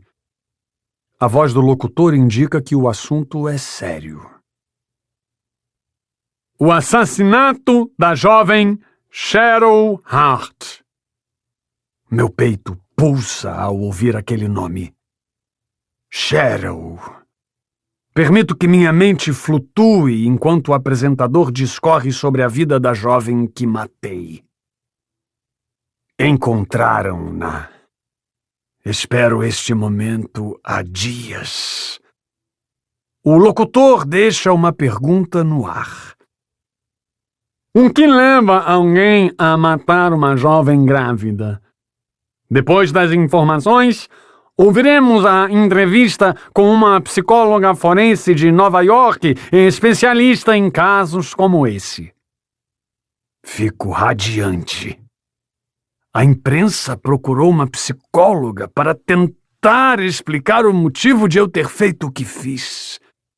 Sinto-me como um artista de teatro, com luzes passeando sobre minha cabeça, cercado de fãs que aplaudem e gritam meu nome.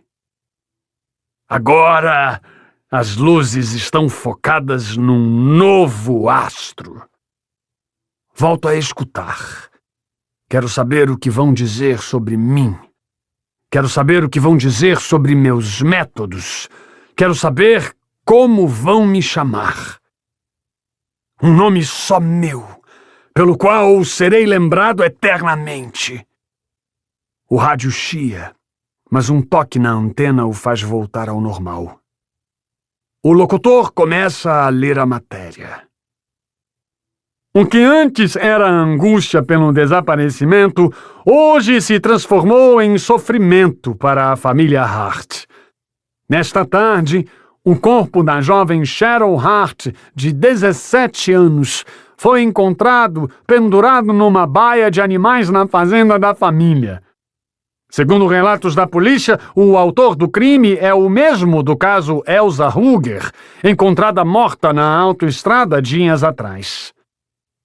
Aumento o volume ainda mais. O som está tão alto que a voz do locutor fica distorcida. Não me importo.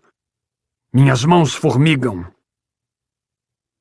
Em contato com uma fonte na polícia, ficou claro que as autoridades não querem causar pânico, mas entre elas é unanimidade que um assassino em série está em ação na região. A trilha de fundo sobe. Um perigoso assassino que todos estão chamando de Homem de Palha. Meu sangue ferve. Outra vez creditaram minha obra ao ladrão de cadáveres. No meu teatro mental, as luzes perdem o foco e meus fãs me olham como se eu os tivesse traído. Eles querem mais. Pedem mais. Gritam que o Homem de Palha é um assassino melhor. Nunca somos nós mesmos quando há plateia. Querem mais?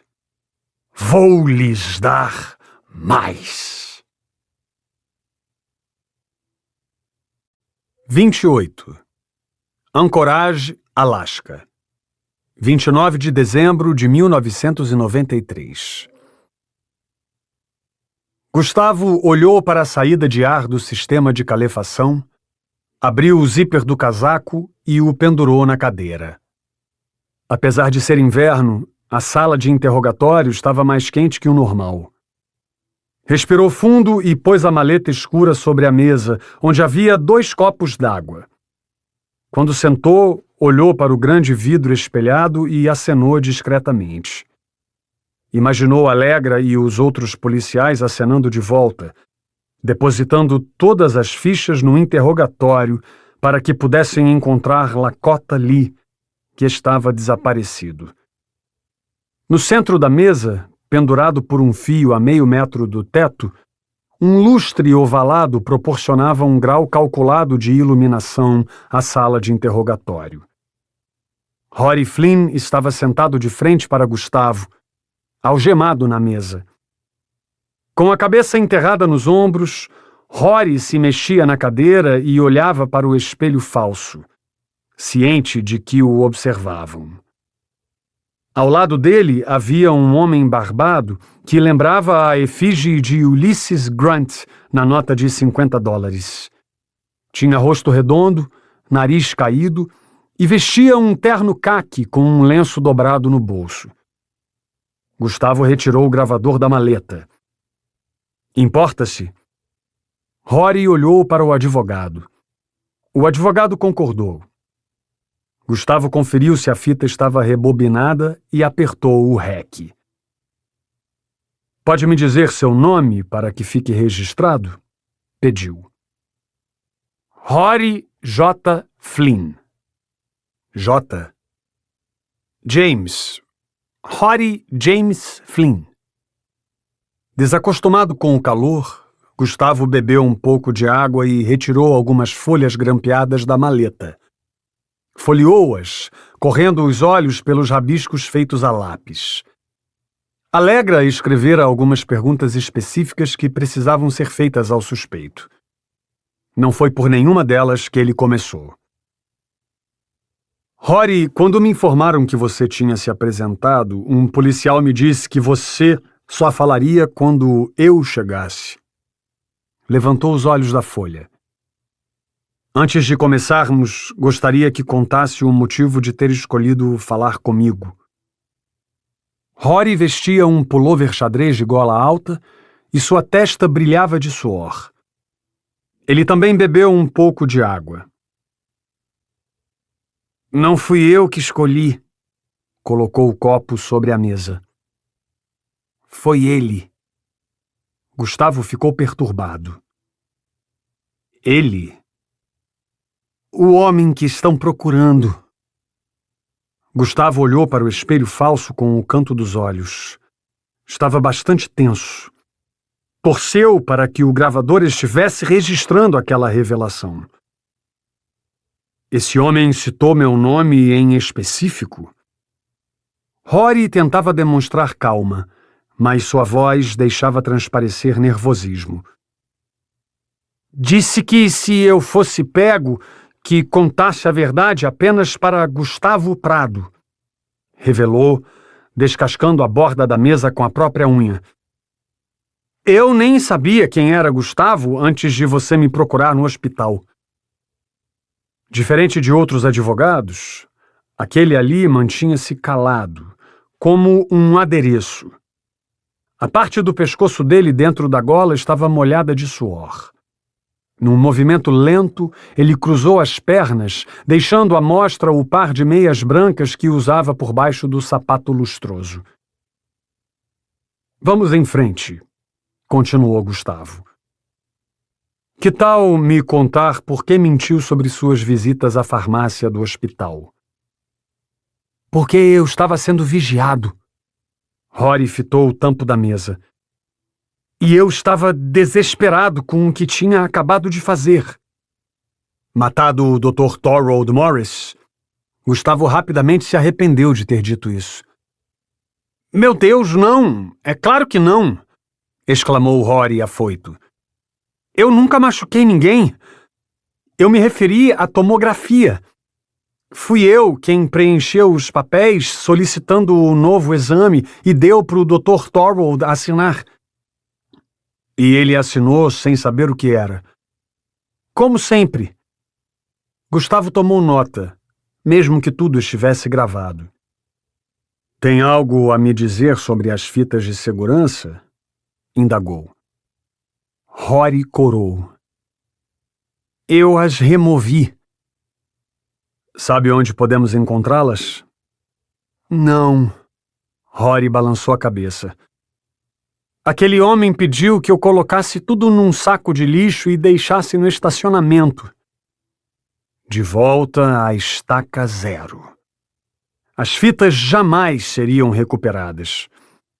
Fale um pouco sobre esse homem.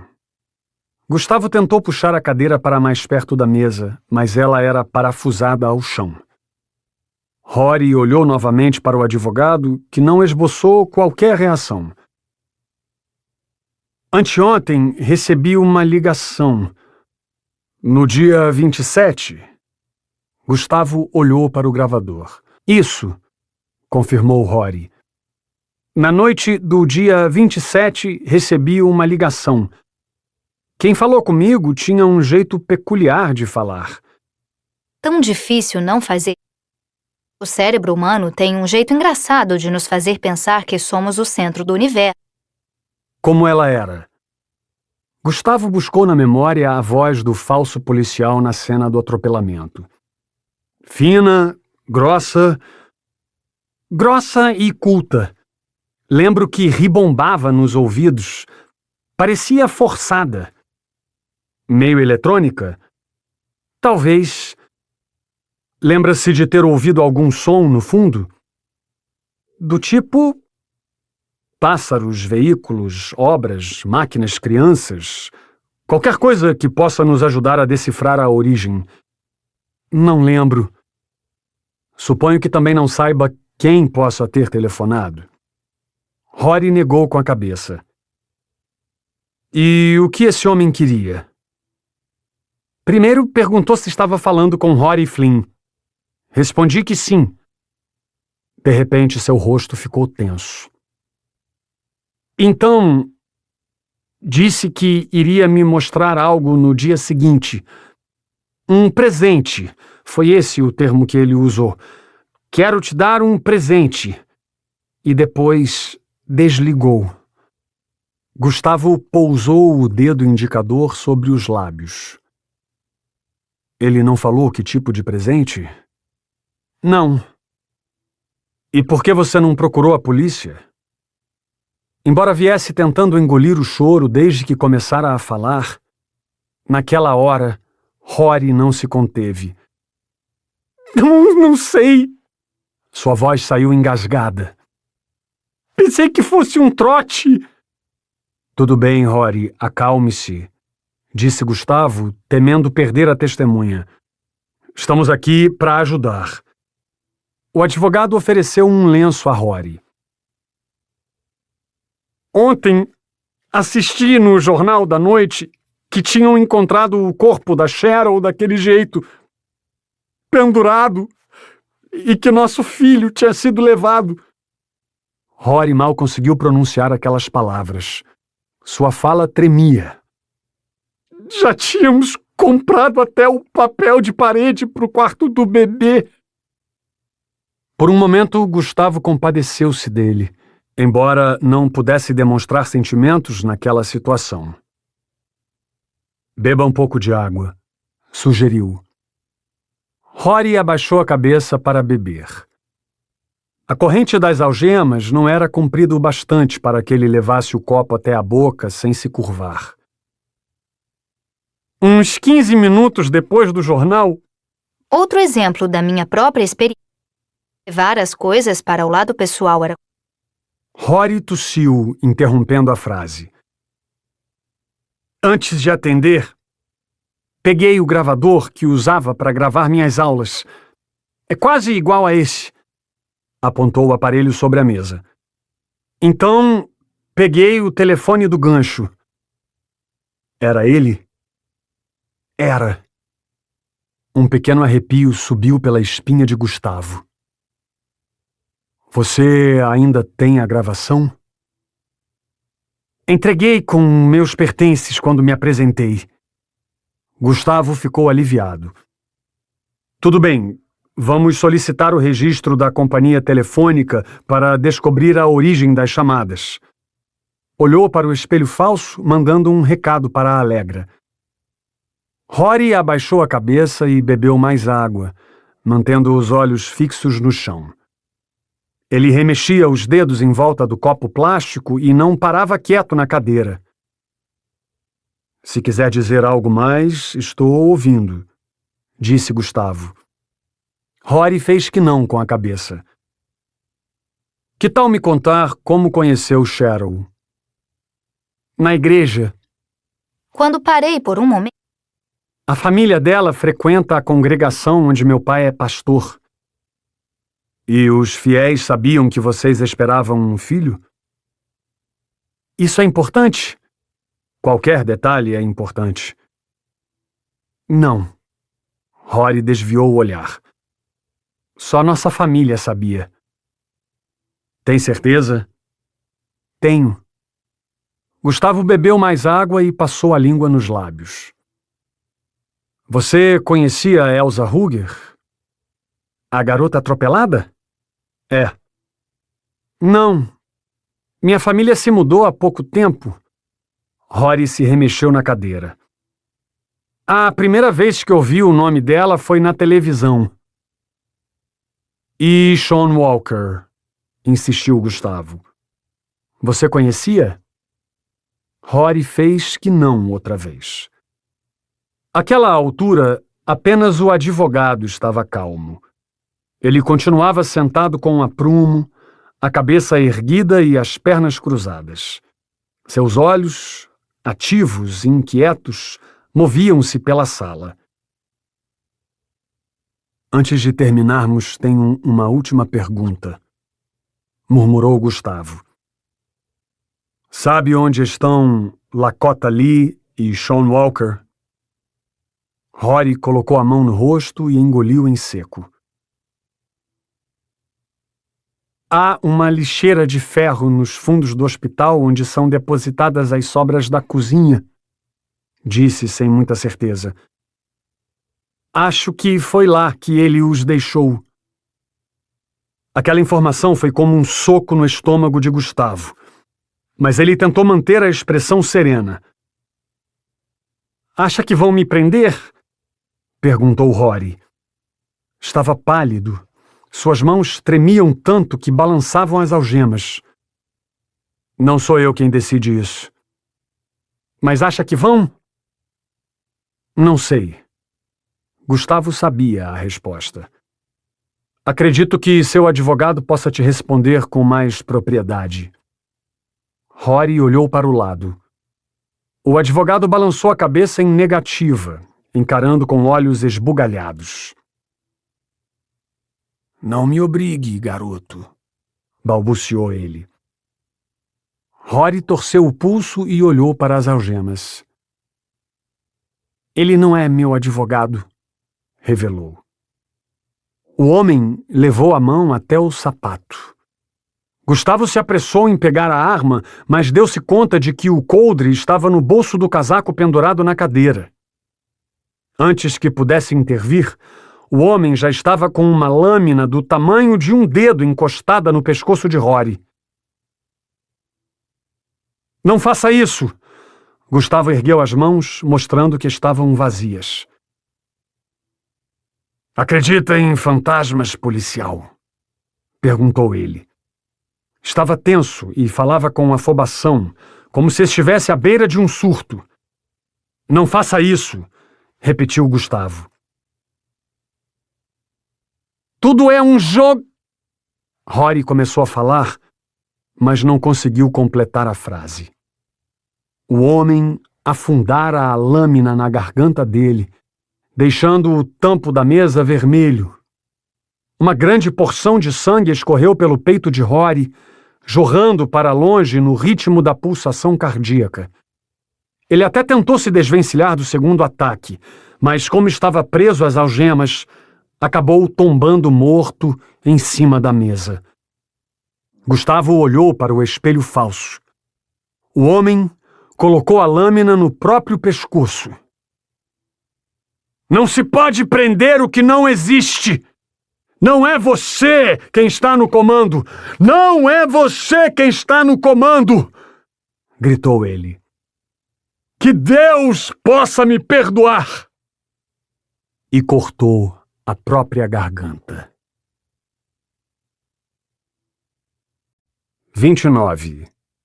18 de agosto de 1986. 7 anos antes. Gustavo caminhou centenas de metros até se aproximar da encosta da montanha.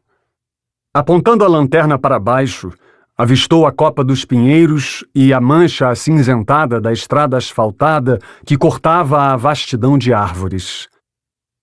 Claire! Gritou o mais alto que pôde. Ficou em silêncio, atento a qualquer ruído que indicasse o paradeiro dela. Seu coração pulsava acelerado.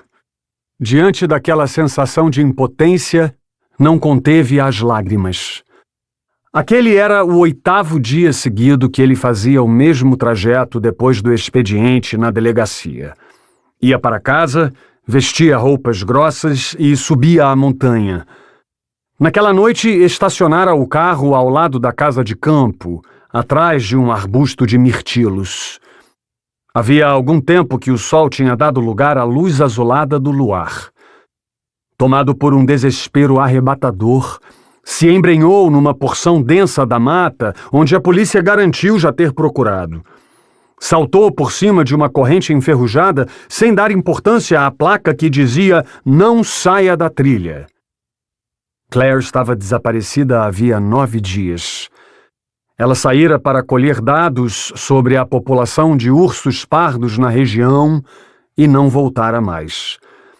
Na noite em que Claire desapareceu, depois de ter entrado em contato com a delegacia de Riacho do Alce, Gustavo e mais 3 policiais iniciaram a busca. Não encontraram nada além de pegadas que poderiam ser de qualquer um. No segundo dia, com a notícia se espalhando, a comoção tomou conta da cidade. Um grupo de jovens e várias entidades se uniram à causa e, na tarde do dia 10 de agosto, cerca de 70 moradores, sem contar os policiais de municípios vizinhos, varreram toda a floresta até o anoitecer. Nada foi encontrado. Depois daquele dia, começaram a surgir rumores de que Claire, apesar de conhecer os perigos da floresta, havia se afastado demais das trilhas e sido atacada por algum animal. No terceiro dia, a polícia estadual chamou cães farejadores. Nada.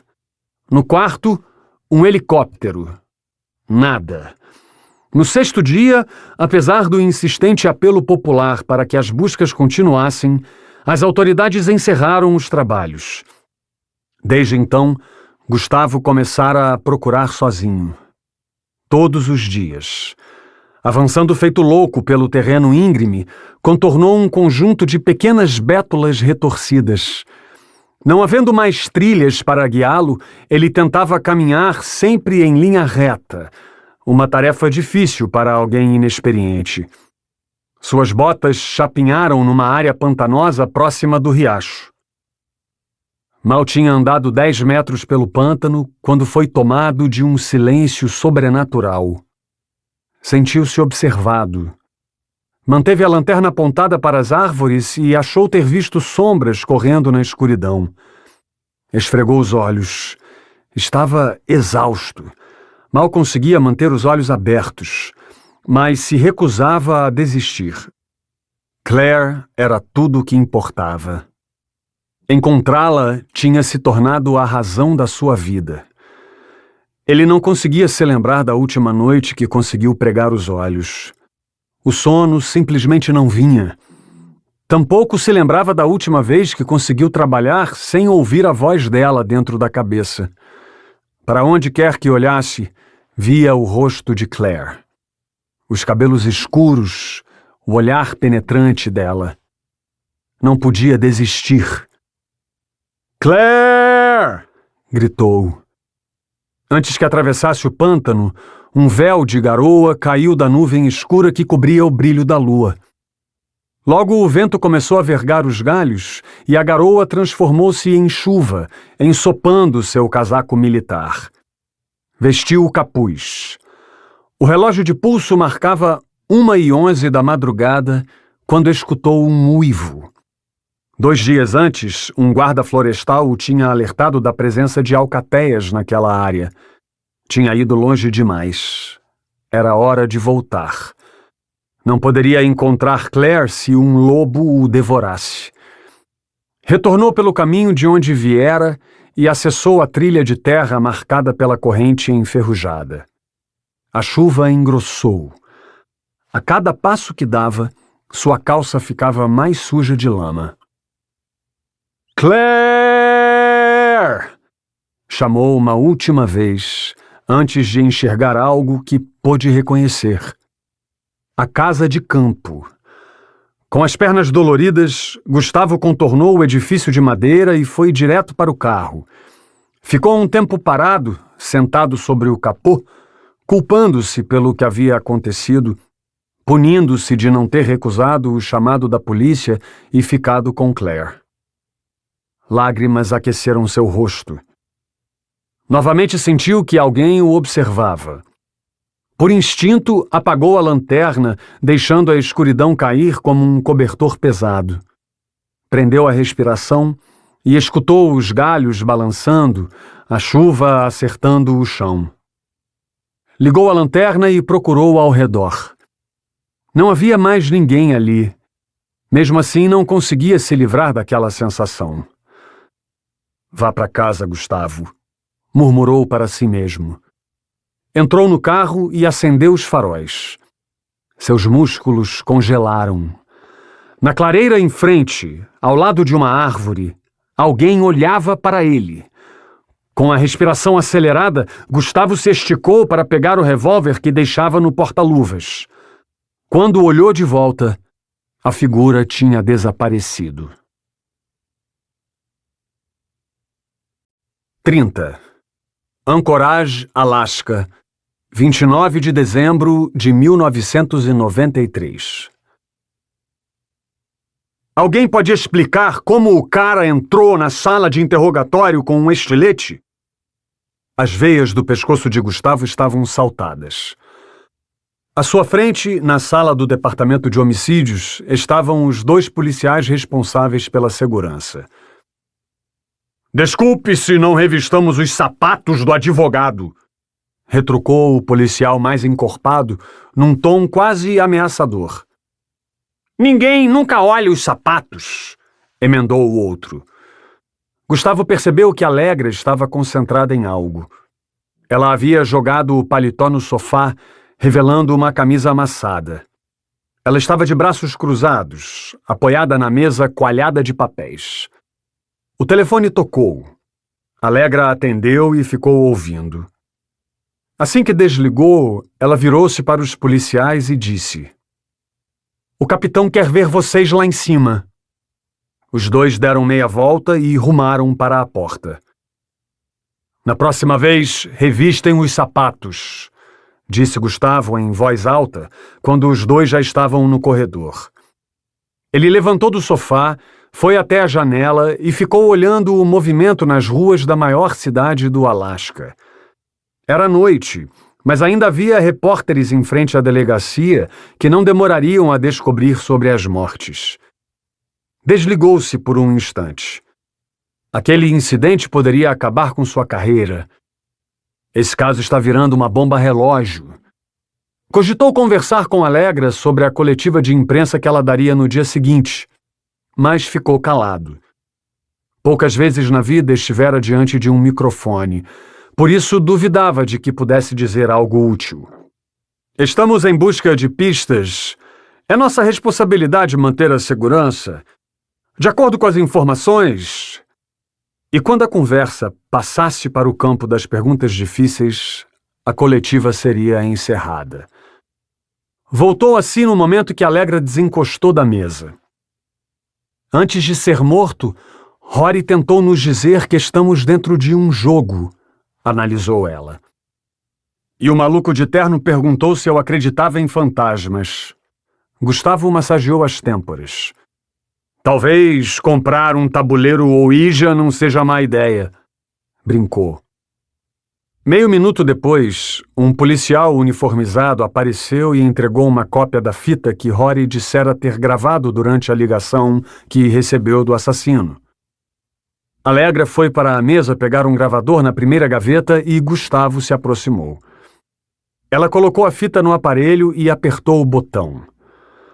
Uma leve interferência e um som de movimento antecederam a voz temerosa de Rory, que se ouviu em seguida.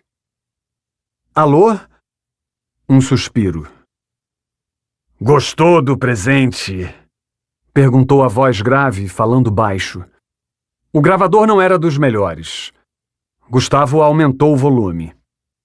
Quem é você? Retorquiu Rory. Apenas a respiração ofegante. O que quer comigo? Eu perguntei se gostou do presente. Insistiu a voz, mantendo um timbre calmo, mas falando pausadamente.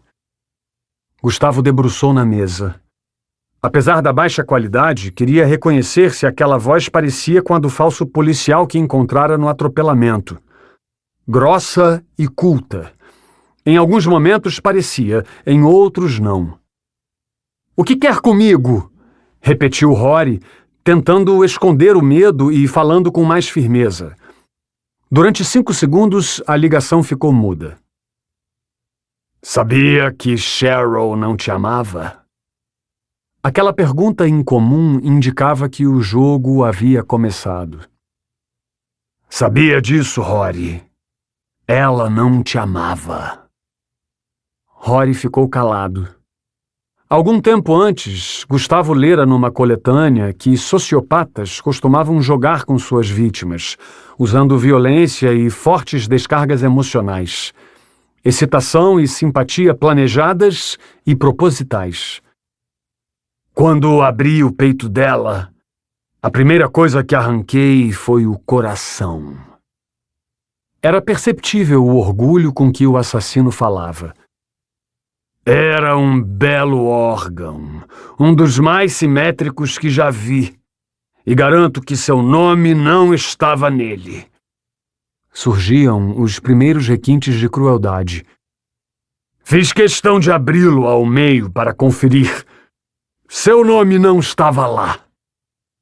Rory não falava. Já que está gostando de ouvir, quero falar um pouco sobre o pequeno Philip. Continuou a voz. Não sei se esse é o nome que escolheram, mas não importa. Philip foi o nome que eu escolhi. Sabia que Cheryl ia ter um menino? Se machucar meu filho, eu vou te matar! Ameaçou Rory. Um riso descontrolado retiniu. A ligação ficou muda outra vez. Escute bem, Rory. A voz ficou mais séria. Em alguns minutos, um homem vai bater à sua porta. Ele não tem respostas, por isso não faça perguntas. É alguém igual a você. Um meio necessário. Soltou um longo suspiro. Você vai deixá-lo entrar e fazer exatamente o que ele disser. Você, balbuciou Rory. Eu ainda não terminei. Era evidente a exaltação dele. Se você não colaborar, vou matar sua mãe, sua irmã e aquele velho inútil comedor de fiéis que você chama de pai. Depois vou pendurar os corpos no altar da sua igreja e fazer você rezar embaixo deles. Por fim, vou desmembrar o pequeno Philip e colocar os pedaços dele dentro da sua caixa de correio. Você está blefando, desafiou Rory. Uma campainha tocou ao fundo da ligação. Não brinque comigo, Rory. Outros brincaram e as coisas não acabaram bem. E desligou o telefone. Allegra estava com o dedo indicador sobre os lábios quando a gravação terminou. O advogado também estava sendo usado. Ela se esticou e pegou um amontoado de papéis. Ele era o homem que bateu a porta de Rory. Assim como Sean foi usado, completou Gustavo. E agora estão mortos. Ficaram alguns momentos em silêncio. Ele é alguém igual a você. Ambos tinham motivos para fazer o que fizeram. Temos que descobrir quem era esse homem e por que se passou por advogado. O nome dele era Ian Lazar. Morava com a irmã em Willow, numa propriedade a 130 quilômetros daqui, respondeu Allegra.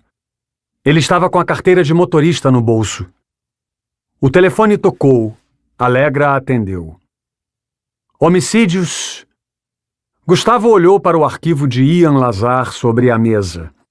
Embaixo da foto 3x4, leu um longo parágrafo sobre os antecedentes criminais dele e descobriu que em 1989 Ian tinha sido indiciado como suspeito pela morte de Angela Lazar, sua esposa, mas que por falta de provas fora inocentado naquele mesmo ano. Me mantenha informada de qualquer novidade, disse Allegra ao telefone. Quero que continuem as buscas. E desligou. Ela se aproximou da grande mesa do centro. Encontraram o corpo do Sean na lixeira do hospital, revelou ela. Mas nenhum sinal do Lakota. Um misto de alívio e frustração invadiu o peito de Gustavo. Alívio porque a polícia não havia confirmado a morte de Lakota. E frustração porque a única testemunha que conhecia o assassino estava morta. Eles vão encontrá-lo, garantiu Gustavo, e entregou a Allegra o arquivo de Ian. Dê uma lida nisso. Allegra começou a ler. Mas o quê? Indagou ela surpresa. Suspeito de assassinar a esposa grávida e de sumir com o corpo? Parece um crime do Homem de Palha e de 1989. Allegra virou a página. Não há mais informações, alertou Gustavo. Mas o último endereço está aqui. Ela o anotou num papel. Vamos para Willow. Temos que conversar com a irmã. O relógio de parede do escritório marcava 18h41. Gustavo apontou para o céu escuro atrás da janela. Não acha que é meio tarde? E eu tenho uma conversa marcada com o Dmitri daqui a pouco. O detetive polonês? O próprio. Allegra assentiu. Certo. Conhece esse cara há muito tempo? Perguntou. Quero dizer, tem certeza de que podemos confiar nele? Ele é mulherengo, mas confiável. Allegra pegou o terninho do sofá.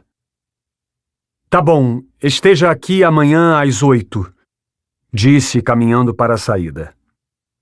Às 8, confirmou Gustavo.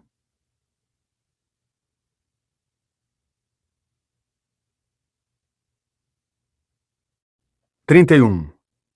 Willow, Alasca. 30 de dezembro de 1993. Eram 9h58 da manhã e Gustavo estava em Willow, na calçada da casa onde Ian Lazar morava com a irmã. A antiga rua de terra estava asfaltada de uma ponta à outra. O progresso é uma criatura faminta. Olhando para a neve que cobria os jardins, alguns ainda com enfeites natalinos, lembrou-se da última vez que estivera ali, 2 anos antes, quando fora comprar anzóis num mercado para pescar no lago Nancy, que ficava a poucos quilômetros ao sul. Ian Lazar, o homem que abria um talho na própria garganta, vivia numa casa de 2 pisos.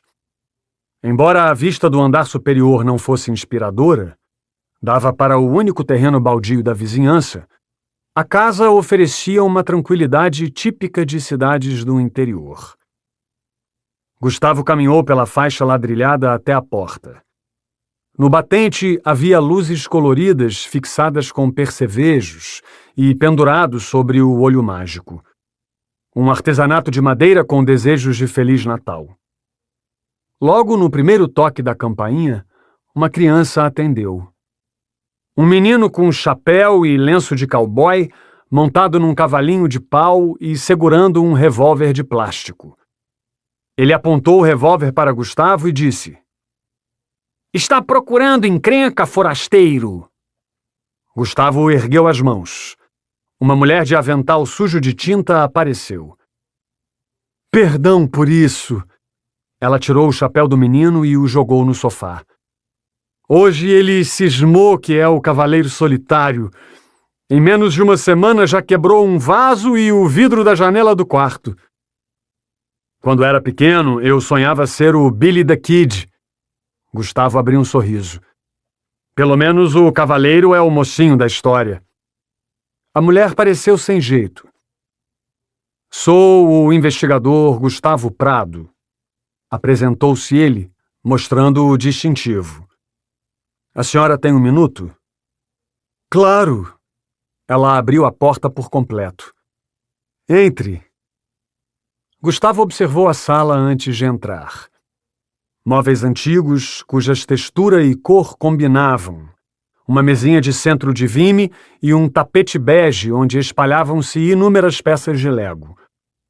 Mas no canto, onde a luz da manhã se infiltrava pelas persianas, uma tela pintada pela metade explicava o avental manchado de tinta. "Está aqui por causa do Ian?" perguntou a mulher. Gustavo devolveu a pergunta. "Você é irmã dele?" Ela se virou para o menino e pediu que ele subisse para brincar no quarto. "Sou. O Ian é meu irmão." Gustavo sentou no sofá, imaginando que a presença de Alegra ali facilitaria as coisas.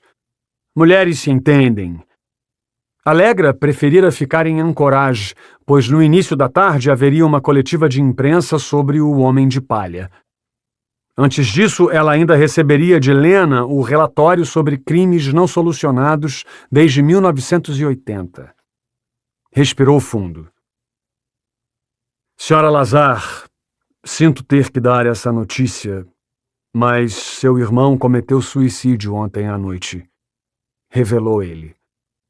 A mulher abaixou a cabeça e suspirou. Seus olhos ficaram vermelhos e cheios de lágrimas, mas ela não chorou, tampouco demonstrou surpresa. "Como isso aconteceu?" "Não acho que seja boa ideia eu contar isso." "Conte", insistiu ela. "Quero saber." Gustavo olhou para o teto, relutante. "Ele cortou a própria garganta durante um interrogatório." "Interrogatório?" Ela limpou os olhos. "Ian estava preso?" "Não", disse Gustavo. "É uma longa história que esperamos esclarecer em breve." Enquanto pensava no que dizer em seguida, Gustavo olhou para a porção de figurinhas de beisebol dentro do pote de vidro redondo no centro da mesinha de vime. "Não sei se meu instinto engana, prosseguiu ele. Mas não pude deixar de notar que a notícia da morte dele não te pegou desprevenida.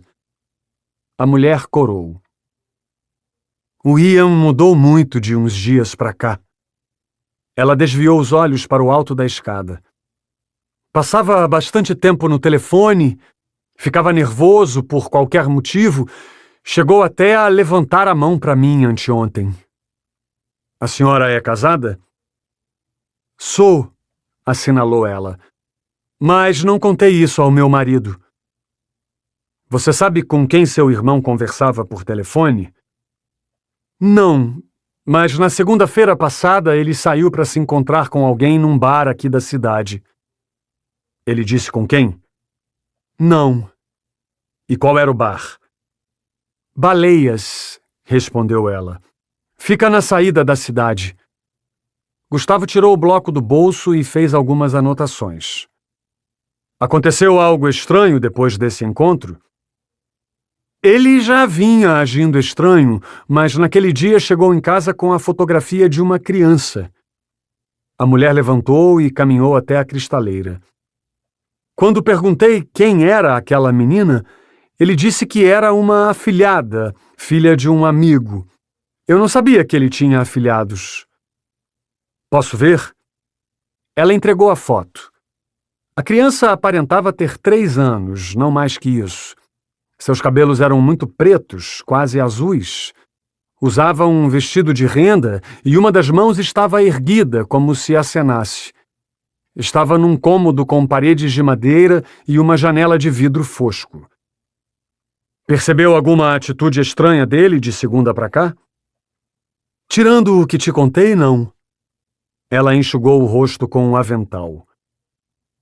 O Ian falava bastante sobre a Ângela, mas isso não é estranho, ele vive falando dela. Eles eram divorciados? Disfarçou Gustavo. Sabia que ela tinha sido assassinada e que Ian fora investigado como suspeito. Não. A mulher voltou à cristaleira e trouxe outra foto. Ângela sumiu do mapa 3 anos atrás. Tempos depois, alguns pescadores encontraram o corpo dela boiando no lago Nancy. Gustavo mirou a fotografia. Descobriram o que aconteceu? A autópsia foi inconclusiva devido ao estado do corpo, mas as autoridades acham que ela se afogou. Inclusive foi o que colocaram no óbito, contou ela com a voz engasgada. Ela gostava de passear no lago, mas os médicos a proibiram de ir lá sozinha por causa dos problemas que tinha. Gustavo ergueu as sobrancelhas. Ela sofria de esquizofrenia, explicou a mulher. Estava reagindo bem ao tratamento e fazia terapia 1 vez por semana, mas às vezes saía de casa e esquecia-se de voltar. Doença desumana, comentou Gustavo, e fez mais anotações no bloquinho. Seu cérebro trabalhava acelerado. A família, por acaso, não ficou com uma cópia do laudo da autópsia. Não. A última coisa de que o Ian precisava era da lembrança dela. Deve ter sido difícil.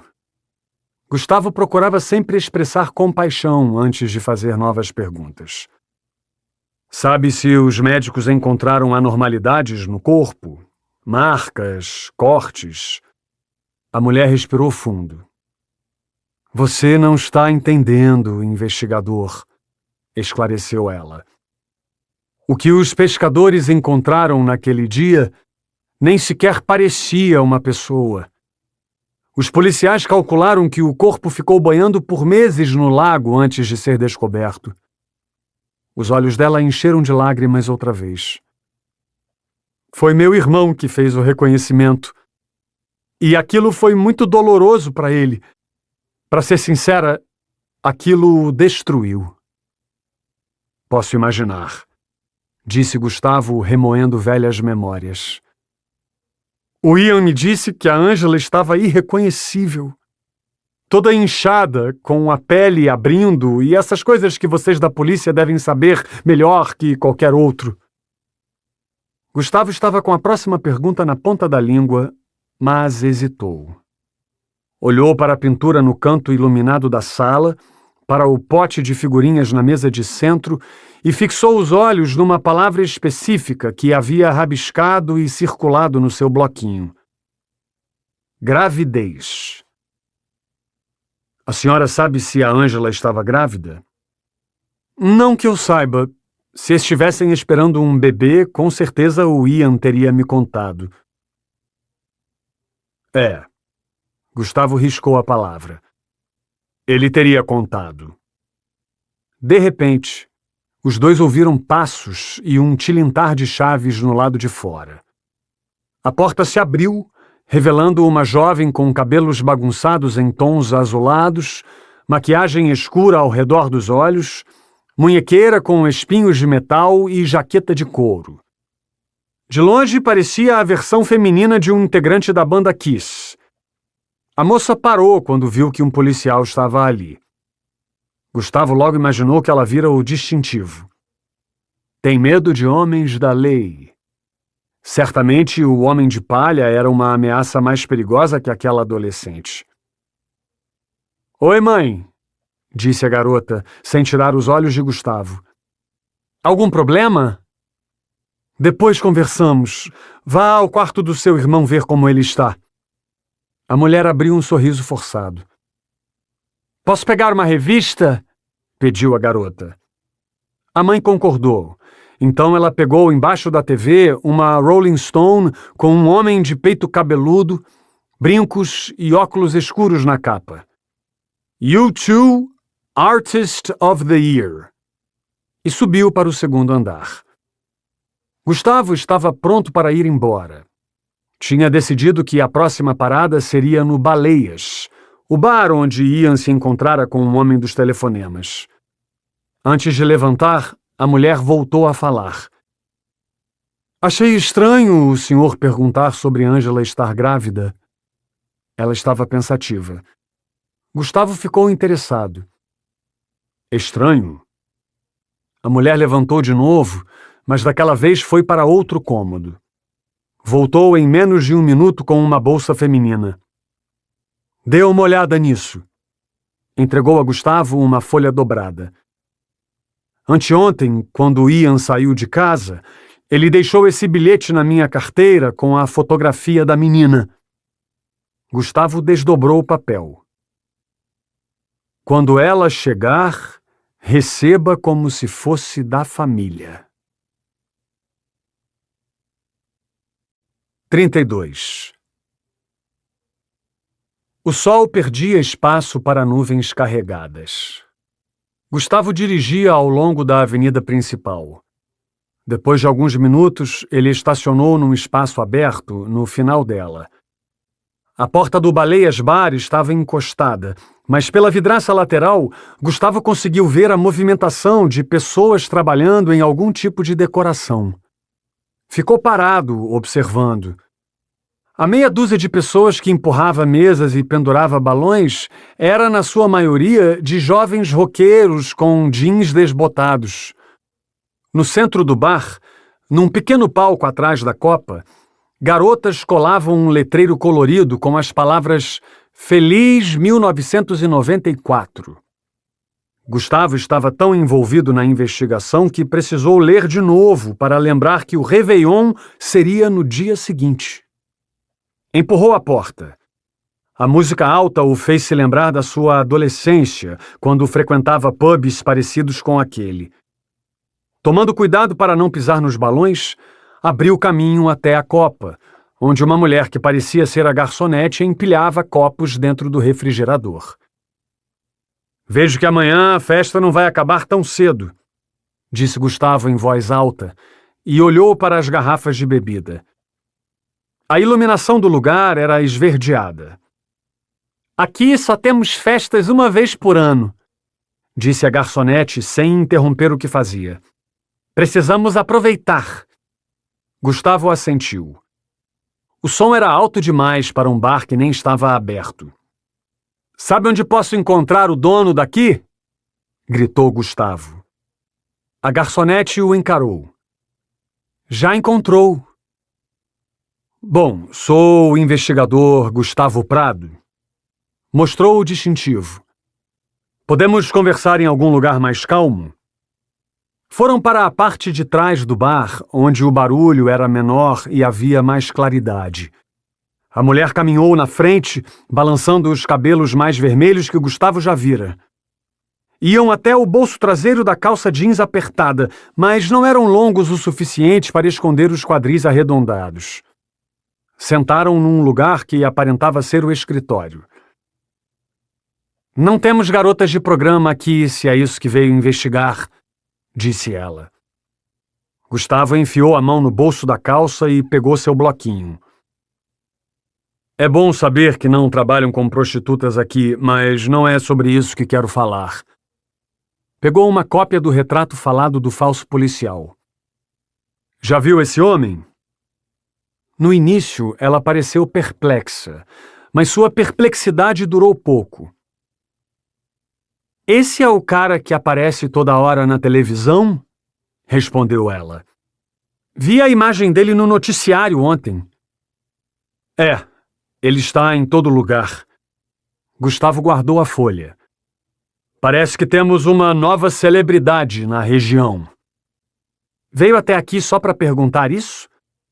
Na verdade, alguém me contou que um morador da cidade pode ter se encontrado com esse homem no seu bar alguns dias atrás. Revelou ele, olhando para as pernas dela. Ian Lazar. Conhece? Conheço. O Ian é um cara estranho, mas não é o tipo de estranho que frequenta meu bar. Ela pegou um cigarro na gaveta e colocou nos lábios. Importa-se? Não ouse acender essa merda. Fique à vontade. Ela acionou o isqueiro. Então, o Ian nunca esteve aqui. Gustavo fechou o bloquinho. Não precisaria dele. Nunca é bastante tempo, retrucou ela. Mas garanto que faz uns 3 anos que não o vejo por aqui. A chance de ele ter vindo e você não ter visto? Difícil, mas não impossível. Ela colocou os cabelos para a frente, escondendo a curva dos seios. Às vezes eu saio, mas nunca fico fora muito tempo. E por acaso você saiu na última segunda-feira? Saí. Gustavo suspirou. O cheiro de cigarro estava de matar. Quem fica responsável quando você sai? Tenho uma funcionária. Uma das garotas que está cuidando da decoração? Ela assentiu, tirando o cigarro com marca de batom da boca. Sem que dissesse nada, levantou e saiu pelo corredor por onde tinham vindo. Gustavo a acompanhou com os olhos até ela sumir. Em poucos segundos, ela retornou com uma garota de olhos azuis e sardenta. Esse é o investigador... A dona do bar não completou a frase. Não se lembrava do nome de Gustavo. Ele quer saber se você viu o Ian Lazar no bar na segunda passada. A garota balançou a cabeça. Não. Em nenhum outro dia? Insistiu Gustavo. É possível que ele estivesse acompanhado de outro homem. Pegou o retrato falado e o mostrou a ela. Não o vejo há algum tempo. 33. Anchorage, Alasca, 30 de dezembro de 1993. Gustavo olhava para as anotações no bloquinho. Não conseguia se concentrar. Ele estava longe de ser um investigador perfeito, mas sempre se considerou bom em capturar bandidos. Olhou pela janela do departamento de homicídios de Anchorage. A chuva não pararia de cair tão cedo. Recostou-se na cadeira e fechou os olhos, ouvindo a chuva acertar o chumbo da moldura da janela. Aquela agradável sensação de bem-estar evaporou quando Lena Turner entrou apressada pela porta. Ela se aproximou da mesa e abriu a gaveta para pegar uma resma de folhas marcadas com o timbre da corporação. Gustavo se ajeitou na cadeira. Como estão se saindo lá em cima? Estamos indo bem. O rosto de Lena estava mais rosado que o normal. Acho que não seremos demitidas, brincou.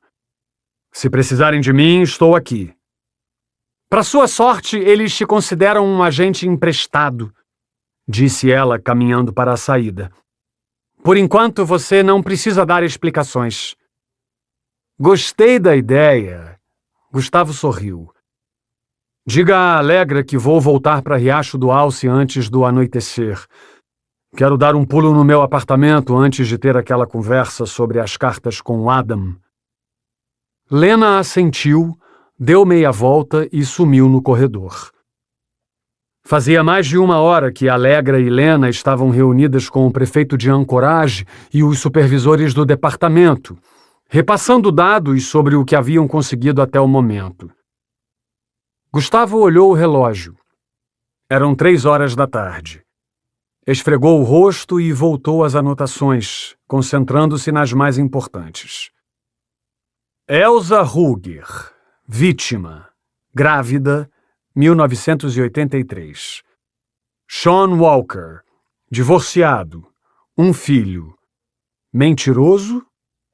Cheryl Hart, vítima, grávida, 1993. Rory Flynn, ligações anônimas, ameaças aos familiares. Angela Lazar, afogada, 1989. Esquizofrenia. Grávida, vítima. Ian Lazar, telefonemas, foto da criança, suicídio. Apesar do método, não restava dúvida de que Angela Lazar se encaixava no perfil das vítimas do Homem de Palha. As ligações, o bilhete, a foto da criança. Coincidências demais para que fossem apenas coincidências. Riscou os pontos de interrogação ao lado das palavras grávida e vítima na linha de Angela. Olhou para as informações sobre Elsa Ruger.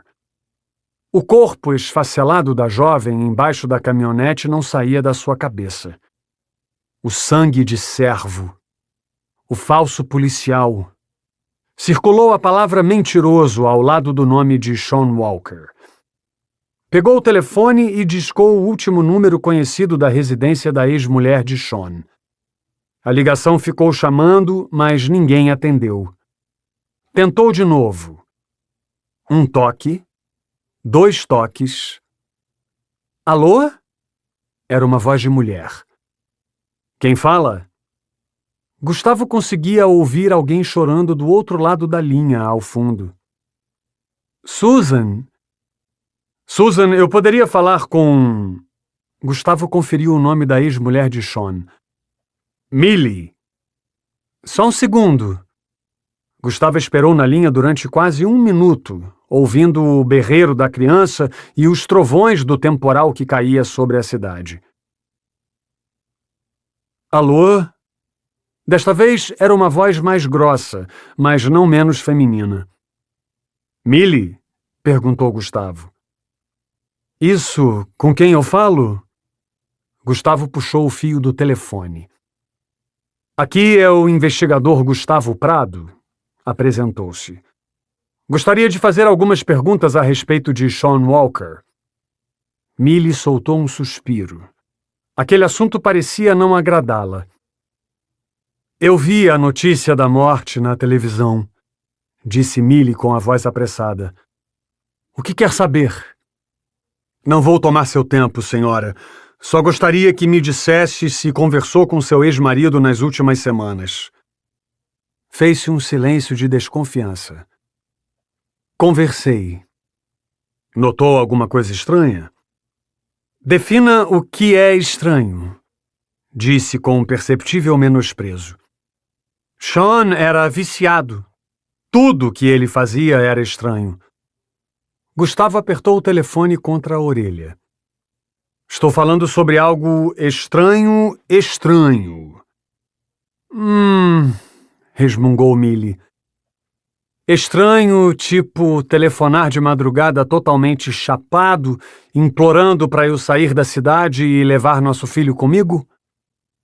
Desse tipo, confirmou Gustavo. Então, sim, ele agiu de forma estranha. E o que a senhora fez a respeito? O que sempre faço quando ele telefona, disse ela mais baixo, como se não quisesse que alguém ouvisse. Mandei a merda. 34. 30 de dezembro de 1993. É madrugada. Caminho pelas sombras no bairro mais afastado de Anchorage. Este é o lugar onde os pobres da cidade se empoleiram em prédios e casebres. Não tenho pena deles. Uma corrente de vento sopra do vão entre duas casas e faz a lapela do meu casaco levantar. Meus ossos estão congelando. Vejo garrafas vazias e poças de urina congeladas perto de um muro. O frio faz com que eu não sinta o fedor. Quando chego à última esquina, onde o asfalto termina, vejo um edifício no fim do beco. Um prédio de 3 andares com tijolos nus, cuja fachada é iluminada por um poste. Avanço alguns passos. Olho para a janela dos apartamentos de cima, me perguntando se alguém estaria me observando. Não vejo qualquer movimentação atrás das cortinas. Posiciono-me embaixo do basculante do banheiro. Está semi-aberto. Um lance de sorte, pois não estava assim da última vez que estive aqui. Um caçador sempre observa sua presa antes de agir.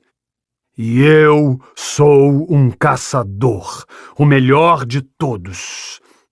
Preciso chegar ao 2º andar, mas a escada de incêndio está recolhida e travada. Penso no que fazer. Eu poderia dar a volta e ir até a entrada principal, mas tenho notado que um homem de boné de aba reta passa as noites olhando revistas pornográficas na escadaria. Ele sempre usa calças folgadas e uma jaqueta com o símbolo do Denver Nuggets nas costas. Dias atrás percebi que ele carrega uma arma. Não tenho certeza, mas acho que traficantes usam algum desses apartamentos. O céu está encoberto e faz muito frio. Tenho que me apressar. Hoje é um dia especial. Não quero que meus músculos fiquem enrijecidos. Isso dificulta os movimentos.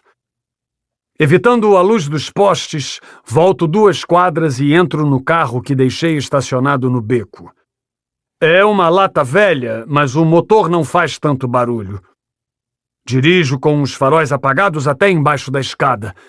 Vou subir no carro para alcançar o 2º andar. No caminho, abro o vidro e sinto os aromas da noite. Sou um lobo cinzento cheirando a tundra. O capô amassa quando subo e tomo o impulso para saltar. Minhas botas deixam marcas na lataria, mas isso não será problema. Agarro a escada de ferro. As luvas de couro não deixam minha mão escorregar. Ela emite um estalido e ameaça ceder, mas antes que um desastre aconteça, consigo firmar o braço no encosto da parede. Faço força. Não sei se vou conseguir. Eu deveria me preocupar mais com o meu físico agora que estou de volta. Meus músculos tremem. Uso as pernas como apoio e antes de começar a sentir cãibras, passo pela janela. Não gosto de caçar na cidade. A selva de pedras e as paredes de cimento me causam arrepios. Quando estou aqui, me sinto vigiado, embora isso não me incomode, pois ninguém pode ver dentro da minha cabeça. Não podem adentrar as paisagens sombrias do meu inconsciente. Prefiro a floresta, com suas grandes árvores, suas folhagens e seus pequenos roedores. O cheiro da natureza me completa. Meu parque de diversões. Sinto que posso ser eu mesmo na floresta, nada de máscaras. O banheiro em que entro fede a urina.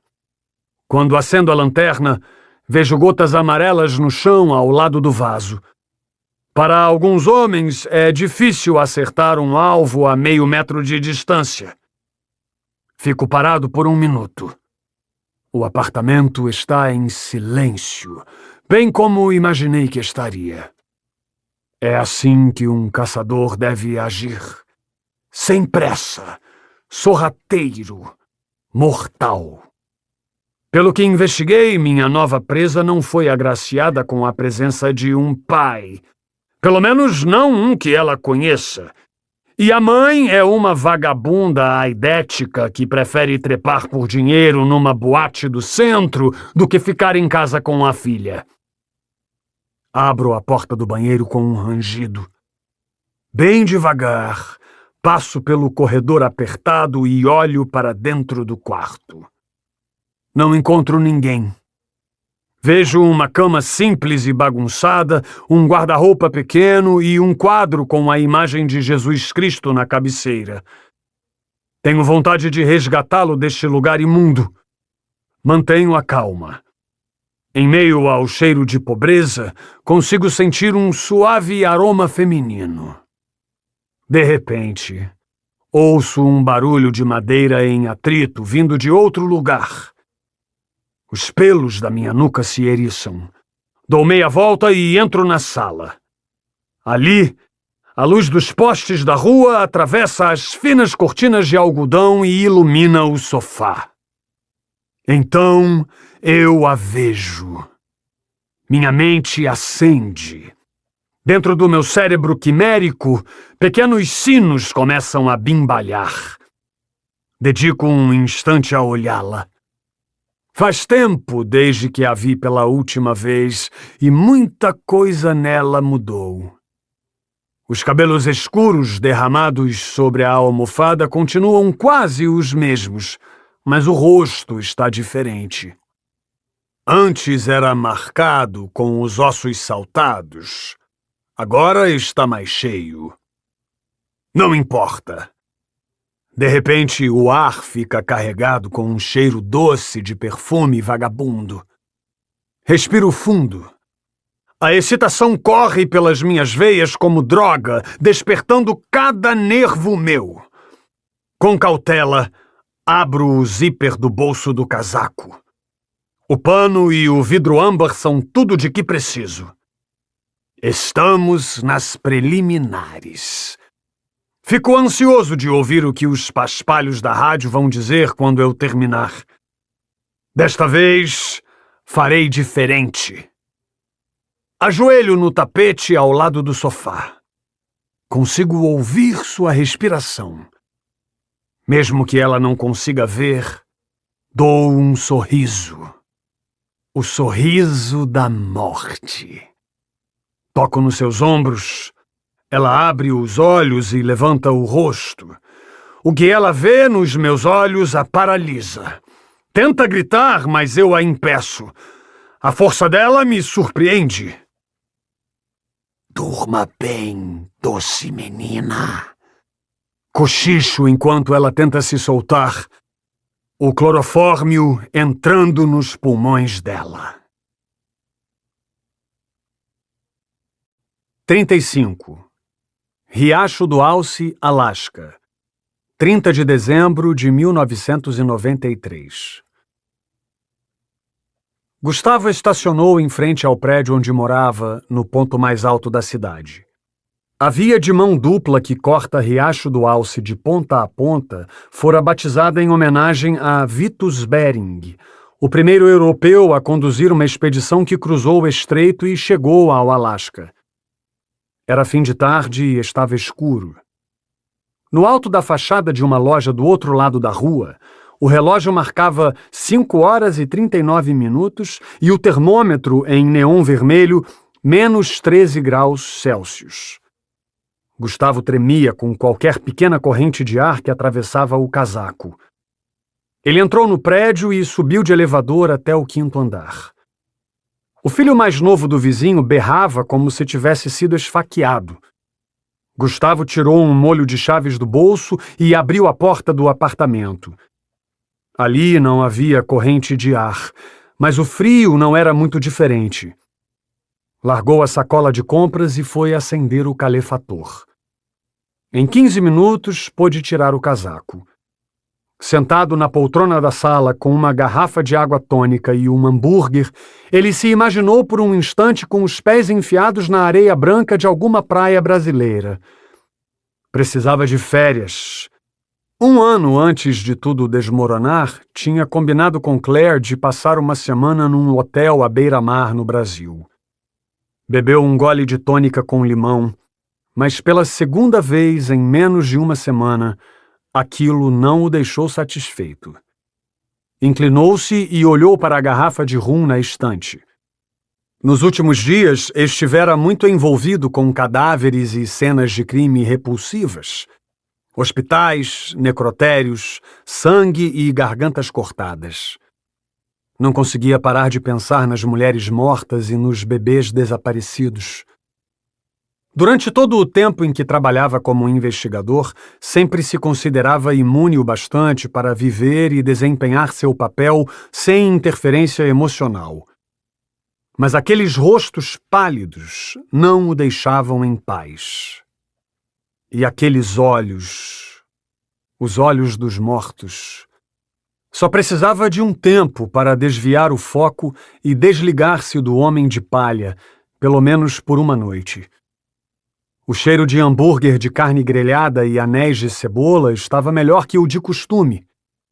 Depois de ter reclamado na última vez que jantou no Bob Burger, os cozinheiros resolveram caprichar. Deu 2 mordidas e colocou o lanche de lado, olhando para as manchas de ketchup no guardanapo. Sangue. Deveria saber que aquela merda toda não o abandonaria tão cedo. Cogitou ligar a televisão num daqueles programas que prendem a atenção de qualquer espectador, mas preferiu ficar ouvindo o som do tráfego na rua. Olhou em volta para a sala mobiliada, as paredes nuas nas quais nunca tinha pendurado um quadro. A única decoração, se é que poderia ser chamado disso, era um vaso de porcelana sem flores embaixo da janela. Algum tempo antes, aquele vaso estivera entupido de flores artificiais que foram descartadas ao perderem a cor depois de muito tempo expostas ao sol e nunca mais substituídas. Quando Gustavo curvou-se para tirar os sapatos, sentiu uma pontada na cabeça, como se tivessem enfiado uma agulha de tricô pelo seu nariz. Antes que sua visão começasse a embaralhar, como sempre acontecia nas crises de enxaqueca, foi até a cozinha e engoliu 2 analgésicos. O telefone começou a tocar. Gustavo sabia que era a mãe ligando para saber se ele tinha decidido passar a virada com ela. Soltou um suspiro, sentindo-se o pior filho do mundo por ter se esquecido de retornar a ligação. Pensou no que fazer.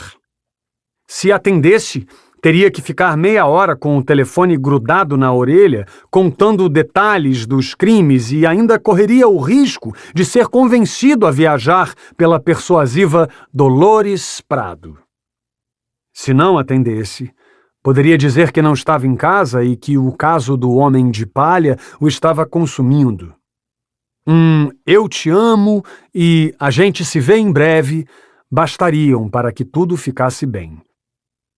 Concluiu que era melhor deixar o telefone tocar e ouvir a mensagem. Ao retornar à sala, massageando as têmporas, Gustavo parou e se escorou na borda do aparador de madeira quando sentiu outra agulhada no cérebro. Fechou os olhos.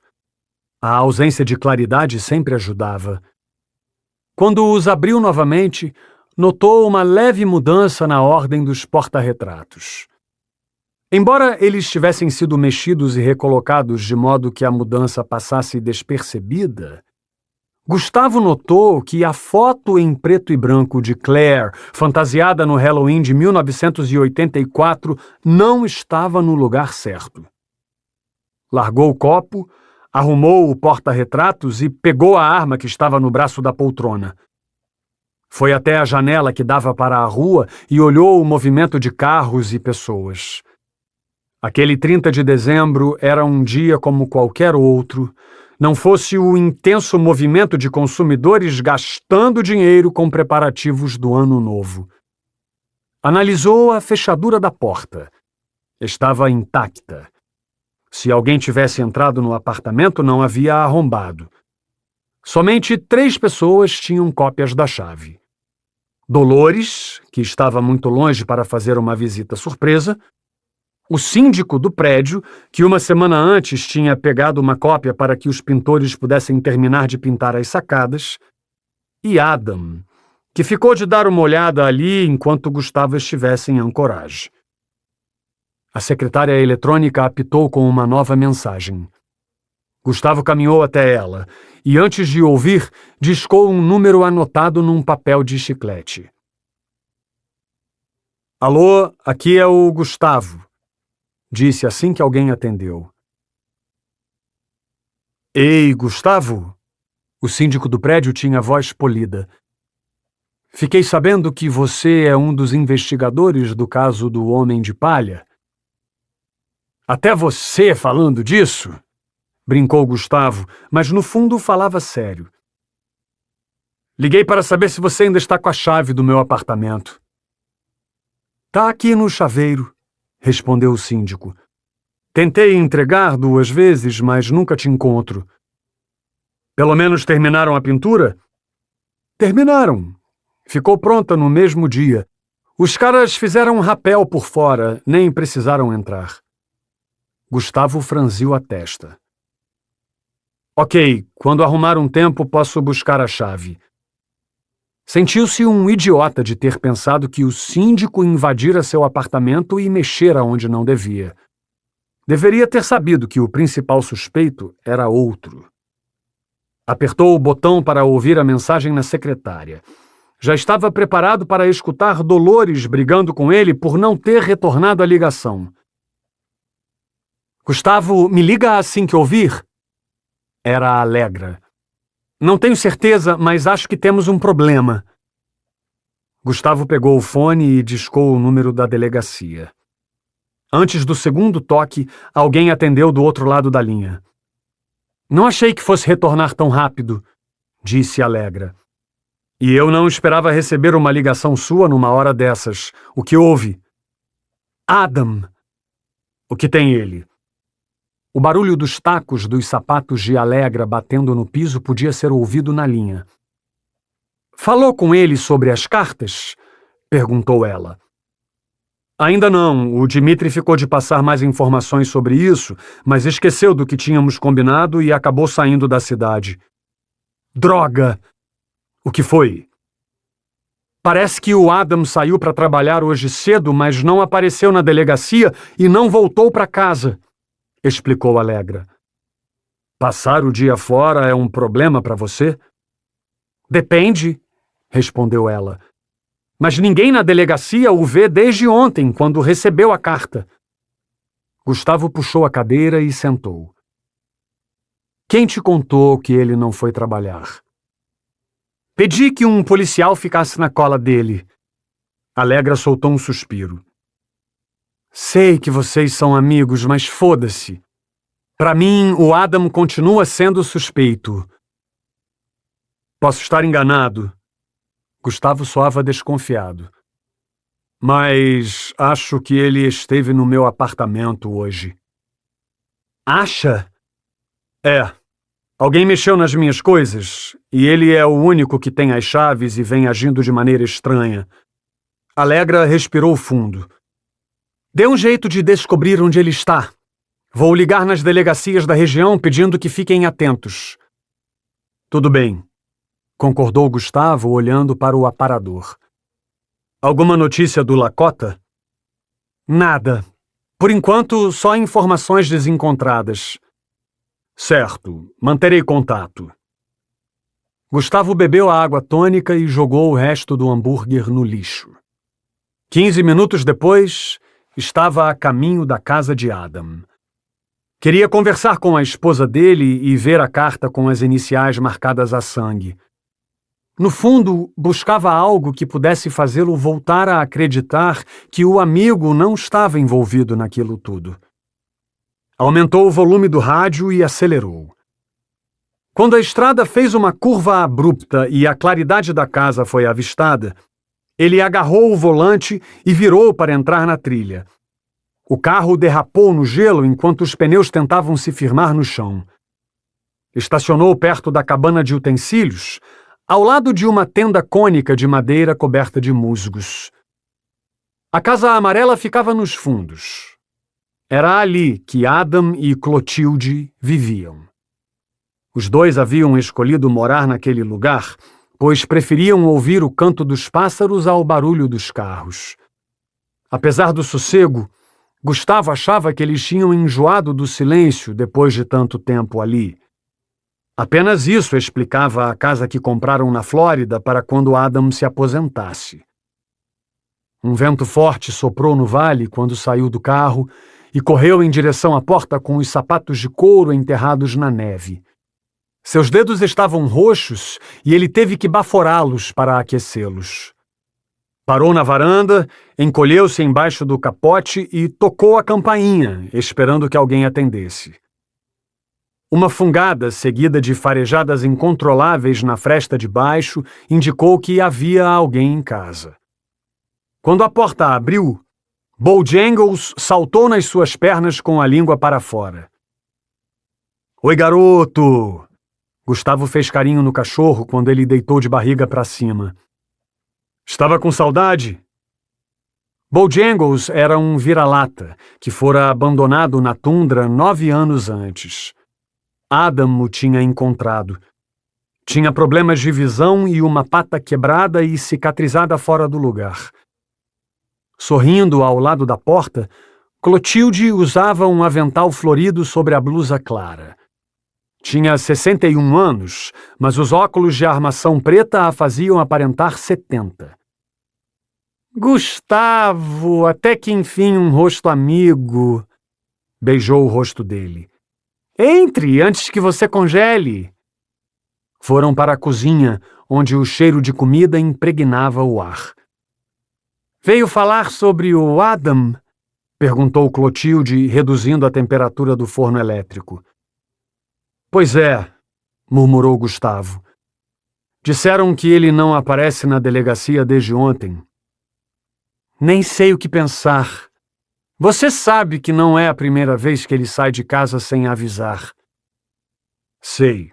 Às vezes acho que falta um parafuso nele." "Também acho, mas agora é diferente." Clotilde se sentou.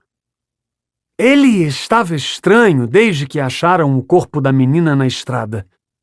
Ontem, quando encontrou aquela coisa na caixa de correio, passou a manhã toda sentado na varanda." "A carta." Clotilde assentiu. "As iniciais escritas nela te dizem alguma coisa?" indagou ele. "Não." "Posso ver?" Clotilde pegou o envelope embaixo de um enfeite na mesa de jantar. "Não tem remetente, só as letras", disse ela. Gustavo havia passado boa parte do dia pensando naquela carta. E naquele momento ela estava em suas mãos, fechada, silenciosa, portando uma mensagem cujo significado ele precisava descobrir. Tirou-a do envelope e analisou as letras escritas a sangue. LLK. Não reconheceu a caligrafia. Letras maiúsculas e borradas, separadas por pontos firmes, que aparentavam ter sido feitas com um pincel velho. Tentou sentir algum cheiro aproximando-a do nariz. Colocou-a contra a luz. Correu os dedos sobre ela, sentindo a textura do papel. "Acha que ele está bem?" perguntou Clotilde.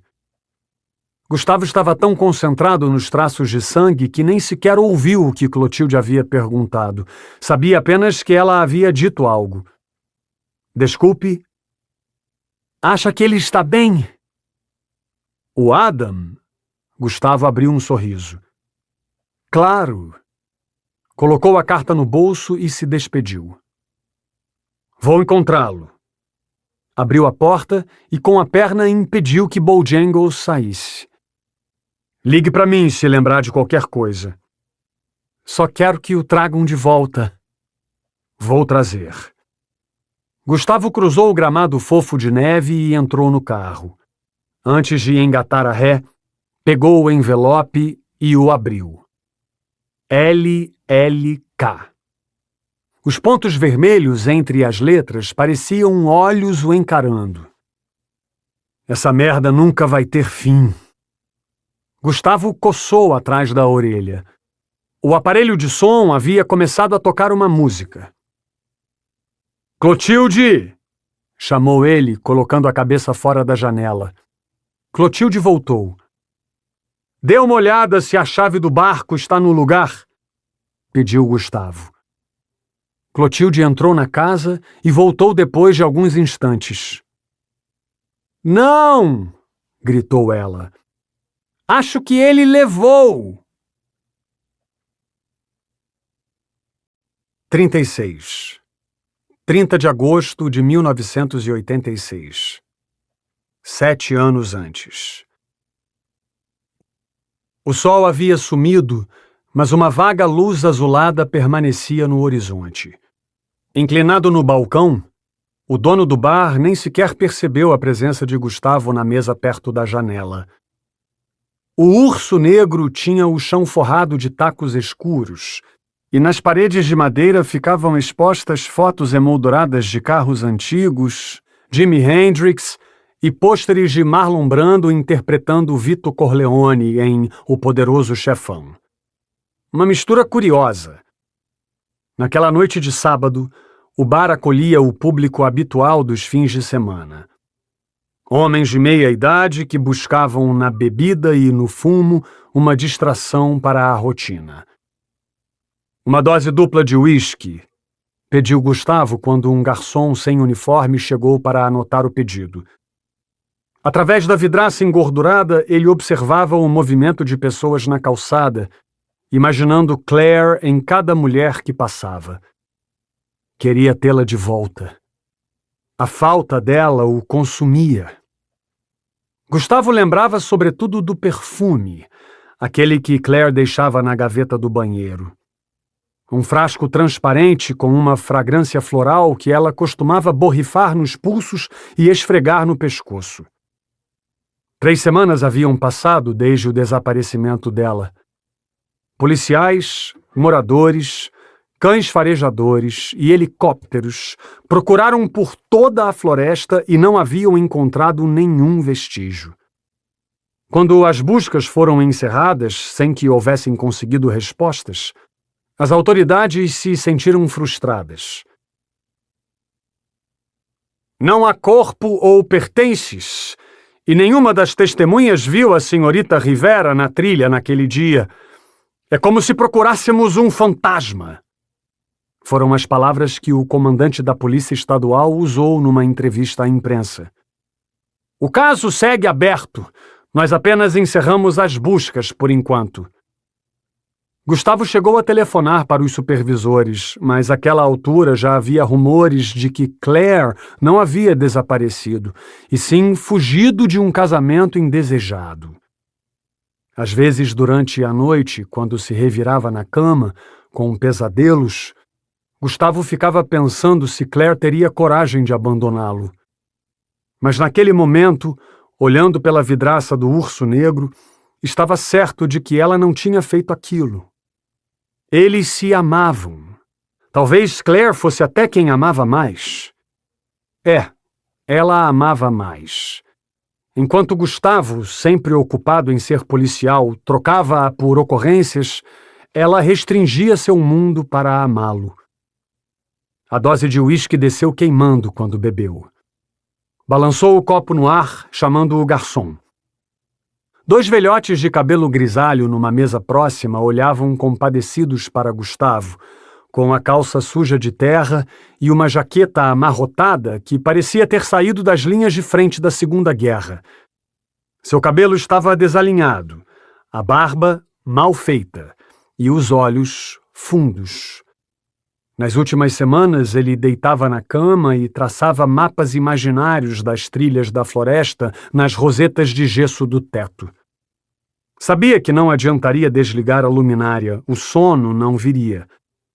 Sabia que na escura vigília da noite, ele começaria a sentir a presença dela até que tudo se transformasse num pesadelo. A segunda dose de uísque não esquentou como a primeira. Talvez as 2 pedras de gelo tivessem reduzido o teor alcoólico do uísque. Exausto, deixou uma nota de $5 embaixo do copo e saiu. Entrou no carro e começou a dirigir. Na última esquina, quando já conseguia ver a claridade do jardim da casa que haviam alugado, viu um veículo escuro estacionado na rua. Escorado nele, um homem de chapéu cinza se recompôs assim que percebeu alguém se aproximando. Gustavo reduziu a velocidade e acessou o caminho de cascalho da garagem. Pelo retrovisor, viu o homem atravessar a rua. "Senhor Prado!" chamou ele quando Gustavo saiu do carro. Gustavo assentiu com a cabeça. "Tem 1 minuto?" O homem tinha um cavanhaque escuro e sobrancelhas grossas. "O senhor é..." Gustavo tentou identificá-lo, mas os olhos dele estavam escondidos embaixo das sobrancelhas. "Polícia Estadual. Foi designado para o caso Rivera." Gustavo não sabia que tinham designado um investigador de fora. Achava que, com as buscas encerradas, todas as autoridades estaduais envolvidas tivessem partido. "Não pode esperar até amanhã?" Ele olhou o céu escuro. "É importante." "Se importa de mostrar a credencial?" suspirou Gustavo. "Estou cansado de jornalistas." O homem colocou a mão no bolso e mostrou um reluzente distintivo prateado do FBI. "Podemos conversar?" Gustavo estendeu o braço, mostrando o caminho. Entraram na sala de estar, que estava uma completa bagunça. Um retrato da vida de Gustavo nas últimas semanas. Havia roupas no encosto do sofá e pratos sujos sobre a mesinha de café. "Aceita uma bebida? Tenho uísque", ofereceu Gustavo por educação. Era ele que queria outra dose. "Vou recusar", disse o agente. Olhando para a calça suja que vestia, Gustavo sentou no sofá. Por alguns instantes ficou envergonhado de receber um policial naquele estado deplorável. "Não está sendo fácil lidar com isso", disse. O agente coçou a testa. "Senhor Prado, temo não trazer boas notícias." Gustavo ergueu os olhos. "Algumas horas atrás, um criador de renas encontrou restos humanos no outro lado da montanha", revelou o agente. "Não temos confirmação, mas achamos que são de Claire." Gustavo desabou. 37. Riacho do Alce, Alasca, 30 de dezembro de 1993. A noite estava calma e quase não havia tráfego na autoestrada. Mesmo a ciclovia que beirava o asfalto, onde as pessoas pedalavam no verão, estava deserta. No céu, nuvens carregadas impediam que a lua iluminasse aquele único carro. "Já sabe onde vai passar o Réveillon?" Lena Turner abriu uma fresta na janela e cuspiu o chiclete para fora. Allegra apertou o freio para fazer uma curva. "Vou alugar um filme e ficar em casa." "Eu também", disse Lena. "Com o sumiço do Lakota, tudo que programei perdeu a graça." "Pois é." Allegra manteve as mãos no volante. Allegra não gostava de festas, pelo menos não daquelas com mais de 3 ou 4 pessoas. A solidão não a assustava, mas a aglomeração de pessoas preenchendo seu ego com falsas companhias, sim. Para alguém que mudara havia pouco tempo, era difícil engrenar uma conversa, até mesmo com os maiores falastrões da cidade. Observando os pinheiros na beira da rodovia, Alegra lembrou que no segundo final de semana depois de ter chegado ao Alasca, uma nova amiga a convidou para conhecer uma cafeteria que à noite se transformava numa discoteca. A ideia parecia divertida, mas o cheiro de café misturado a álcool e fumo, somado às investidas de adolescentes bêbados, a fizeram ir embora antes da banda de rock subir ao palco. "Não quer vir jantar lá em casa?" convidou Lena. "Depois podemos assistir aquele filme de dinossauro que lançaram." "Jurassic Park?" Alegra sorriu. "Vi o trailer e parece bom.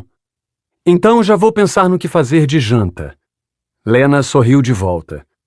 "Depois encaramos os dinossauros." Alguns quilômetros à frente, flocos de neve começaram a cair do céu, rodopiando sem rumo, impassíveis diante da força do vento.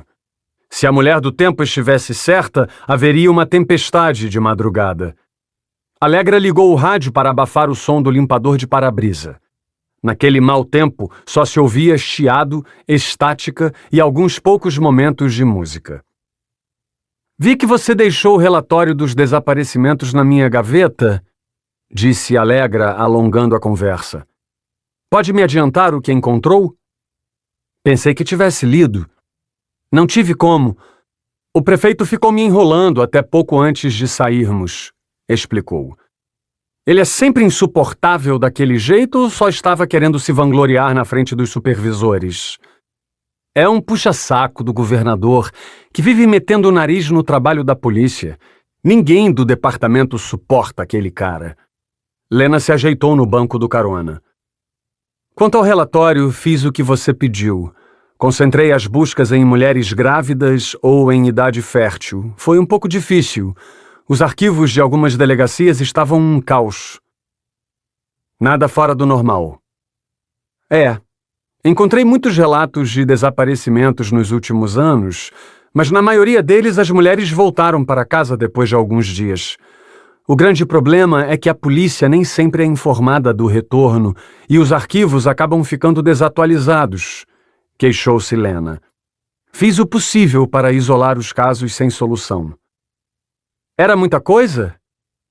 "Tem alguns desaparecimentos estranhos", pontuou ela. "Vou tentar explicar seguindo a cronologia." "Perfeito", disse Alegra. O aquecedor da viatura estava no máximo, mas não aquecia o suficiente. O primeiro caso que chama a atenção aconteceu em Anchorage em 1982, quando uma jovem de 27 anos ficou 3 dias sem aparecer no trabalho. Uma amiga foi até a casa dela e encontrou o lugar bagunçado, com a fechadura dos fundos estourada. Esse poderia ser um dos casos de arquivo desatualizado, mas eu mesma telefonei no escritório onde ela trabalhava. O dono disse que ninguém nunca mais a viu. Alegra estava atenta. 1 ano depois, em 1983, tivemos o desaparecimento de Elsa Ruger, prosseguiu Lena. O legista confirmou a gravidez. E eu imagino que tenha sido a partir desse ponto que o assassino começou a agir. Por que você acha isso? Agora as coisas ficam interessantes.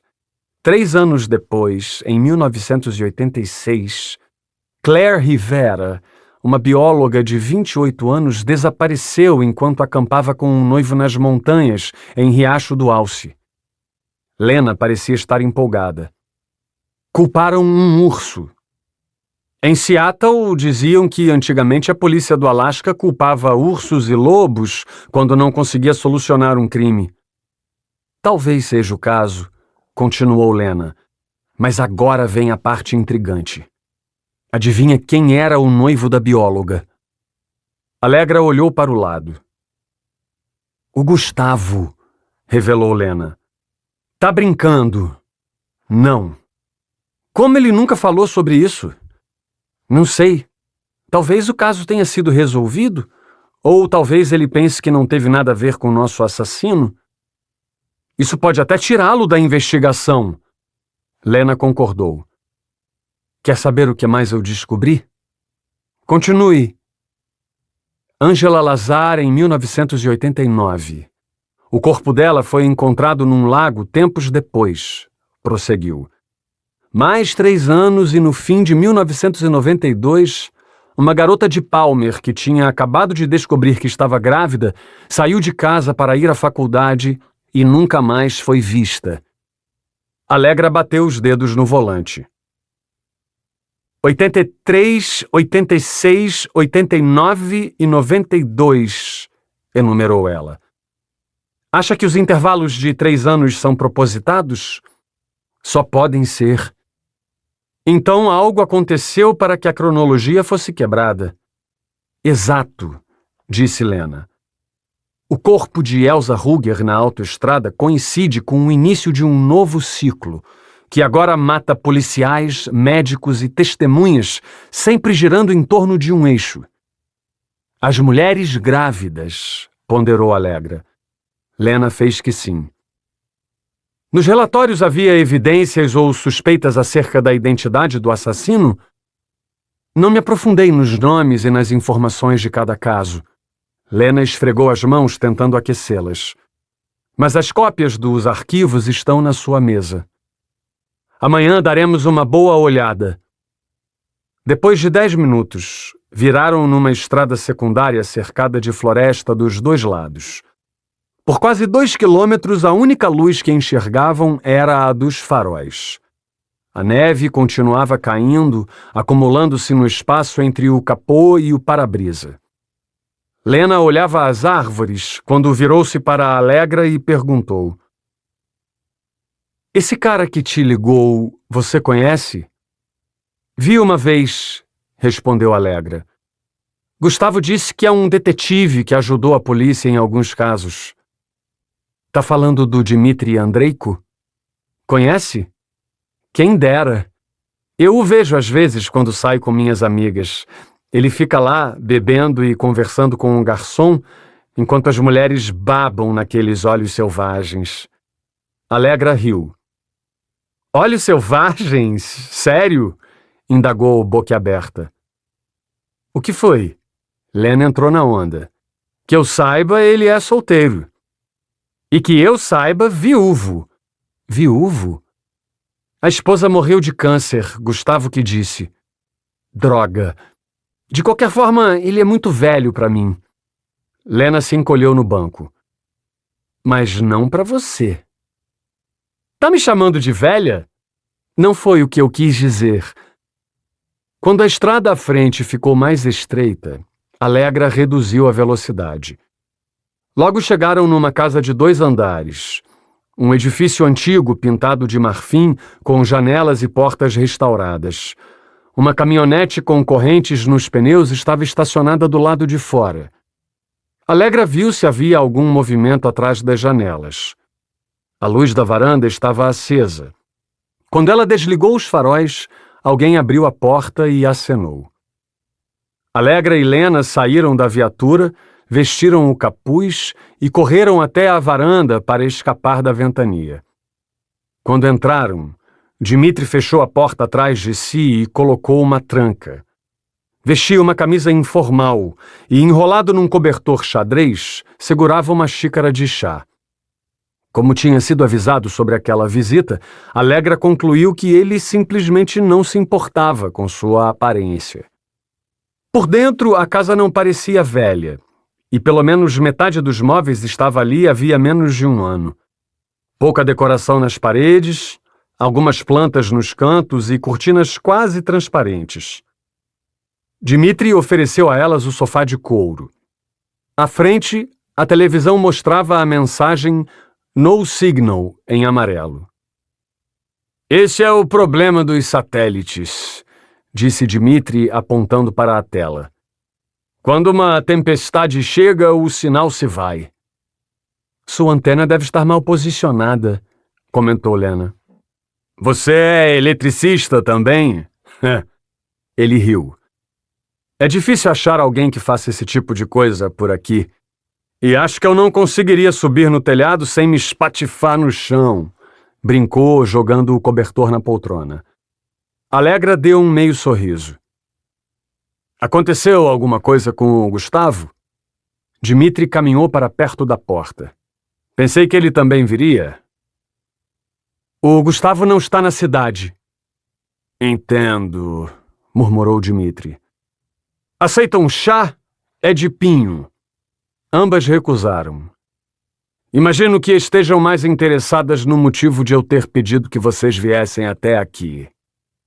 Alegra o encarou. Espero que valha a pena. Vai valer, disse Dmitri. Ele foi até a estante e abriu uma caixa de charutos. Passou um tempo acendendo o charuto, puxando e soprando o ar até a ponta brilhar.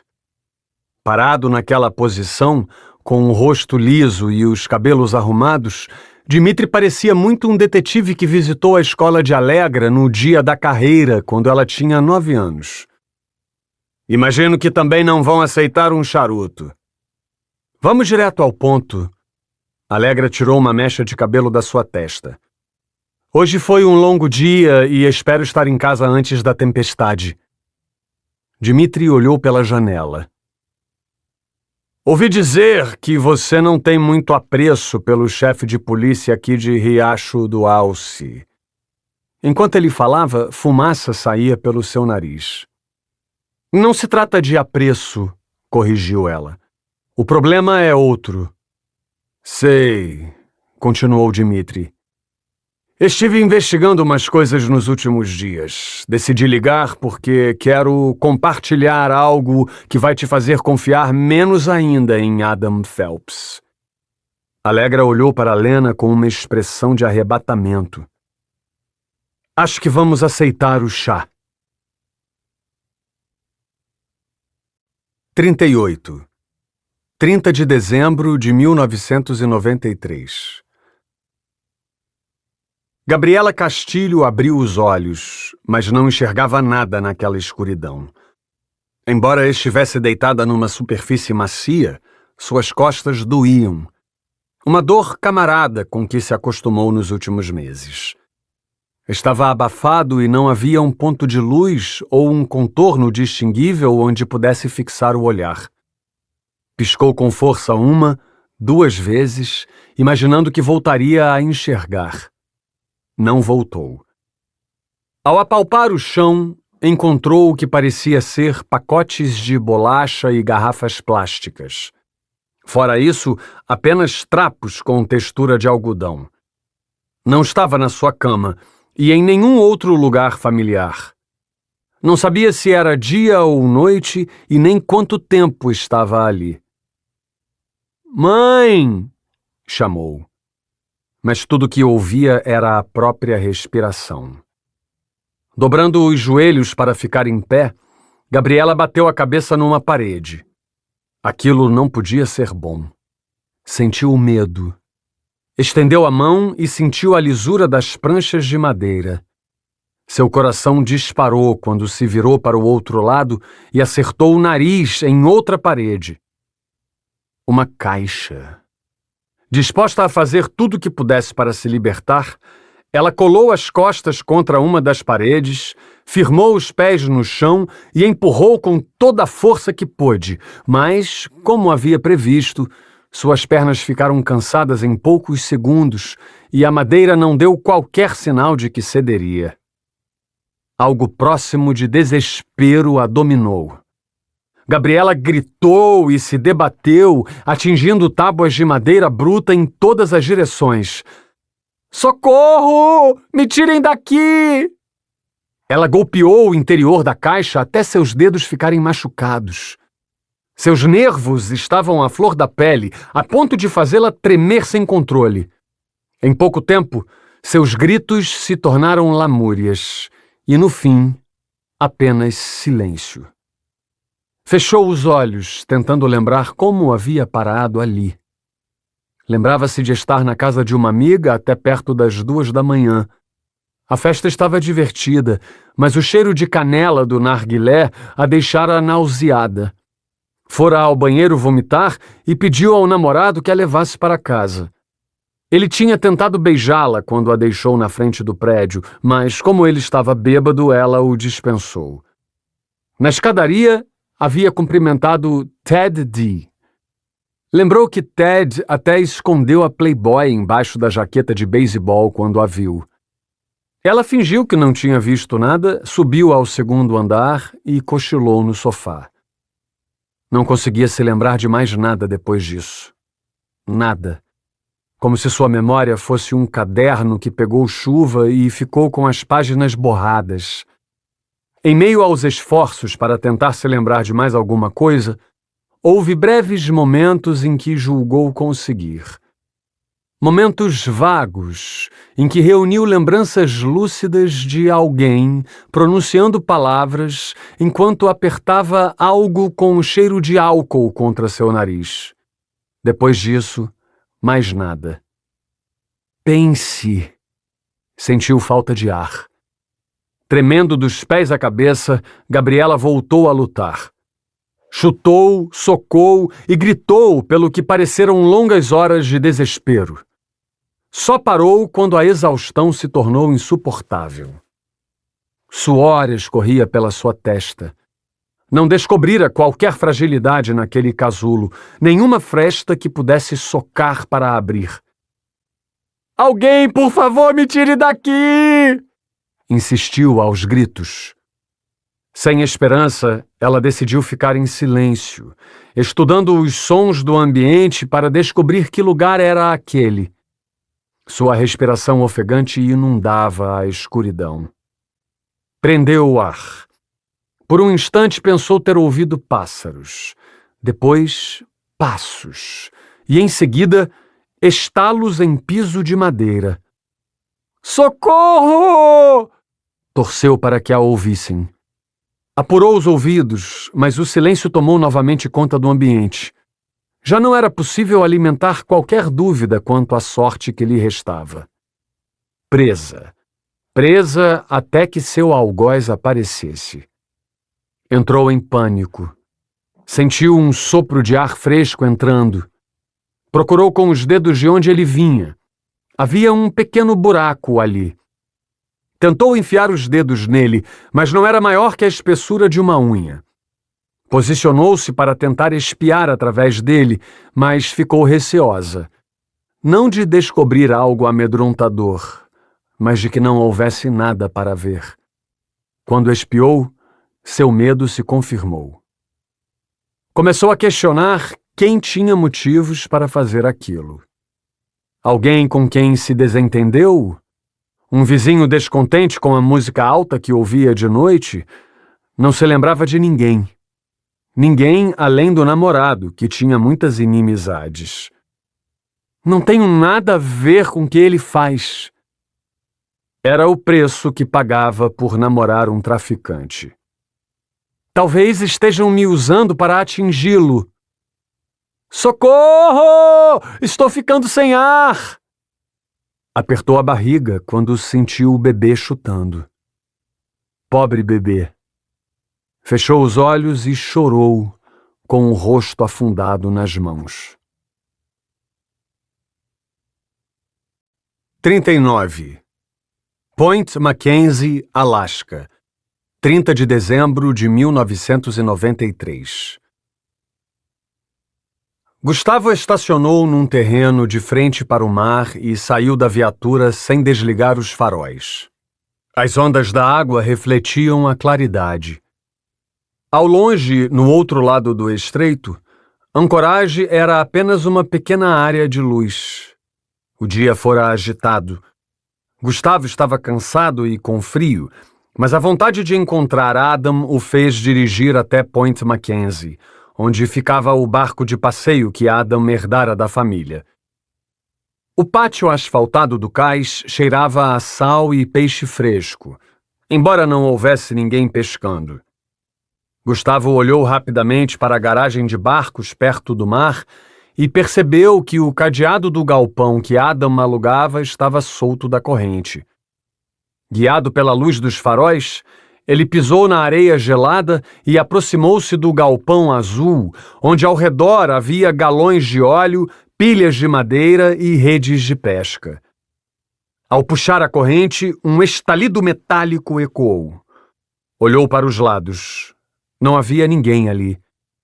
Logo imaginou que o vigia estava aproveitando a calmaria para dormir, em vez de trabalhar. Não o culpava. Ninguém merecia trabalhar ao relento numa noite gelada como aquela. Com cuidado, pendurou a corrente num prego, acendeu a lanterna e entrou. Exceto os cordames jogados no chão, o galpão estava vazio. Apontou a lanterna para as paredes e para as marcas de pneu perto da porta. Algum veículo havia rebocado o barco para o mar. Fora dali, o vento fazia a neve rodopiar numa cena irreal. Desviou o olhar para as nuvens escuras. Havia uma grande tempestade a caminho, daquelas que deixavam as centrais meteorológicas em alerta. Ergueu as mãos quando um vulto surgiu contra a claridade e uma arma foi engatilhada. "O que pensa que tá fazendo, seu merdinha?" Um homem de macacão cinza escuro e touca de lã apontava uma espingarda para ele. "Caia fora ou vai levar chumbo!" "Sou policial", explicou Gustavo depressa. "Posso mostrar o distintivo se me deixar pôr a mão no bolso." Desconfiado, o vigia meneou o cano da arma num sinal positivo. Estava impassível. O frio parecia não o afetar. Gustavo calculou que ele tivesse mais de 70 anos. Seu nariz era grande, mas o que mais chamava a atenção era uma cicatriz na lateral do rosto, aparentemente feita por uma faca. Gustavo mostrou o distintivo a ele, mas nem aquilo o fez sair da mira da espingarda. "Diga lá, chefe, o que precisa?" enunciou o vigia com clareza, do jeito que as pessoas fazem quando tentam esconder que beberam. "Estou procurando uma pessoa. Você estava aqui quando o barco foi rebocado deste galpão?" "Por que quer saber?" "Porque o dono está desaparecido." O vigia torceu o nariz. "Eu estava aqui, sim." "Sabe me dizer quem rebocou?" "Não conheço a maioria dos proprietários, mas se tinha chave para abrir o cadeado, devia ser o dono." "É um palpite." Gustavo não tirava os olhos da espingarda apontada para sua barriga. "Pode abaixar isso?" O vigia deu uma fungada e obedeceu. Um vento gelado passou assobiando e levantando cristais de gelo que grudavam na roupa e picavam a pele do rosto. Com aquele frio, ficar ali logo se tornaria uma tortura. Ambos recuaram e entraram no galpão. "Você anota os horários de partida das embarcações?" "É claro que não, chefe", respondeu o homem com sarcasmo. "Mas o barco que o senhor está falando saiu hoje cedo." "Ajudou no reboque?" "Sou pago para vigiar, não para rebocar." "Sei. Tinha mais alguém com o dono?" Por experiência, Gustavo sabia que era quase impossível levar um barco até o mar sem ajuda. "Tinha", confirmou o vigia, escorado na pilastra. "2 homens que chegaram numa caminhonete." Os pelos de Gustavo eriçaram, e não por causa do frio. "Pode descrevê-los para mim?" Pegou o bloquinho e rabiscou um círculo, aquecendo a caneta que não queria soltar tinta. "Eu estava na guarita, chefe. Não sei como eles eram." O vigia apontou para um edifício longe dali. "Só vi 2 pessoas chegando, colocando o barco no reboque e o largando no mar. Depois carregaram um caixote de madeira e partiram." As coisas estavam ficando estranhas. "Partiram de barco?" "Isso aí." "Então, onde está a caminhonete?" O vigia franziu a testa e olhou para o pátio. "Boa pergunta." Ele parecia surpreso. "Estava aí estacionada da última vez que olhei." Gustavo balançou a cabeça como se dissesse não. Sabia que perguntar a placa do veículo seria perda de tempo, e dando uma olhada ao redor, não viu nenhuma câmera de segurança no cais. Umedeceu os lábios rachados. Uma antiga lembrança, na qual tentava não pensar, começou a atormentar. Olhou outra vez para o céu. Embora a visibilidade estivesse boa, o tempo não demoraria a se tornar infernal. Ficou preocupado. Sabia, com o pouco conhecimento que tinha de navegação, que seria difícil navegar naquelas condições. Preciso de um barco, disse em tom de ordem. Gustavo tinha aprendido a navegar com o pai, Miguel, que trabalhava como pescador no litoral de Santa Catarina na década de 1930, antes de entrar para o exército. Gustavo não era nascido na época, mas soube que o pai teve problemas e acabou perdendo o barco quando não conseguiu pagar um empréstimo bancário. Depois de pedir dispensa militar, Miguel chegou a trabalhar como estivador antes de tentar nova vida atravessando o México e entrando ilegalmente nos Estados Unidos. Você tá de brincadeira! O vigia abriu um sorriso irônico em que faltava um dente.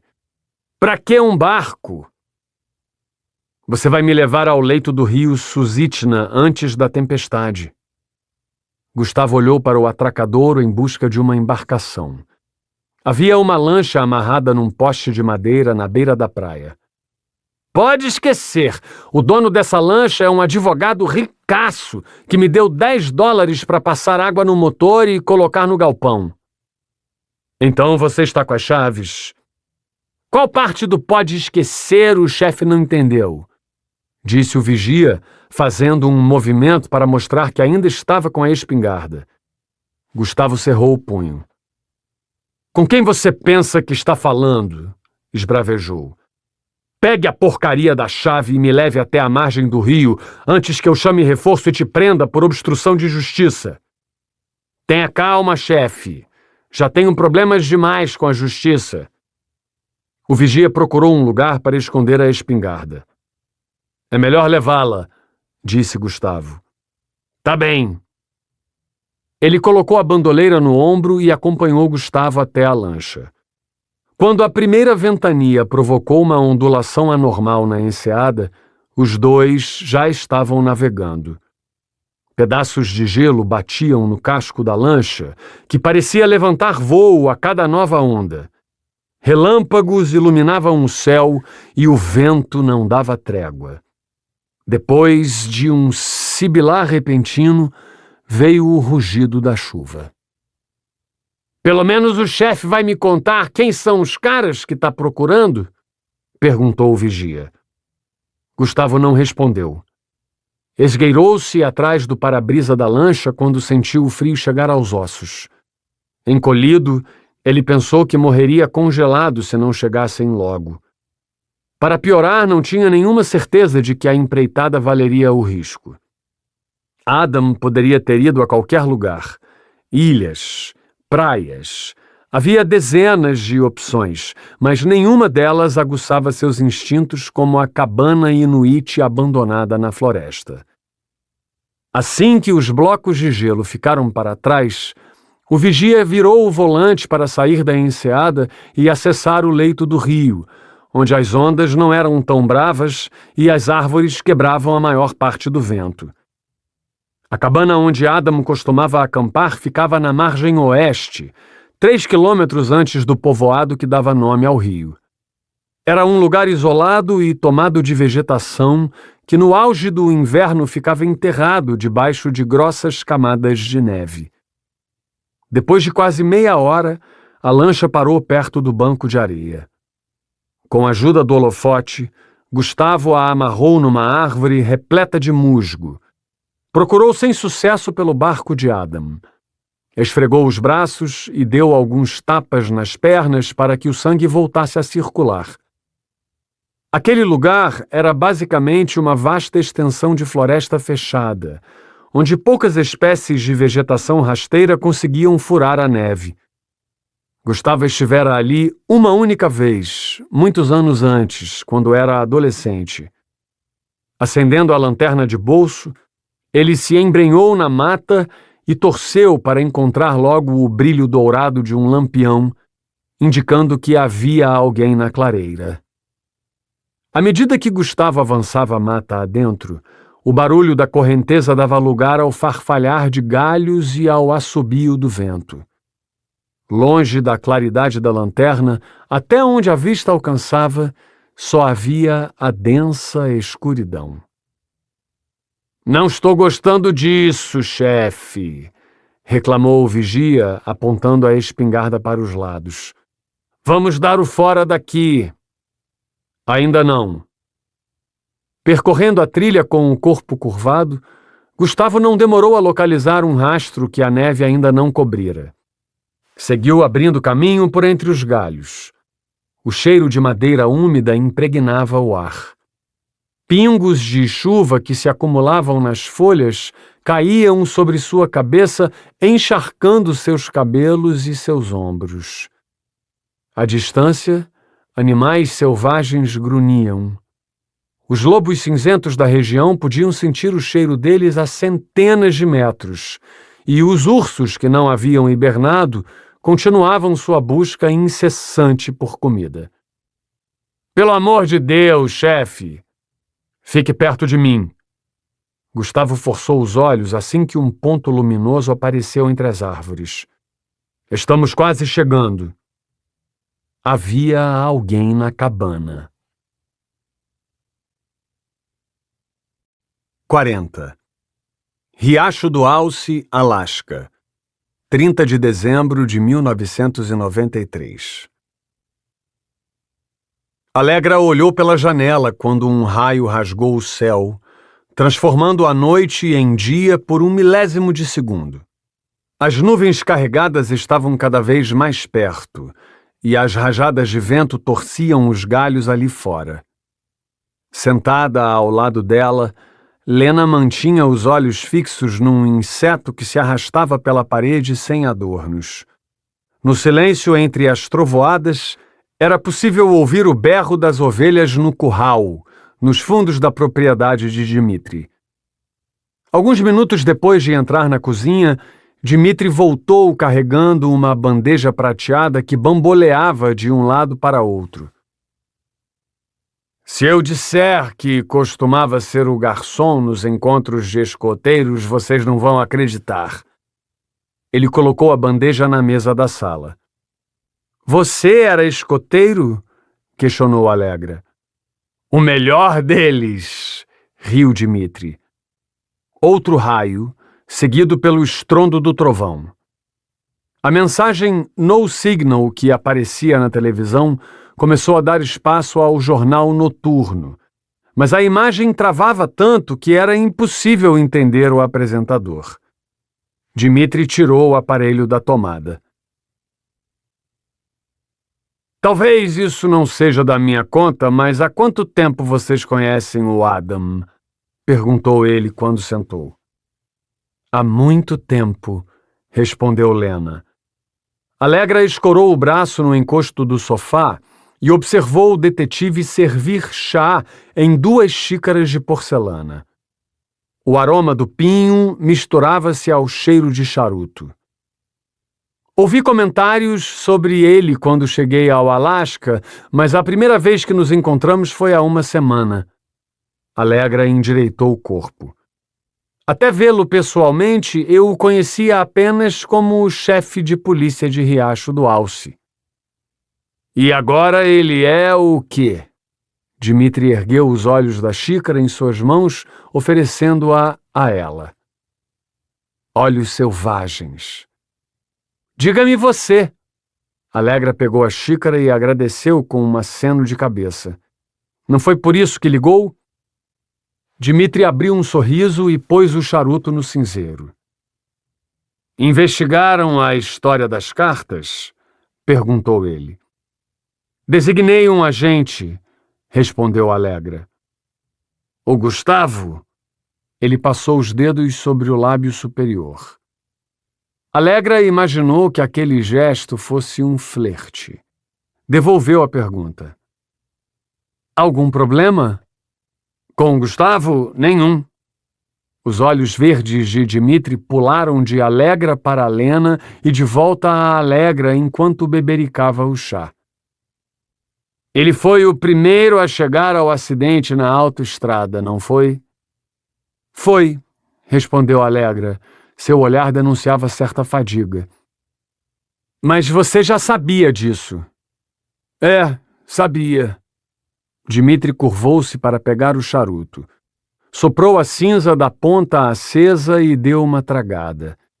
Segurou a fumaça na boca por um tempo e a baforou, recostando-se no sofá. É impressão minha ou você está criando coragem para dizer alguma coisa?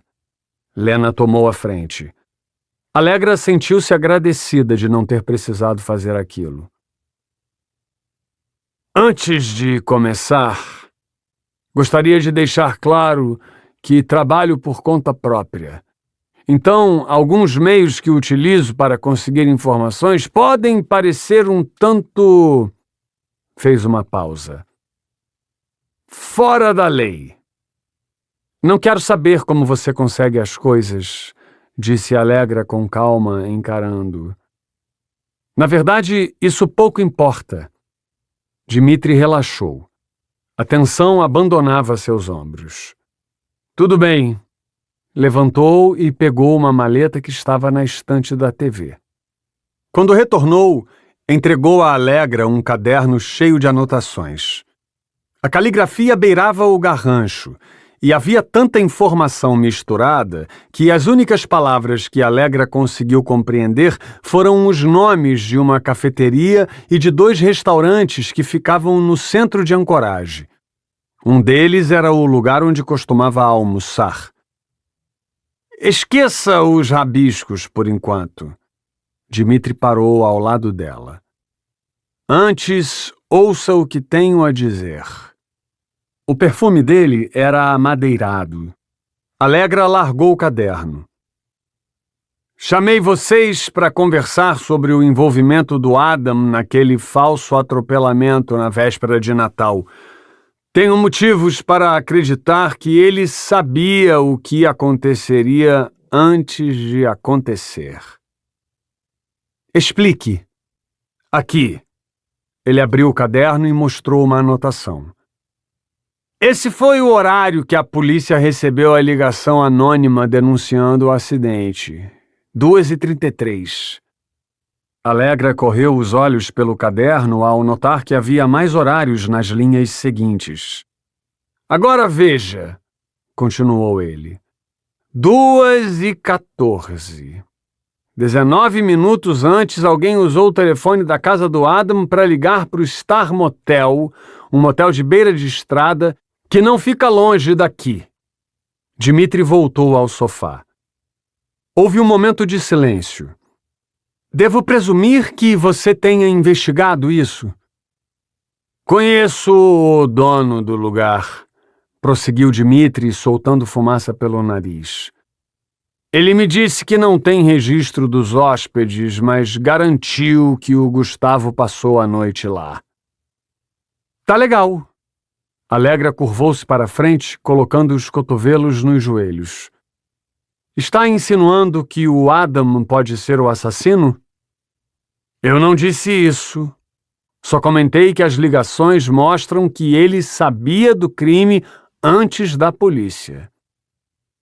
Tá, mas você já levou em conta que ele é o chefe da delegacia? Rebateu Lena. Ele pode ter sido avisado antes da central. Dmitri franziu a testa. Talvez, mas ser avisado antes da central? Será mesmo? Duvidou ele. E tem outra coisa, olhem os horários no fim da folha. 1 hora antes do crime, Adam recebeu uma ligação da delegacia de Palmer. 5 minutos depois, ligou 4 vezes para a casa do homem encontrado morto dentro da caminhonete naquele dia. Ele ligou para o velho Cabarca? Ligou. E no intervalo, entre essas ligações, ainda houve um telefonema para um número residencial de Ancorage. Ontem averiguei toda a lista telefônica para descobrir quem é o dono da linha, mas não achei nada. Tudo indica que deve ser alguém que não quer ser encontrado. Alegra olhou para o chão, tentando se acostumar com a nova versão dos fatos. Ela desviou os olhos para Lena. Sabe se havia algum registro de telefonema alertando sobre o acidente na delegacia de Palmer? Sei o que você está pensando, mas a chamada anônima foi feita para a central de Riacho do Alce, respondeu Lena. Palmer não tinha como saber do atropelamento antes de Riacho do Alce. Outro trovão ecoou. A chuva, que até aquele momento caía mansamente, passou a acertar as vidraças com força. Alegra pegou sua xícara. Eu conheço o Adam há pouco tempo. O chá de pinho desceu queimando. Mas o que não faz muito sentido é por que ele telefonou primeiro para o Gustavo. Por que queria que ele atendesse ao chamado? Pelo que sabemos, o Gustavo não estava em serviço naquela noite. Também não sei. Mas tem mais uma coisa que me incomoda, assinalou Dmitri. Eu conheço o Gustavo há muito tempo mesmo. E ele sempre trabalhou aqui em Riacho do Alce. Vocês sabem como ele foi parar na delegacia de homicídios em Anchorage? Indicação da polícia local. Dmitri franziu a testa de novo. Da polícia ou do chefe de polícia? Indagou ele, pegando algo da maleta. Veja, essa é a foto de uma das cartas enviadas para as famílias das vítimas na autoestrada. Alegra aproximou a foto do rosto. LLK. Descobriu o que são essas letras? Perguntou, passando a foto para Lena. Não tenho certeza, respondeu ele.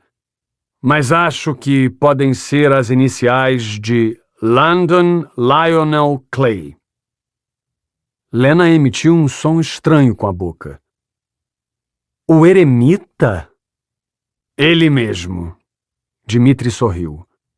O velho Landon era tão conhecido que virou lenda urbana na região. Alegra olhou para os dois. Landon Clay era um eremita que vivia nas montanhas, explicou Lena. Algum tempo atrás, a cabana dele pegou fogo. Dizem que morreu queimado, embora ninguém nunca tenha investigado. E o que a polícia sabe sobre isso?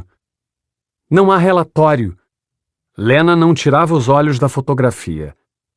Como não tinha familiares ou amigos, ninguém cobrou providências. Na verdade, depois de algum tempo, a polícia descobriu que Landon nem era o nome verdadeiro dele. E qual era? Acho que nem ele sabia. 41. Povoado de Susitna, Alasca, 30 de dezembro de 1993. Seguindo o brilho entre as árvores, Gustavo e o vigia do cais continuaram pela trilha, que as plantas deixavam cada vez mais fechada. Precisaram seguir com cuidado, abaixando-se de vez em quando para que algum galho não os cortasse. A chuva havia engrossado e o vendaval fazia folhas voarem para todos os lados, como borboletas num jardim. Apressaram o passo. Em poucos instantes, chegaram à área aberta onde estava a cabana. Os primeiros metros da clareira estavam tomados de galhos quebrados e folhagens trazidas pela chuva. Mais à esquerda, ao lado de um gigante pinheiro, a cabana sem pintura e com tábuas nas janelas deixava ver o brilho de um lampião pendurado. Gustavo apontou a lanterna para a entrada. Puta que o pariu, chefe! O vigia ficou imóvel. Se esse é o lugar que estava procurando, melhor nem chegar perto. Qual o problema? É a cabana comunitária dos Inuites. Sua voz exalava medo. Dizem que quem entra aí é amaldiçoado. Que problemão, hein? Disse Gustavo. Acampei aqui com um amigo algum tempo atrás e nenhum de nós foi amaldiçoado. O vigia engoliu em seco. Tem certeza? Indagou. Gustavo apertou os lábios e pensou no que tinha acontecido com Claire quando alugaram uma cabana parecida com aquela. Maldição, baboseira. Fique atrás de mim, disse. A porta da cabana era pesada e estava trancada com um cadeado de bronze aparentemente novo. Disposto a investigar, Gustavo grudou a orelha na porta, mas não ouviu nada além da tempestade. Não queria bater ou arrombar. Perder o fator surpresa não era uma opção até que descobrisse com o que estava lidando. O fato é que Gustavo não sabia nem mesmo quem era o homem que acompanhou Adam até aquele lugar. E não tinha como confirmar se um dos homens que o vigia dissera ter visto no barco era mesmo Adam. Tentando forçar o cadeado, uma imagem veio à sua mente. O homem de palha. Gustavo sacou o revólver e cochichou para o vigia. Preciso que dê a volta e procure algum lugar por onde possamos entrar. A gente se encontra nos fundos. Mas não vou mesmo! O vigia apontou a espingarda para o cadeado. Lascas de madeira voaram para todos os lados. Entre logo e depois vamos dar o fora, disse ele. Gustavo queria socá-lo, mas em vez disso olhou para o interior da cabana. Não esperava que alguém saísse, senão a porta não estaria trancada por fora. Quem quer que estivesse ali já havia saído. Só aquilo explicava o cadeado e a ausência de um barco ancorado na beira do rio. Deu um passo e parou na soleira. Varreu com a lanterna o primeiro cômodo. Uma sala repleta de garrafas vazias e com quadros antigos pendurados nas paredes. O vidro da janela coberta de tábuas estava quebrado. Seus cacos se misturavam aos flocos de gelo endurecidos pelo vento glacial. — O que vai fazer? Indagou o vigia. — Procurar, respondeu Gustavo. — O quê?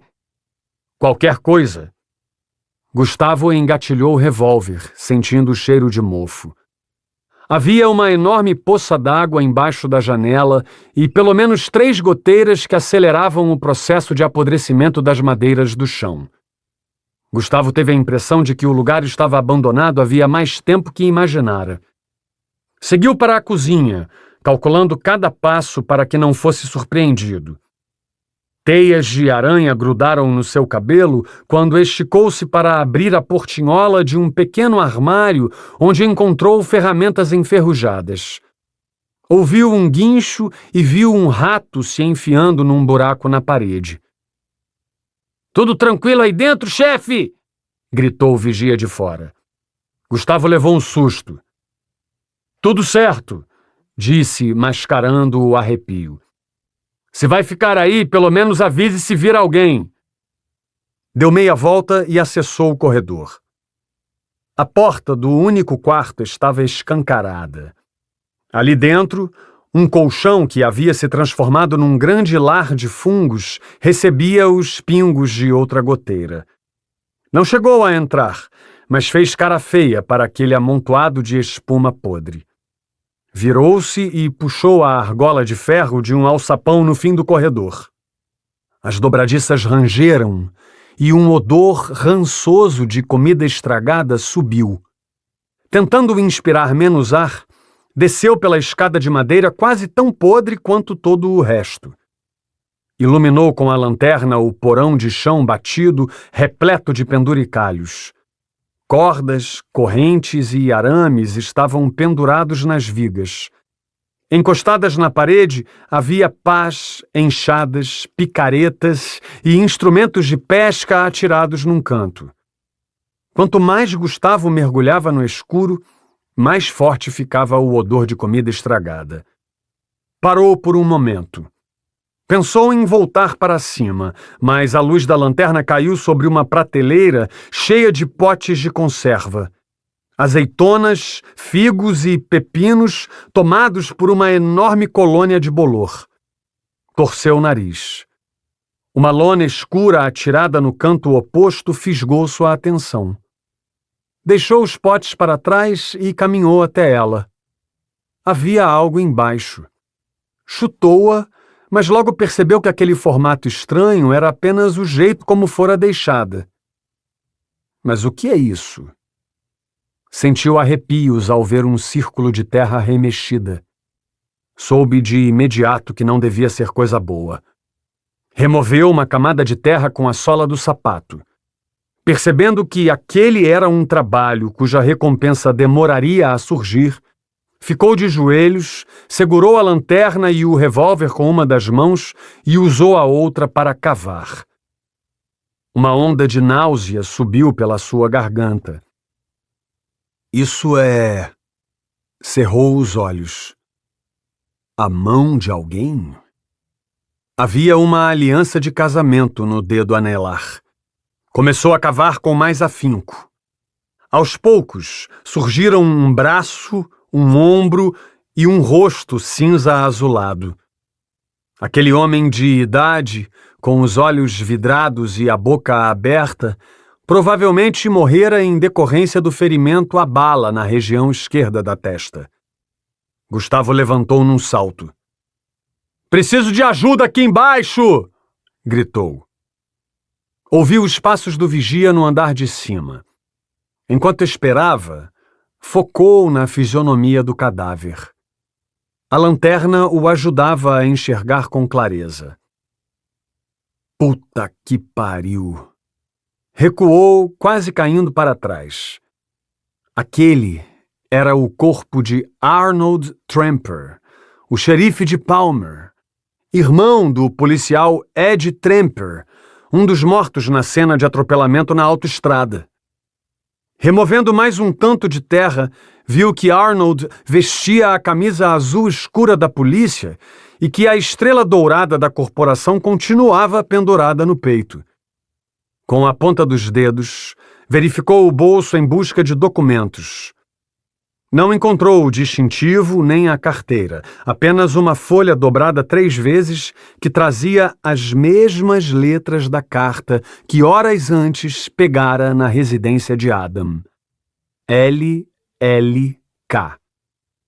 Mais passos no andar de cima. "Estou no porão", avisou Gustavo. "O alçapão fica no corredor." E então, silêncio. Apontou a lanterna para a escada, mas ninguém desceu. Gustavo só escutava a chuva castigando a cabana. Respirou fundo, certo de que não era o vigia que estava ali. O assassino? Olhou para o revólver e verificou as balas no tambor. O homem de palha?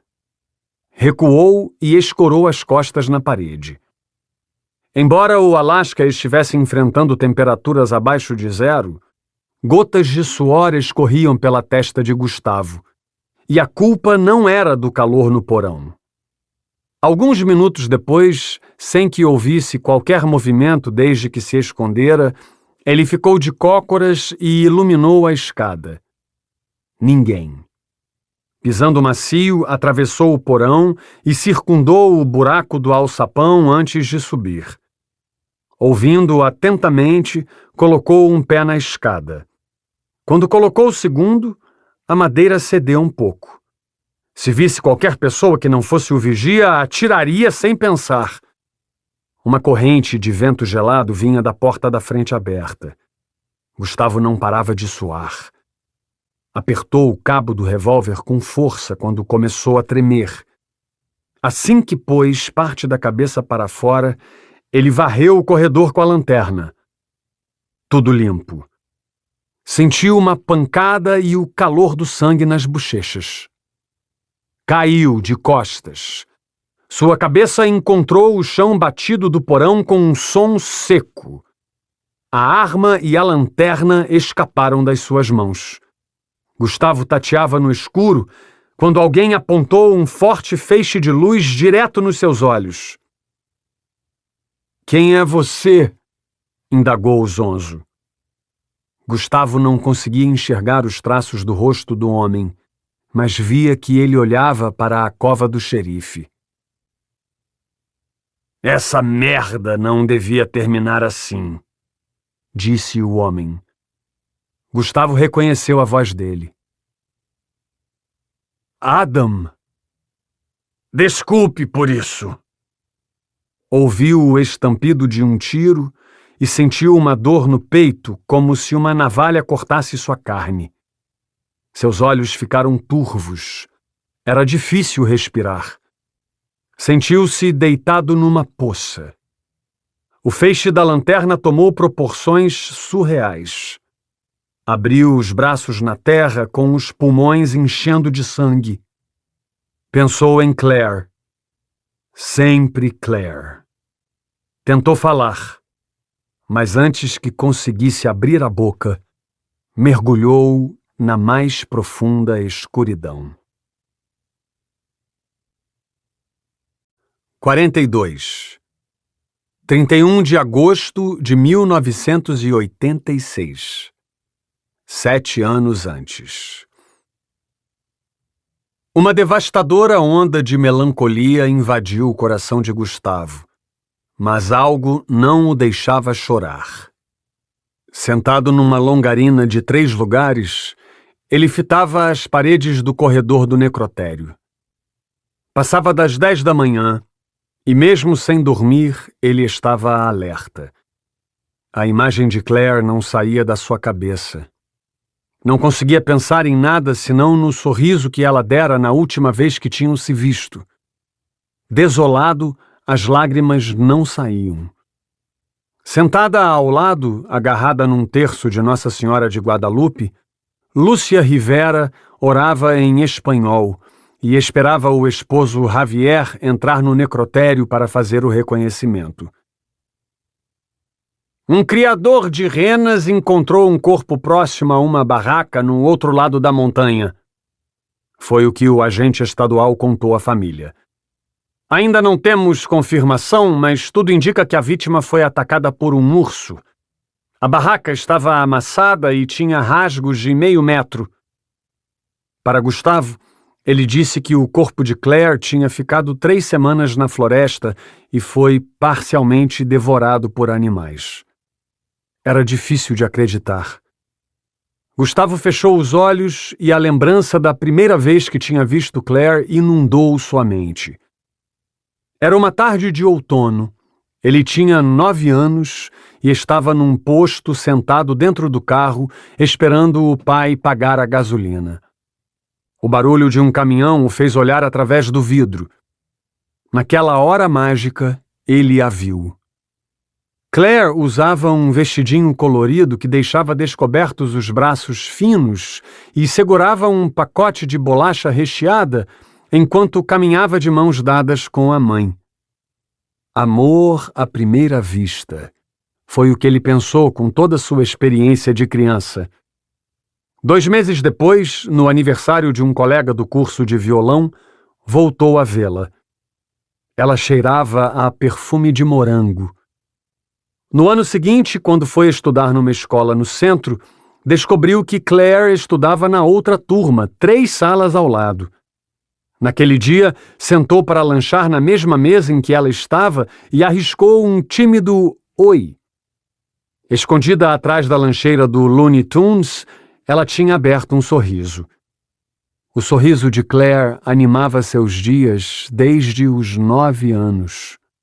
Amor à primeira vista. O alto-falante do hospital o tirou do transe, fazendo-o deixar o aroma de morango no passado para encher os pulmões com uma nuvem de formol que passeava pelo corredor. Um criador de renas encontrou um corpo. Ainda não temos confirmação. Havia esperanças. Esticando o corpo, Gustavo conseguiu escutar parte da conversa entre Javier e os 2 policiais, antes que ele entrasse pela porta metálica que separava a ala dos vivos da dos mortos. Leve o tempo que precisar. Gustavo podia ouvir a frieza na voz do policial. Um agente e um médico o acompanharão. Se o parentesco for confirmado, o senhor poderá ficar com os pertences. Javier estava esmorecido como nunca vira. Seus olhos haviam afundado e perdera bastante peso nas semanas anteriores. Um pai jamais deveria ter que fazer isso. Quando a porta abriu com um rangido e Javier entrou na sala, Gustavo sentiu uma sensação desagradável no estômago. Algo tão forte que bile subiu até sua garganta. Lúcia o segurou pela mão, pedindo que orassem juntos. Ele olhou para a Virgem de Guadalupe, mas se manteve calado. A porta fechou-se e o silêncio tomou conta do corredor. Desde o desaparecimento, Gustavo se sentia envergonhado sempre que encontrava Lúcia. Ela tentava não demonstrar, mas por baixo daqueles olhos castanhos algo o acusava. 3 semanas e a ferida ainda pesava como um bloco de concreto. Se tivesse deixado o trabalho em segundo plano apenas uma vez, se tivesse escolhido ficar com Claire, não precisariam passar por aquilo. Olhou o relógio na parede. Pensou se as pilhas dele não estariam fracas para os ponteiros se arrastarem tão lentamente daquela maneira. Mais lembranças vieram. Daquela vez, do dia em que pediu Claire em namoro, quando tinha 16 anos. Na época, aqueles poucos segundos que ela demorou para dizer sim também pareceram uma eternidade. É verdade que ela não esperava que ele fizesse aquilo na saída do colégio, mas também é verdade que ela poderia ter aceitado mais rápido, reduzindo as chances de Gustavo ter um infarto. Naquele mesmo dia, ele a presenteou com um colar que havia comprado com o dinheiro que ganhara lavando o carro dos vizinhos. Nada especial. Era um colar de latão com um pingente de borboleta banhado em prata. Claire Rivera. Os melhores momentos eram quando sentavam perto um do outro e falavam sobre os planos de fazer faculdade, comprar uma casa na beira da praia e ter filhos. Às vezes, Gustavo ficava apenas olhando os lábios de Claire se movendo em palavras que eram seu porto seguro, e o mundo ao redor perdia importância. Ela estava usando aquele mesmo colar quando a viu pela última vez. Uma lágrima quase escorreu do seu olho. Seu coração palpitava quando imaginava que não saberia lidar com o mundo sem ela ao seu lado. Depois de alguns minutos, Javier voltou para a ala dos vivos. Gustavo sentiu as pernas amolecendo, o terror ficando mais próximo. Lúcia lhe apertou a mão. Dizem que é preciso muito tempo para entender o estrago que uma tragédia causa na vida de alguém. O sentimento de raiva por não conseguir aceitar a realidade é algo que te abraça de maneira impetuosa, te mantendo preso num labirinto de sofrimento sem fim. Isso nem sempre é verdade. Gustavo entendeu as consequências quando Javier entregou o colar com um pingente de borboleta. Entendeu que nunca mais veria Claire e que os dois nunca realizariam seus sonhos. Entendeu que jamais teriam filhos e que precisaria aprender a lidar com um mundo sem ela. Entendeu que nunca mais estariam juntos e que nada que fizesse mudaria o passado. Não haveria segunda chance para eles. Começou a chorar. 43. Anchorage, Alasca. 31 de dezembro de 1993. Eram quase 3 da manhã quando o telefone tocou pela segunda vez em 20 minutos. O barulho estridente parecia fora do alcance, como uma sirene de ambulância a 2 quadras de distância. Alegra esfregou os olhos. Daquela vez precisava atender. Havia chegado tarde na noite anterior e, antes de deitar, ainda tinha ficado meia hora observando a tempestade e lendo os últimos capítulos de A Casa Torta, Um presente que ganhara de um ex-namorado anos antes, mas que nunca parou para ler. Allegra estendeu o braço e pegou o telefone do gancho. Quem fala? Allegra, é o Norman. O perito criminal da delegacia de homicídios parecia nervoso. Estou num escritório finalizando um relatório e me avisaram que a central recebeu uma ligação sobre um policial baleado numa cabana indígena em Susitna. Susitna? Um povoado na beira do rio que fica a 40 quilômetros de Anchorage. Entendi, disse Allegra, sonolenta. Não seria melhor ter ligado para a emergência? Um helicóptero de socorro já foi deslocado para o local, mas acredito que você vai querer estar no hospital quando a vítima chegar. Sentiu um calafrio descendo pela espinha e sentou na cama tão depressa que o quarto girou. Lakota. É o Gustavo, revelou Norman. Os paramédicos vão levá-lo ao hospital regional. Devem demorar uns 40 minutos. Se decidir ir para lá, Lena estará esperando. A última vez que Allegra tinha falado com Gustavo foi pelo telefone, no dia anterior. Haviam conversado sobre o desaparecimento de Adam. Gustavo estava em casa e tinha comentado sobre a possibilidade de Adam ter invadido o local. Avise a Lena que estou indo. Ela acendeu a luz.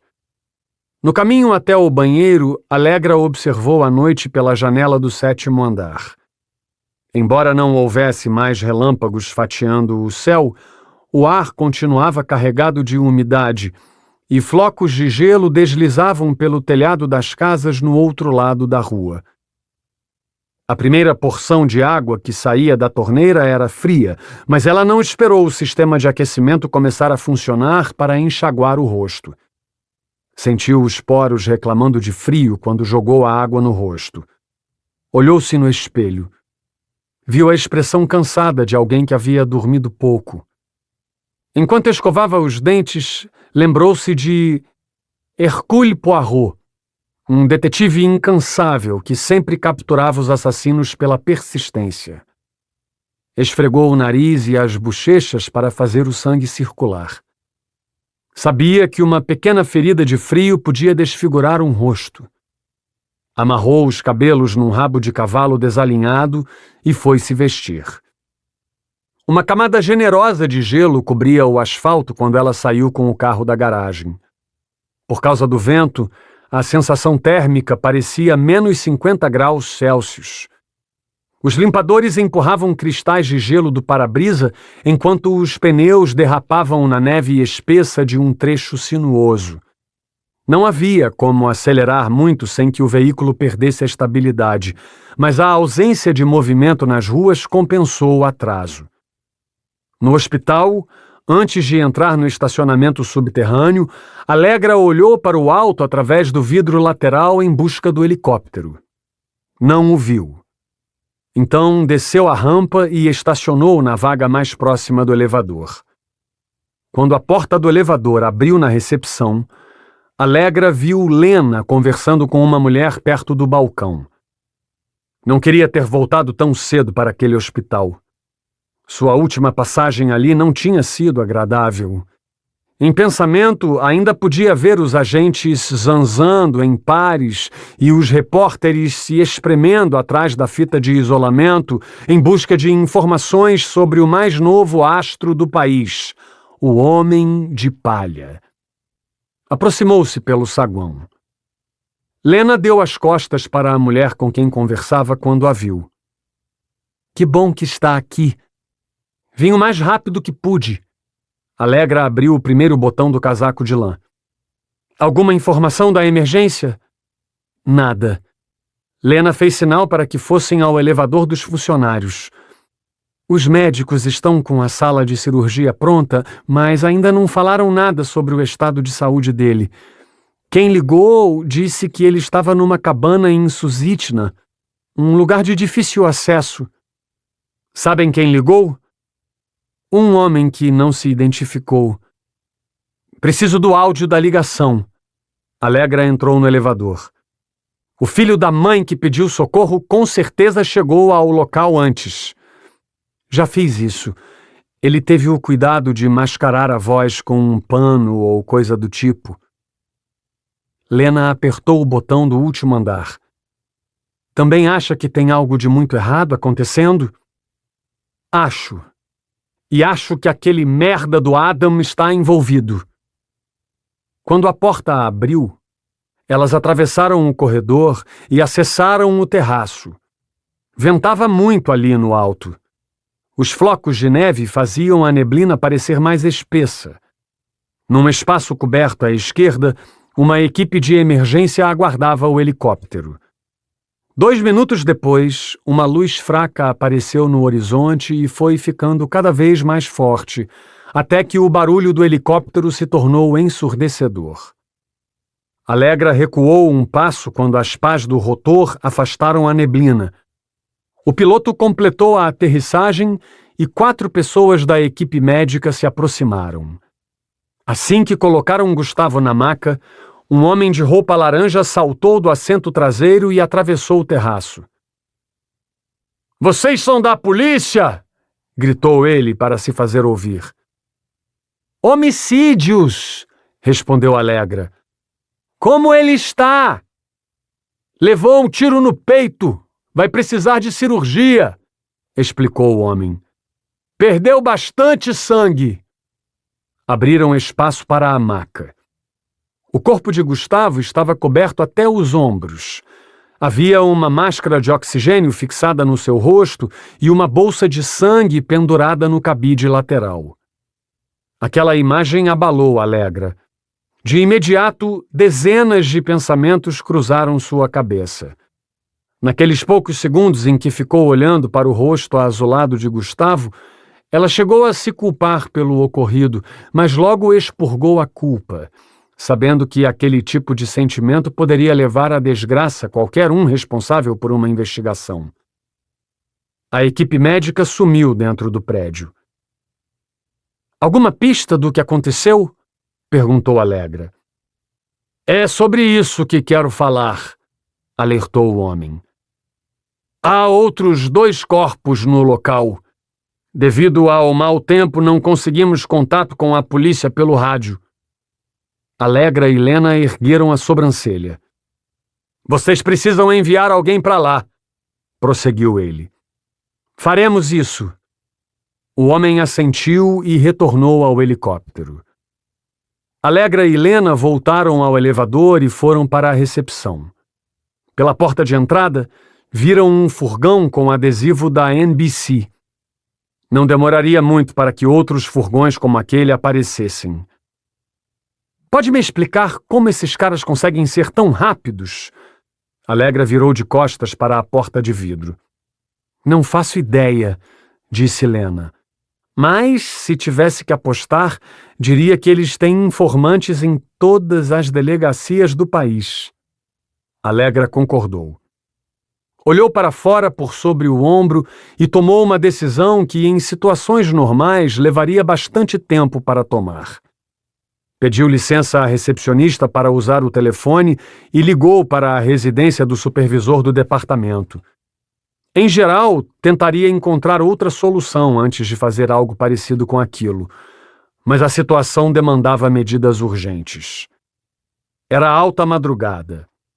A ligação chamou diversas vezes antes que alguém atendesse.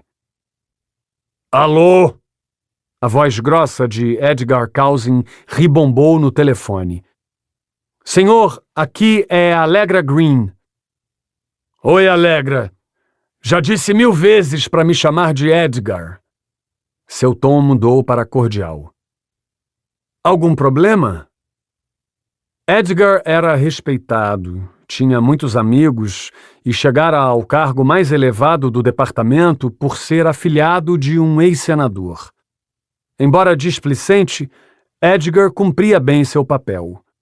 Tinha intenções políticas para as eleições e todos que trabalhavam com ele sabiam disso. O que poucos sabiam é que, embora fosse casado, tinha segundas intenções com Alegra. Temos uma cena de crime num povoado de difícil acesso ao norte, explicou Allegra sem dar muitos detalhes. Estava com pressa. E um dos nossos agentes acabou de dar entrada no hospital. Qual agente? Gustavo Prado. O que veio de Riacho do Alce? Ele mesmo. Meu Deus, resmungou Edgar. Fez uma pausa antes de prosseguir. O que pretende fazer? Tenho relatórios que precisam ser investigados quanto antes. E como Gustavo não tem nenhum familiar na cidade, imagino que alguém do departamento deva ficar aqui para dar suporte. Você está no hospital? Estou. Edgar ficou em silêncio durante alguns momentos. A agente Turner está aí? Indagou ele. Está. Diga-me do que precisam. O eco da ligação fez parecer que Edgar entrara num banheiro. Que o senhor ordene outra equipe para o povoado e que Lena coordene essa investigação. Ela é a única que está por dentro do caso. A resposta veio depressa. Tudo bem, darei um jeito. Diga para ela ir até a delegacia. Vou fazer umas ligações. Enquanto Edgar falava, Allegra olhou para um jornal velho deixado atrás do balcão que trazia um retrato falado na primeira página. Obrigada, senhor, agradeceu ela. Não agradeça, disse Edgar e desligou. Allegra devolveu o telefone ao gancho. Na lateral do saguão, numa televisão próxima da sala de espera, o canal interrompia a transmissão de um filme para mostrar imagens da chegada do helicóptero ao hospital regional. Embaixo, numa faixa vermelha, aparecia a frase: Caso Homem de Palha. Policial ferido é levado ao hospital em estado grave. Vai me dizer que eles sabem até o estado de saúde dele? Perguntou Lena, balançando a cabeça. Não sabem. Allegra colocou a mão no ombro de Lena. Lena, você vai chefiar uma equipe secundária para investigar a cabana, assinalou. Vá para a delegacia. Peça que enviem 2 homens para fazer a segurança do quarto e espere o contato do Edgar. Você vai ficar aqui? Vou. 44. Olhe só você, aprisionado na escuridão, incapaz de entender a beleza do que estou fazendo. Olhe só você, espremido num caixão, rastejando por ruas imundas, sem a mínima ideia de quem sou. Minha vida é meu testamento. Quer me conhecer de verdade? Chegue mais perto que eu mostrarei. Paris, França, 12 de abril de 1980. Pare, este é o Império da Morte. O aviso na entrada deixava claro que os vivos eram minoria a partir daquele ponto. Nem todos conhecem a história. Mas nas entranhas da capital francesa, 20 metros abaixo das ruas, existe um gigantesco complexo de túneis que corta quase todo o subsolo da cidade. As catacumbas de Paris. Naquele buraco escuro estão expostos os ossos de 6 milhões de parisienses que ajudam a sustentar a cidade do amor. Já estive lá. Precisei esperar alguns minutos na fila e pagar 2 francos para entrar. Pagar para ver um amontoado de ossos. Para alguns isso pode soar aterrorizante, mas não para mim. Lembro que era sábado de manhã quando entrei naqueles túneis pela primeira vez, escondido no meio de um grupo de latinos infestado de mulheres e crianças que pensavam estar num parque de diversões. Todos tão felizes e distraídos que nem sequer tiveram tempo de ver que eu os observava. Odeio respirar a sujeira dos outros. Algum tempo depois, descobri que sábado era o dia preferido dos turistas. Não tenho nada contra latinos ou crianças, mas se eu retornar um dia, me lembrarei de não visitar as catacumbas nesse dia.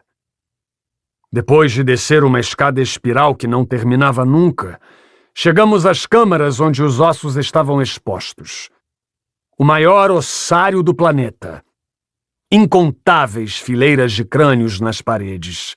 Milhões de tíbias, fíbulas e fêmures de pessoas que um dia tiveram os pulmões cheios de ar e agora não passam de meras obras de arte que qualquer um com 2 francos no bolso pode apreciar. O ar lá embaixo era pesado e tinha cheiro de morte. Quando meus sapatos tocaram o chão de terra da primeira câmara, precisei de menos de 1 minuto para concluir que os seres humanos são tão selvagens e impiedosos quanto imaginei. Moralidade, tolerância, princípios, disfarces necessários. Compreendi que em alguma parte do caminho eles perderam a essência daquilo que são de verdade. Selvagens. A diferença entre eles e mim é que quando me olho no espelho, vejo o verdadeiro reflexo humano. Não preciso chegar em casa depois de um dia num emprego de merda e anestesiar meu cérebro com álcool, drogas ou televisão. Não me permito cair na rotina, senão perderia a capacidade de perceber que posso estar vivendo num poço de areia movediça chamado vida. Não preciso me esforçar para disfarçar meu caráter. Essa é a diferença. Pare, este é o império da morte. Meu cérebro fervilhava. Tantas perguntas. Lembro que o homem que nos guiou o túnel adentro usava óculos de grau e não sabia responder nem metade do que perguntavam. Eu também queria perguntar, esclarecer minhas dúvidas, mas não podia. Não podia. Depois de alguns minutos ouvindo-o ditar um texto decorado sobre como as catacumbas foram criadas, comecei a fingir que ele não existia. Aquele era meu último dia na cidade, o dia pelo qual ansiava por muito tempo. Eu precisava aproveitar e aquele maldito filho da puta não estava ajudando. Respirei fundo. Outro grupo de visitantes tinha entrado no local pouco antes dos latinos. Todos se misturaram na entrada da segunda câmara quando o guia começou a falar, então, sobre a origem dos ossos.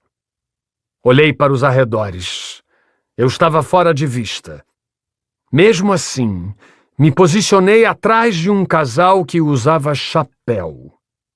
A história dos ossos aguçava meu interesse, mas aquele não foi o real motivo que me levou às catacumbas naquele dia. Quando o grupo dispersou, avançando como vacas na direção em que o guia apontava, eu consegui vê-la. Meus olhos brilharam. Por um momento, lembrei-me de como amava aquela mulher. Ela continuava linda, mas tinha mudado o corte de cabelo e estava com alguns quilos a mais. Nada que ofuscasse seu esplendor. Olhei para sua barriga, redonda feito lua cheia. Calculei que ela abrigava um feto com cerca de 7 meses. Ela nunca me disse que estava grávida. Recuei um passo e voltei a me misturar. Durante o resto do passeio, constatei que ela estava sozinha, como imaginei que estaria. Eu tinha esperado muito tempo por aquele momento, de modo que não poderia deixá-lo escapar pelo meio dos dedos por pura falta de planejamento. Ninguém, além de mim, sabia que eu estava em Paris. Eu sou bom no que faço. 20 dias antes, eu havia chegado ao aeroporto Charles de Gaulle e me hospedado num hotel perto da Torre Eiffel. Desde o momento em que pisei em solo francês, dediquei todo o meu tempo a ela. Foi fácil descobrir onde morava e trabalhava, e até os dias em que o novo marido viajava sozinho a negócios. Não consigo pensar que ela me trocou por dinheiro. Pouco importa. Ela estava grávida e parecia feliz, mas aquela barriga redonda me ofendia. Fazia-me lembrar dos planos que tínhamos feito juntos. Ela preferiu outro caminho. Concentrei-me na missão. Os latinos cumpriram bem o papel de me esconder, por isso desfrutei inteiramente de cada minuto que passamos juntos. Ela está grávida. Pouco importa. Meus dentes rangiam. Senti a textura do sangue humano pela primeira vez em abril de 1980. Depois, nunca mais parei. Passei o dia todo seguindo-a pelas avenidas centrais. Ela almoçou num restaurante árabe. Eu sentei 3 mesas ao lado. Ela entrou numa loja de roupas infantis num shopping. Eu fingi que estava interessado em comprar meias na loja do lado. Ela pediu um milkshake na cafeteria da praça de alimentação. Eu tomei um café expresso no outro lado do balcão. No fim da tarde, quando ela pegou um ônibus para ir para casa, eu sentei no último banco, escondido embaixo da aba do boné. Aquele poderia ter sido um sábado perfeito se ela não tivesse escolhido me excluir da vida dela. Pouco importa. Abri um talho na garganta dela com uma faca de cozinha, dessas com um cabo de plástico que usamos para passar geleia no pão. Não era uma faca afiada, mas tinha dentes que fizeram bem o serviço. Ela se debateu um pouco enquanto a lâmina cortava a pele e os músculos, mas ficou imóvel em menos tempo do que eu esperava. Eu amava aquela mulher. Os tacos de madeira do chão do apartamento onde ela vivia ficaram salpicados de sangue. Antes de morrer, ela me lançou um olhar. Não um olhar de medo, mas de dúvida. Ela movia os lábios tentando falar, mas se afogava com o sangue que jorrava da garganta dilacerada. Imaginei que ela quisesse perguntar por quê. Eu não sabia o que responder. Ódio, rancor, nenhuma dessas motivações fazia sentido. Ela estava ali no chão, morrendo, e merecia uma resposta. Acariciei os cabelos dela uma última vez, do mesmo jeito que eu fazia quando vivíamos juntos, e cochichei no seu ouvido aquilo que julguei ser o melhor motivo. Por que preciso?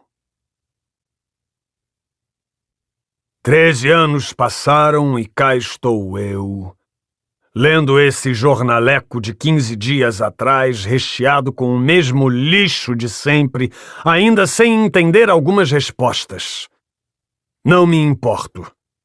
Se eu fosse à banca e comprasse o exemplar de hoje, as notícias seriam as mesmas de ontem e anteontem.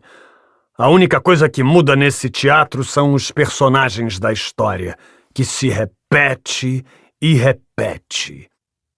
Está escuro lá fora. O frio intenso força os lobos a ficarem encolhidos em suas tocas na montanha. Eu aprecio a vida dos lobos. Em horas como essa, compreendo que temos mais coisas em comum além da desobrigação de esconder nossos instintos. Canis lupus. Assim como eles, eu não preciso caçar todos os dias. Posso me divertir por meses com uma única presa. Tudo bem. Admito que estou caçando bastante nos últimos tempos, mas quero que saibam que nem sempre foi assim. As circunstâncias agora são outras. Tudo estava indo bem, a polícia nunca me pegaria, e eu ainda conseguiria tudo que sempre quis, mas aí ele apareceu. O homem de palha. Aquele maldito ladrão de cadáveres chegou e roubou tudo que deveria ser meu. E agora é o retrato dele que estampa a primeira página dos jornalecos. É o nome dele que o locutor fanho vive falando no rádio. Ele se tornou um astro enquanto eu apenas um figurante. Não por muito tempo. Preciso continuar. Faz um silêncio avassalador no porão da cabana. Não ouço o vento nem a chuva, mas o ar gelado da noite envolve meu corpo. Sinto-me sozinho, embora não esteja. Ela está aqui comigo, minha doce menina, trancada nessa caixa de madeira que eu mesmo construí. Até poucos minutos atrás fiquei ouvindo-a gritar, clamando por socorro. Agora ela se calou, mas quero que continue. Não gosto do silêncio. Os gritos dela alimentam meus demônios. E meus demônios estão famintos. 45. Anchorage, Alasca. 31 de dezembro de 1993. Deu para sentir o bafo quente dos videocassetes quando o diretor do hospital abriu a sala de gravação. Os policiais que vigiariam o quarto para onde Gustavo seria levado depois da cirurgia tinham chegado havia 15 minutos e, conforme solicitado, eles haviam trazido a pasta com as informações que Lena coletara sobre os desaparecimentos na região. Allegra estava curiosa para analisá-las. O diretor foi o primeiro a entrar. Ele acendeu a luz e organizou a mesa, colocando um monte de tralhas numa prateleira de metal. Não é o melhor lugar do mundo, mas vai poder trabalhar em paz. É o suficiente. Allegra escondeu um bocejo. Vou pedir a uma das camareiras que traga café. O diretor parou na soleira da porta. Fique à vontade, qualquer problema me ligue. Allegra ficou um instante em pé, olhando para os números verdes nos displays dos videocassetes. Esfregou os olhos e respirou o ar gelado do corredor mais uma vez antes de fechar a porta. A lâmpada incandescente de 40 watts não iluminava muito bem o ambiente. Ela pendurou o casaco de lã no encosto da cadeira, abriu o zíper da pasta e posicionou lado a lado, em ordem cronológica, os arquivos de cada caso. Eram 5 resmas de folhas A4 com fotos, anotações e documentos presos com clipes coloridos. Em cada uma delas havia papeizinhos grampeados que Lena rabiscara com nomes, datas e endereços. Deixou-se cair na cadeira estofada e concentrou-se no caso de 1982, que tratava do sumiço de Berta Emanuel, uma mulher de 27 anos dada como desaparecida depois de passar dias sem ir ao escritório da corretora de seguros onde trabalhava, em Anchorage. Na penúltima folha, havia a cópia de um protocolo com as assinaturas de todas as retiradas daquele processo do arquivo da delegacia. Allegra passou o dedo indicador sobre as datas dos últimos 3 registros. Embora o caso continuasse aberto, ninguém tinha se ocupado com ele nos últimos 7 anos. Berta Emanuel. Allegra repetiu o nome da vítima para fixá-lo na memória. Avançou para o caso de 1983. Elsa Ruger, grávida. A última anotação tinha sido feita recentemente. Removeu o clipe de cima da fotografia da jovem. Elsa era bonita e tinha traços meigos.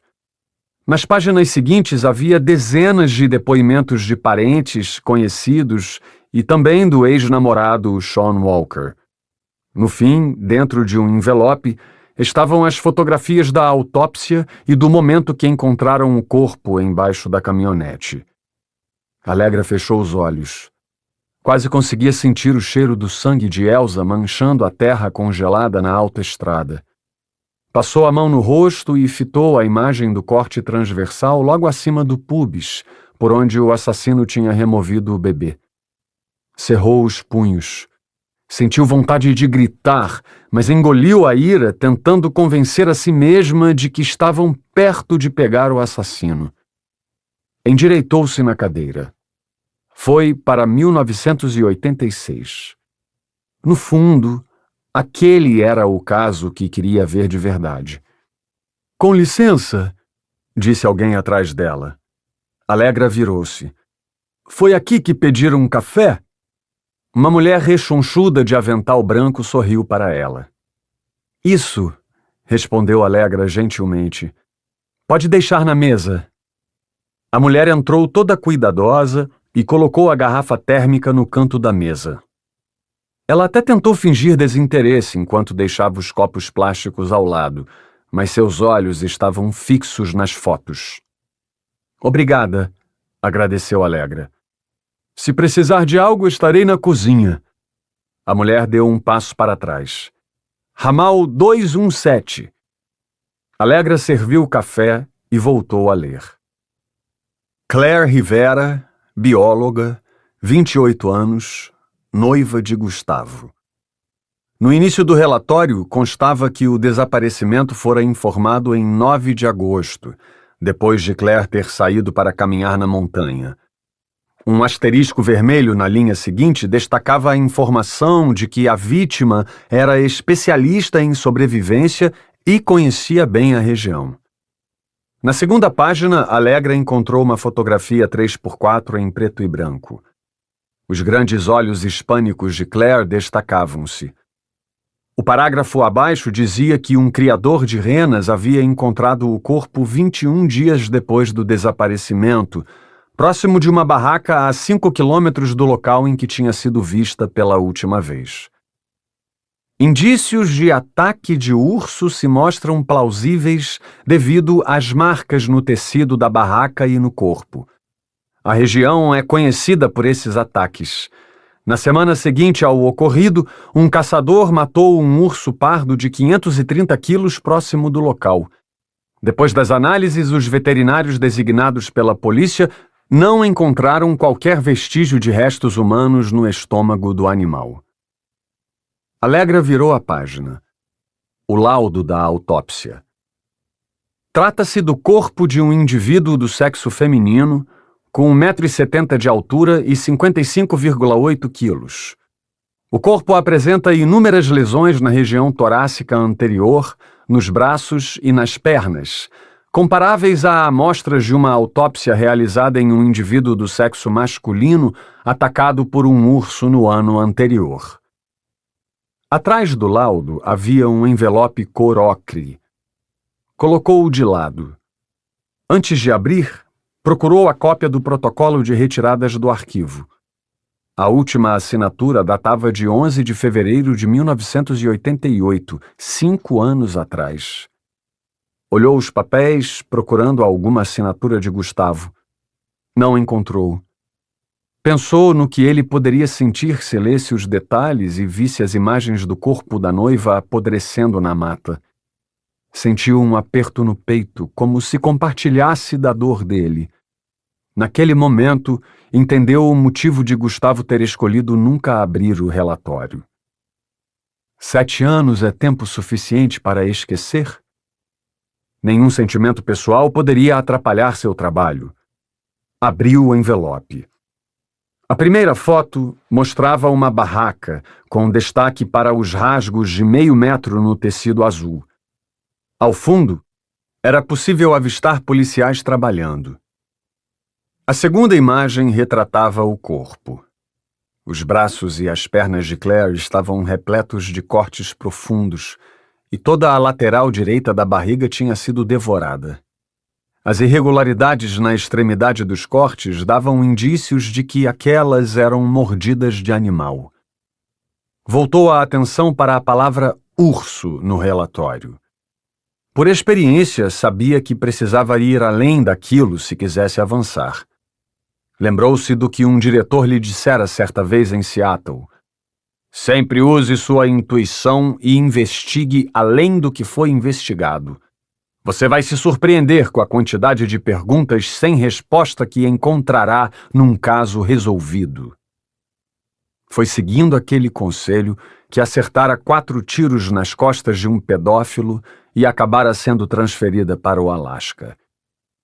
Investigar além do que foi investigado. Olhou para a parte superior da fotografia, mas o que viu não se parecia nem um pouco com a mulher da foto 3x4.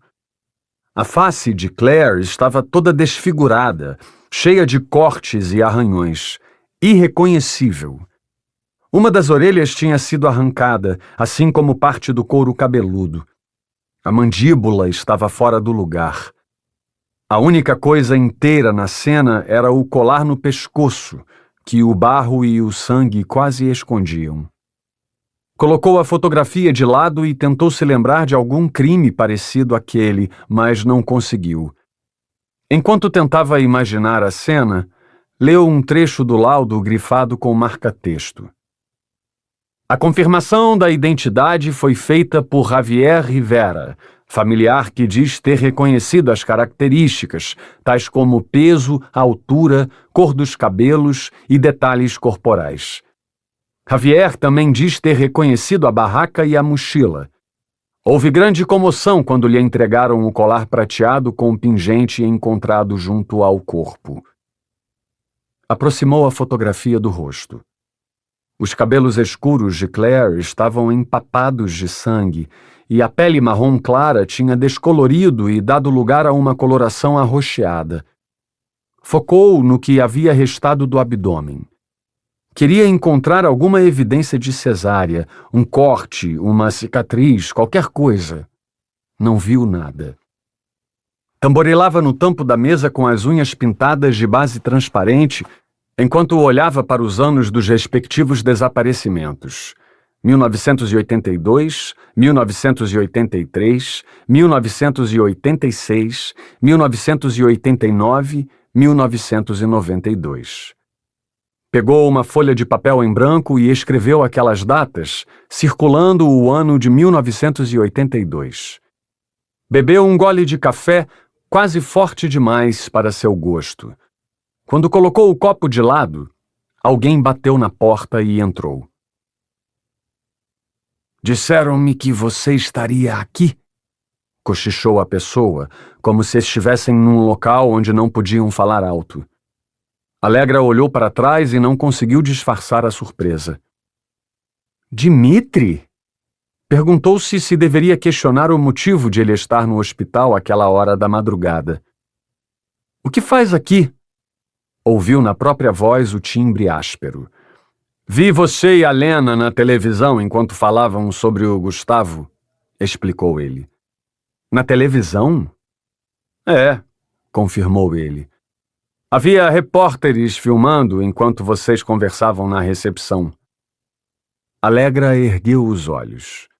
Dimitri a fitava de maneira tão direta que quis se esconder para não ser sugada por aquele olhar penetrante que a atravessava como estilhaços de granada. "E você estava assistindo à televisão a essa hora?" indagou ela. "Não tenho conseguido dormir." Alegra ficou em silêncio. "Estou atrapalhando, não é?" Dimitri olhou para os papéis na mesa. "Desculpe, eu não deveria ter subido. Vou descer e esperar notícias do Gustavo." Ele colocou a mão na maçaneta. "Se precisar de algo, estarei na sala de espera." "Você e Gustavo se conhecem bem, certo?" perguntou Alegra antes que ele saísse. "Quero dizer, se conhecem há muito tempo?" "Bastante." "E Claire, chegou a conhecê-la?" Dimitri franziu a testa numa clara expressão de desconfiança. Depois balançou a cabeça em sinal positivo. "Um pouco. Por quê?" "Porque preciso..." Alegra apontou para 2 cadeiras escondidas atrás da estante de metal. "Veja se consegue me ajudar com isso." Dimitri sentou. 46. 4 de setembro de 1986. 7 anos antes. Gustavo guardaria para sempre as imagens daquela manhã. O mármore das lápides no meio da relva, a névoa cobrindo o vale, a garoa no rosto. Um dia triste, com cheiro de terra molhada. Sobre o gramado, aos pés do caixão, uma porção de coroas de lírios exalava um aroma forte que o faria sentir náuseas pelo resto da vida. Ainda que eu caminhe por vale tenebroso, nenhum mal temerei, pois estás junto a mim. Teu bastão e teu cajado me deixam tranquilo. Orava o ministro. O sol mal havia aparecido naquela fria manhã de quinta-feira. Gustavo vestia um capote preto que ia até os joelhos. Com os olhos semicerrados, encarava as fileiras de pessoas que acompanhavam o funeral. Amigos, parentes, conhecidos e algumas pessoas que ele nunca vira estavam ali, em pé, ao redor do caixão, pisando nos túmulos vizinhos para se despedirem de Claire. Sentado numa cadeira mais à frente, Javier estava abraçado a Lúcia, que soluçava a cada palavra do ministro. Gustavo tentou consolá-la durante o cortejo fúnebre que partiu da igreja, mas desistiu. Não adiantava. Não havia como. Amigos se aproximavam deles dizendo: Claire está num lugar melhor. Quando Lúcia finalmente conseguia se acalmar, aparecia mais alguém. Deus a chamou porque precisava de um anjo no céu. Guarde suas condolências. Palavras não ajudam nessa hora. Ele enxugará toda lágrima dos seus olhos, pois nunca mais haverá morte, nem luto, nem clamor e nem dor. A voz grave do ministro começou a soar como um zumbido irritante.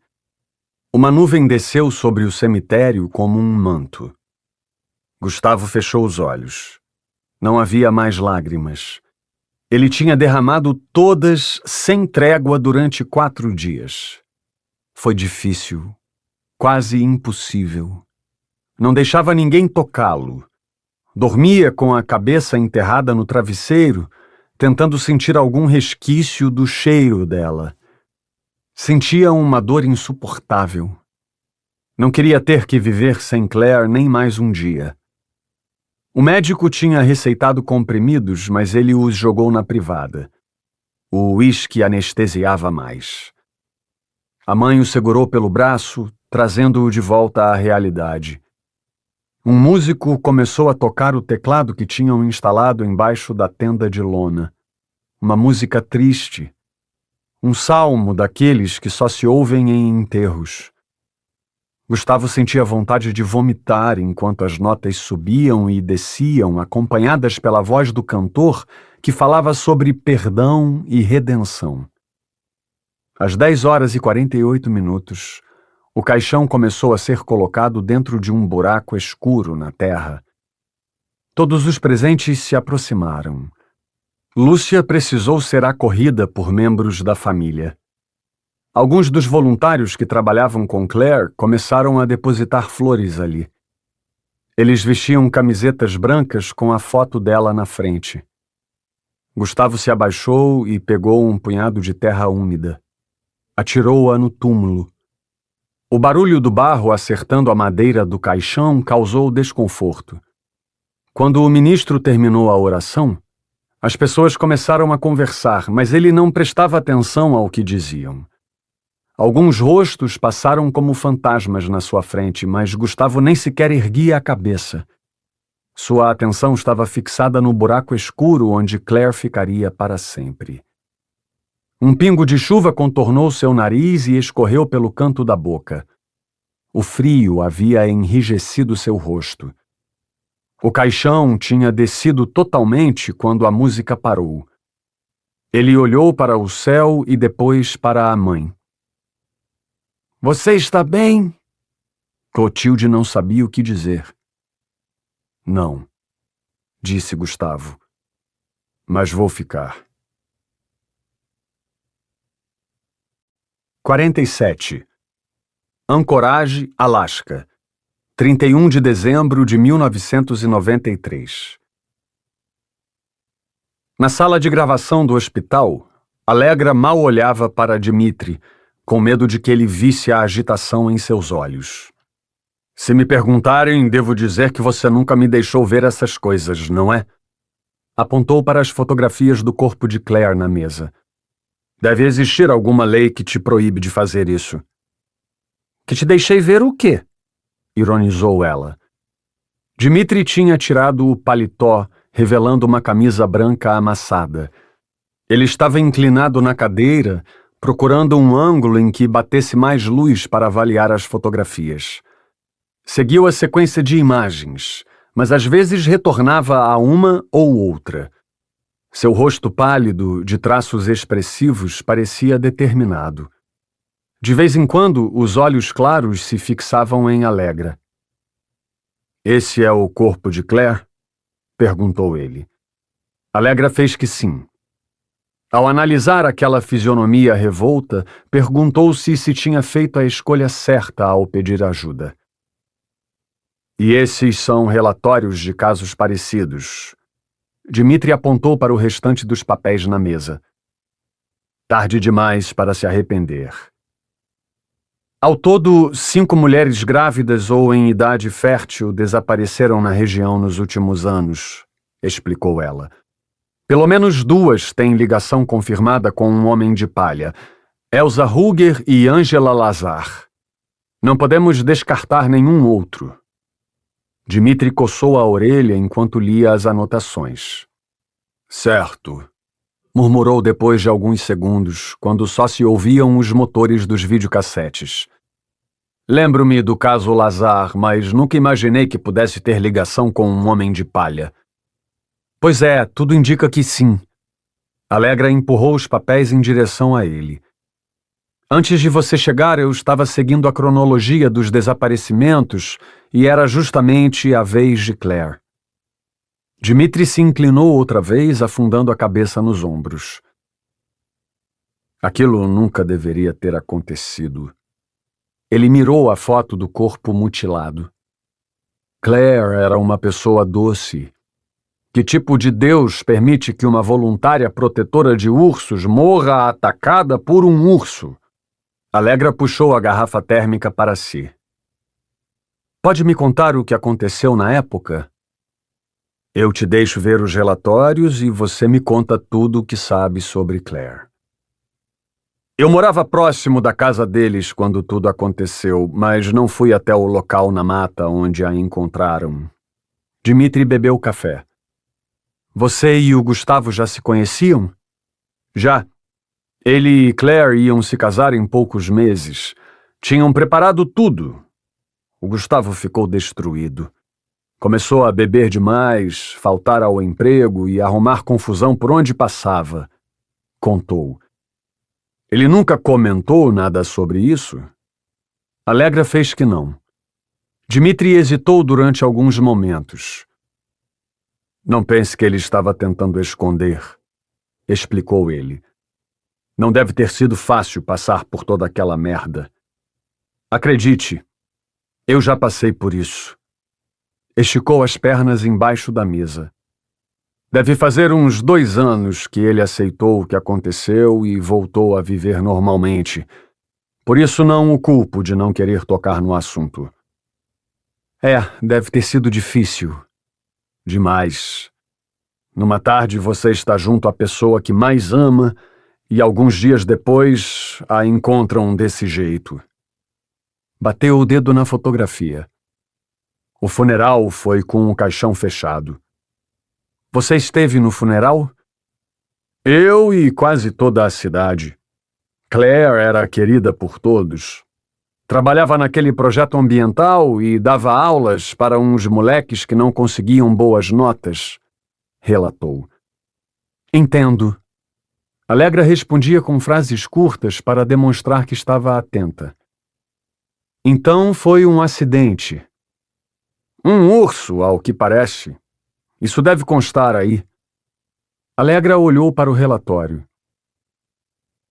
Não está achando que Claire pode ter sido uma das vítimas desse maníaco? Dmitri parecia não acreditar naquela possibilidade. Não sei, é por isso que estamos investigando. Na época, os legistas disseram que a morte foi por ataque de urso, e não acho que Claire estivesse grávida quando morreu. Ele espichou os olhos para o relatório. Não estou descartando a hipótese, mas acredito que o Gustavo seria o primeiro a desconfiar. A sala sem janelas começou a ficar mais abafada com 2 pessoas ali dentro. Enquanto analisavam em silêncio o que tinham, ouviram passos no corredor. Alegra apertou a sanfona da garrafa térmica e apenas um resto de café caiu no copo. Olhou o relógio de parede. Os médicos tinham levado Gustavo para a sala de cirurgia havia bastante tempo. Ela pensou em ligar para a recepção em busca de notícias, mas se conteve. O diretor havia garantido que ela seria a primeira a ser avisada quando o procedimento terminasse. Ao seu lado, Dmitri lia com atenção um relatório do caso de uma jovem grávida que desaparecera depois de sair de casa para ir à faculdade em 1992. Além do depoimento dos pais sobre como ela e o namorado estavam felizes com aquela gravidez, não havia muita informação. Aquela velha história de adolescentes apaixonados e felizes para sempre, até que a morte os separe, que todos já sabem como termina. Essa sim parece ser uma vítima dele, disse Dmitri em voz baixa. Jovem, grávida, corpo nunca encontrado. É provável que sim, concordou Alegra. Temos que pegar esse cara antes que ele volte a agir. Já tem alguma pista? Alegra usou a mesma frase que ouvira antes. Se perguntarem, você vai dizer que eu nunca te contei? Dmitri torceu o nariz. Não precisa contar se não quiser. Não. Alegra guardou toda a papelada. Ainda não temos ideia de quem possa ser o assassino. 5 minutos depois, os 2 estavam dentro do elevador de funcionários indo para o térreo. Alegra estava de costas para a porta, olhando no espelho. Ela alisou o cabelo com as mãos e tratou de refazer o rabo de cavalo torto. Com o canto dos olhos, percebeu que Dmitri a olhava. Fitou-o, perguntando-se que jogo ele estaria fazendo e como fora tão facilmente sugada por aquele detetive polonês. Alegra conhecera homens carismáticos, mas Dmitri era diferente, algo que misturava boa genética com uma pitada de mistério. Cruzou os braços e se apoiou na parede. Eles não haviam dito uma só palavra desde que entraram. O aviso sonoro anunciou que tinham chegado ao destino. A porta abriu e, quando mal tinham dado meia dúzia de passos no saguão, uma mulher de jaleco claro, segurando uma prancheta, apareceu. Alegra Green? Perguntou ela. Alegra confirmou, lendo o crachá no bolso do jaleco dela. O diretor mandou avisar que o paciente foi levado para a unidade de terapia intensiva agora há pouco, relatou. Ele perdeu bastante sangue, mas vai se recuperar. Por sorte, o ferimento não era tão grave quanto parecia. Alegra e Dmitri trocaram olhares. Quando poderemos vê-lo? Ele está sedado, mas poderão vê-lo assim que o primeiro visitante sair. Tem alguém lá com ele? Emendou Alegra. Um amigo entrou há pouco, os seguranças autorizaram. Quem? Ela olhou para a prancheta. Um policial chamado Adam Phelps.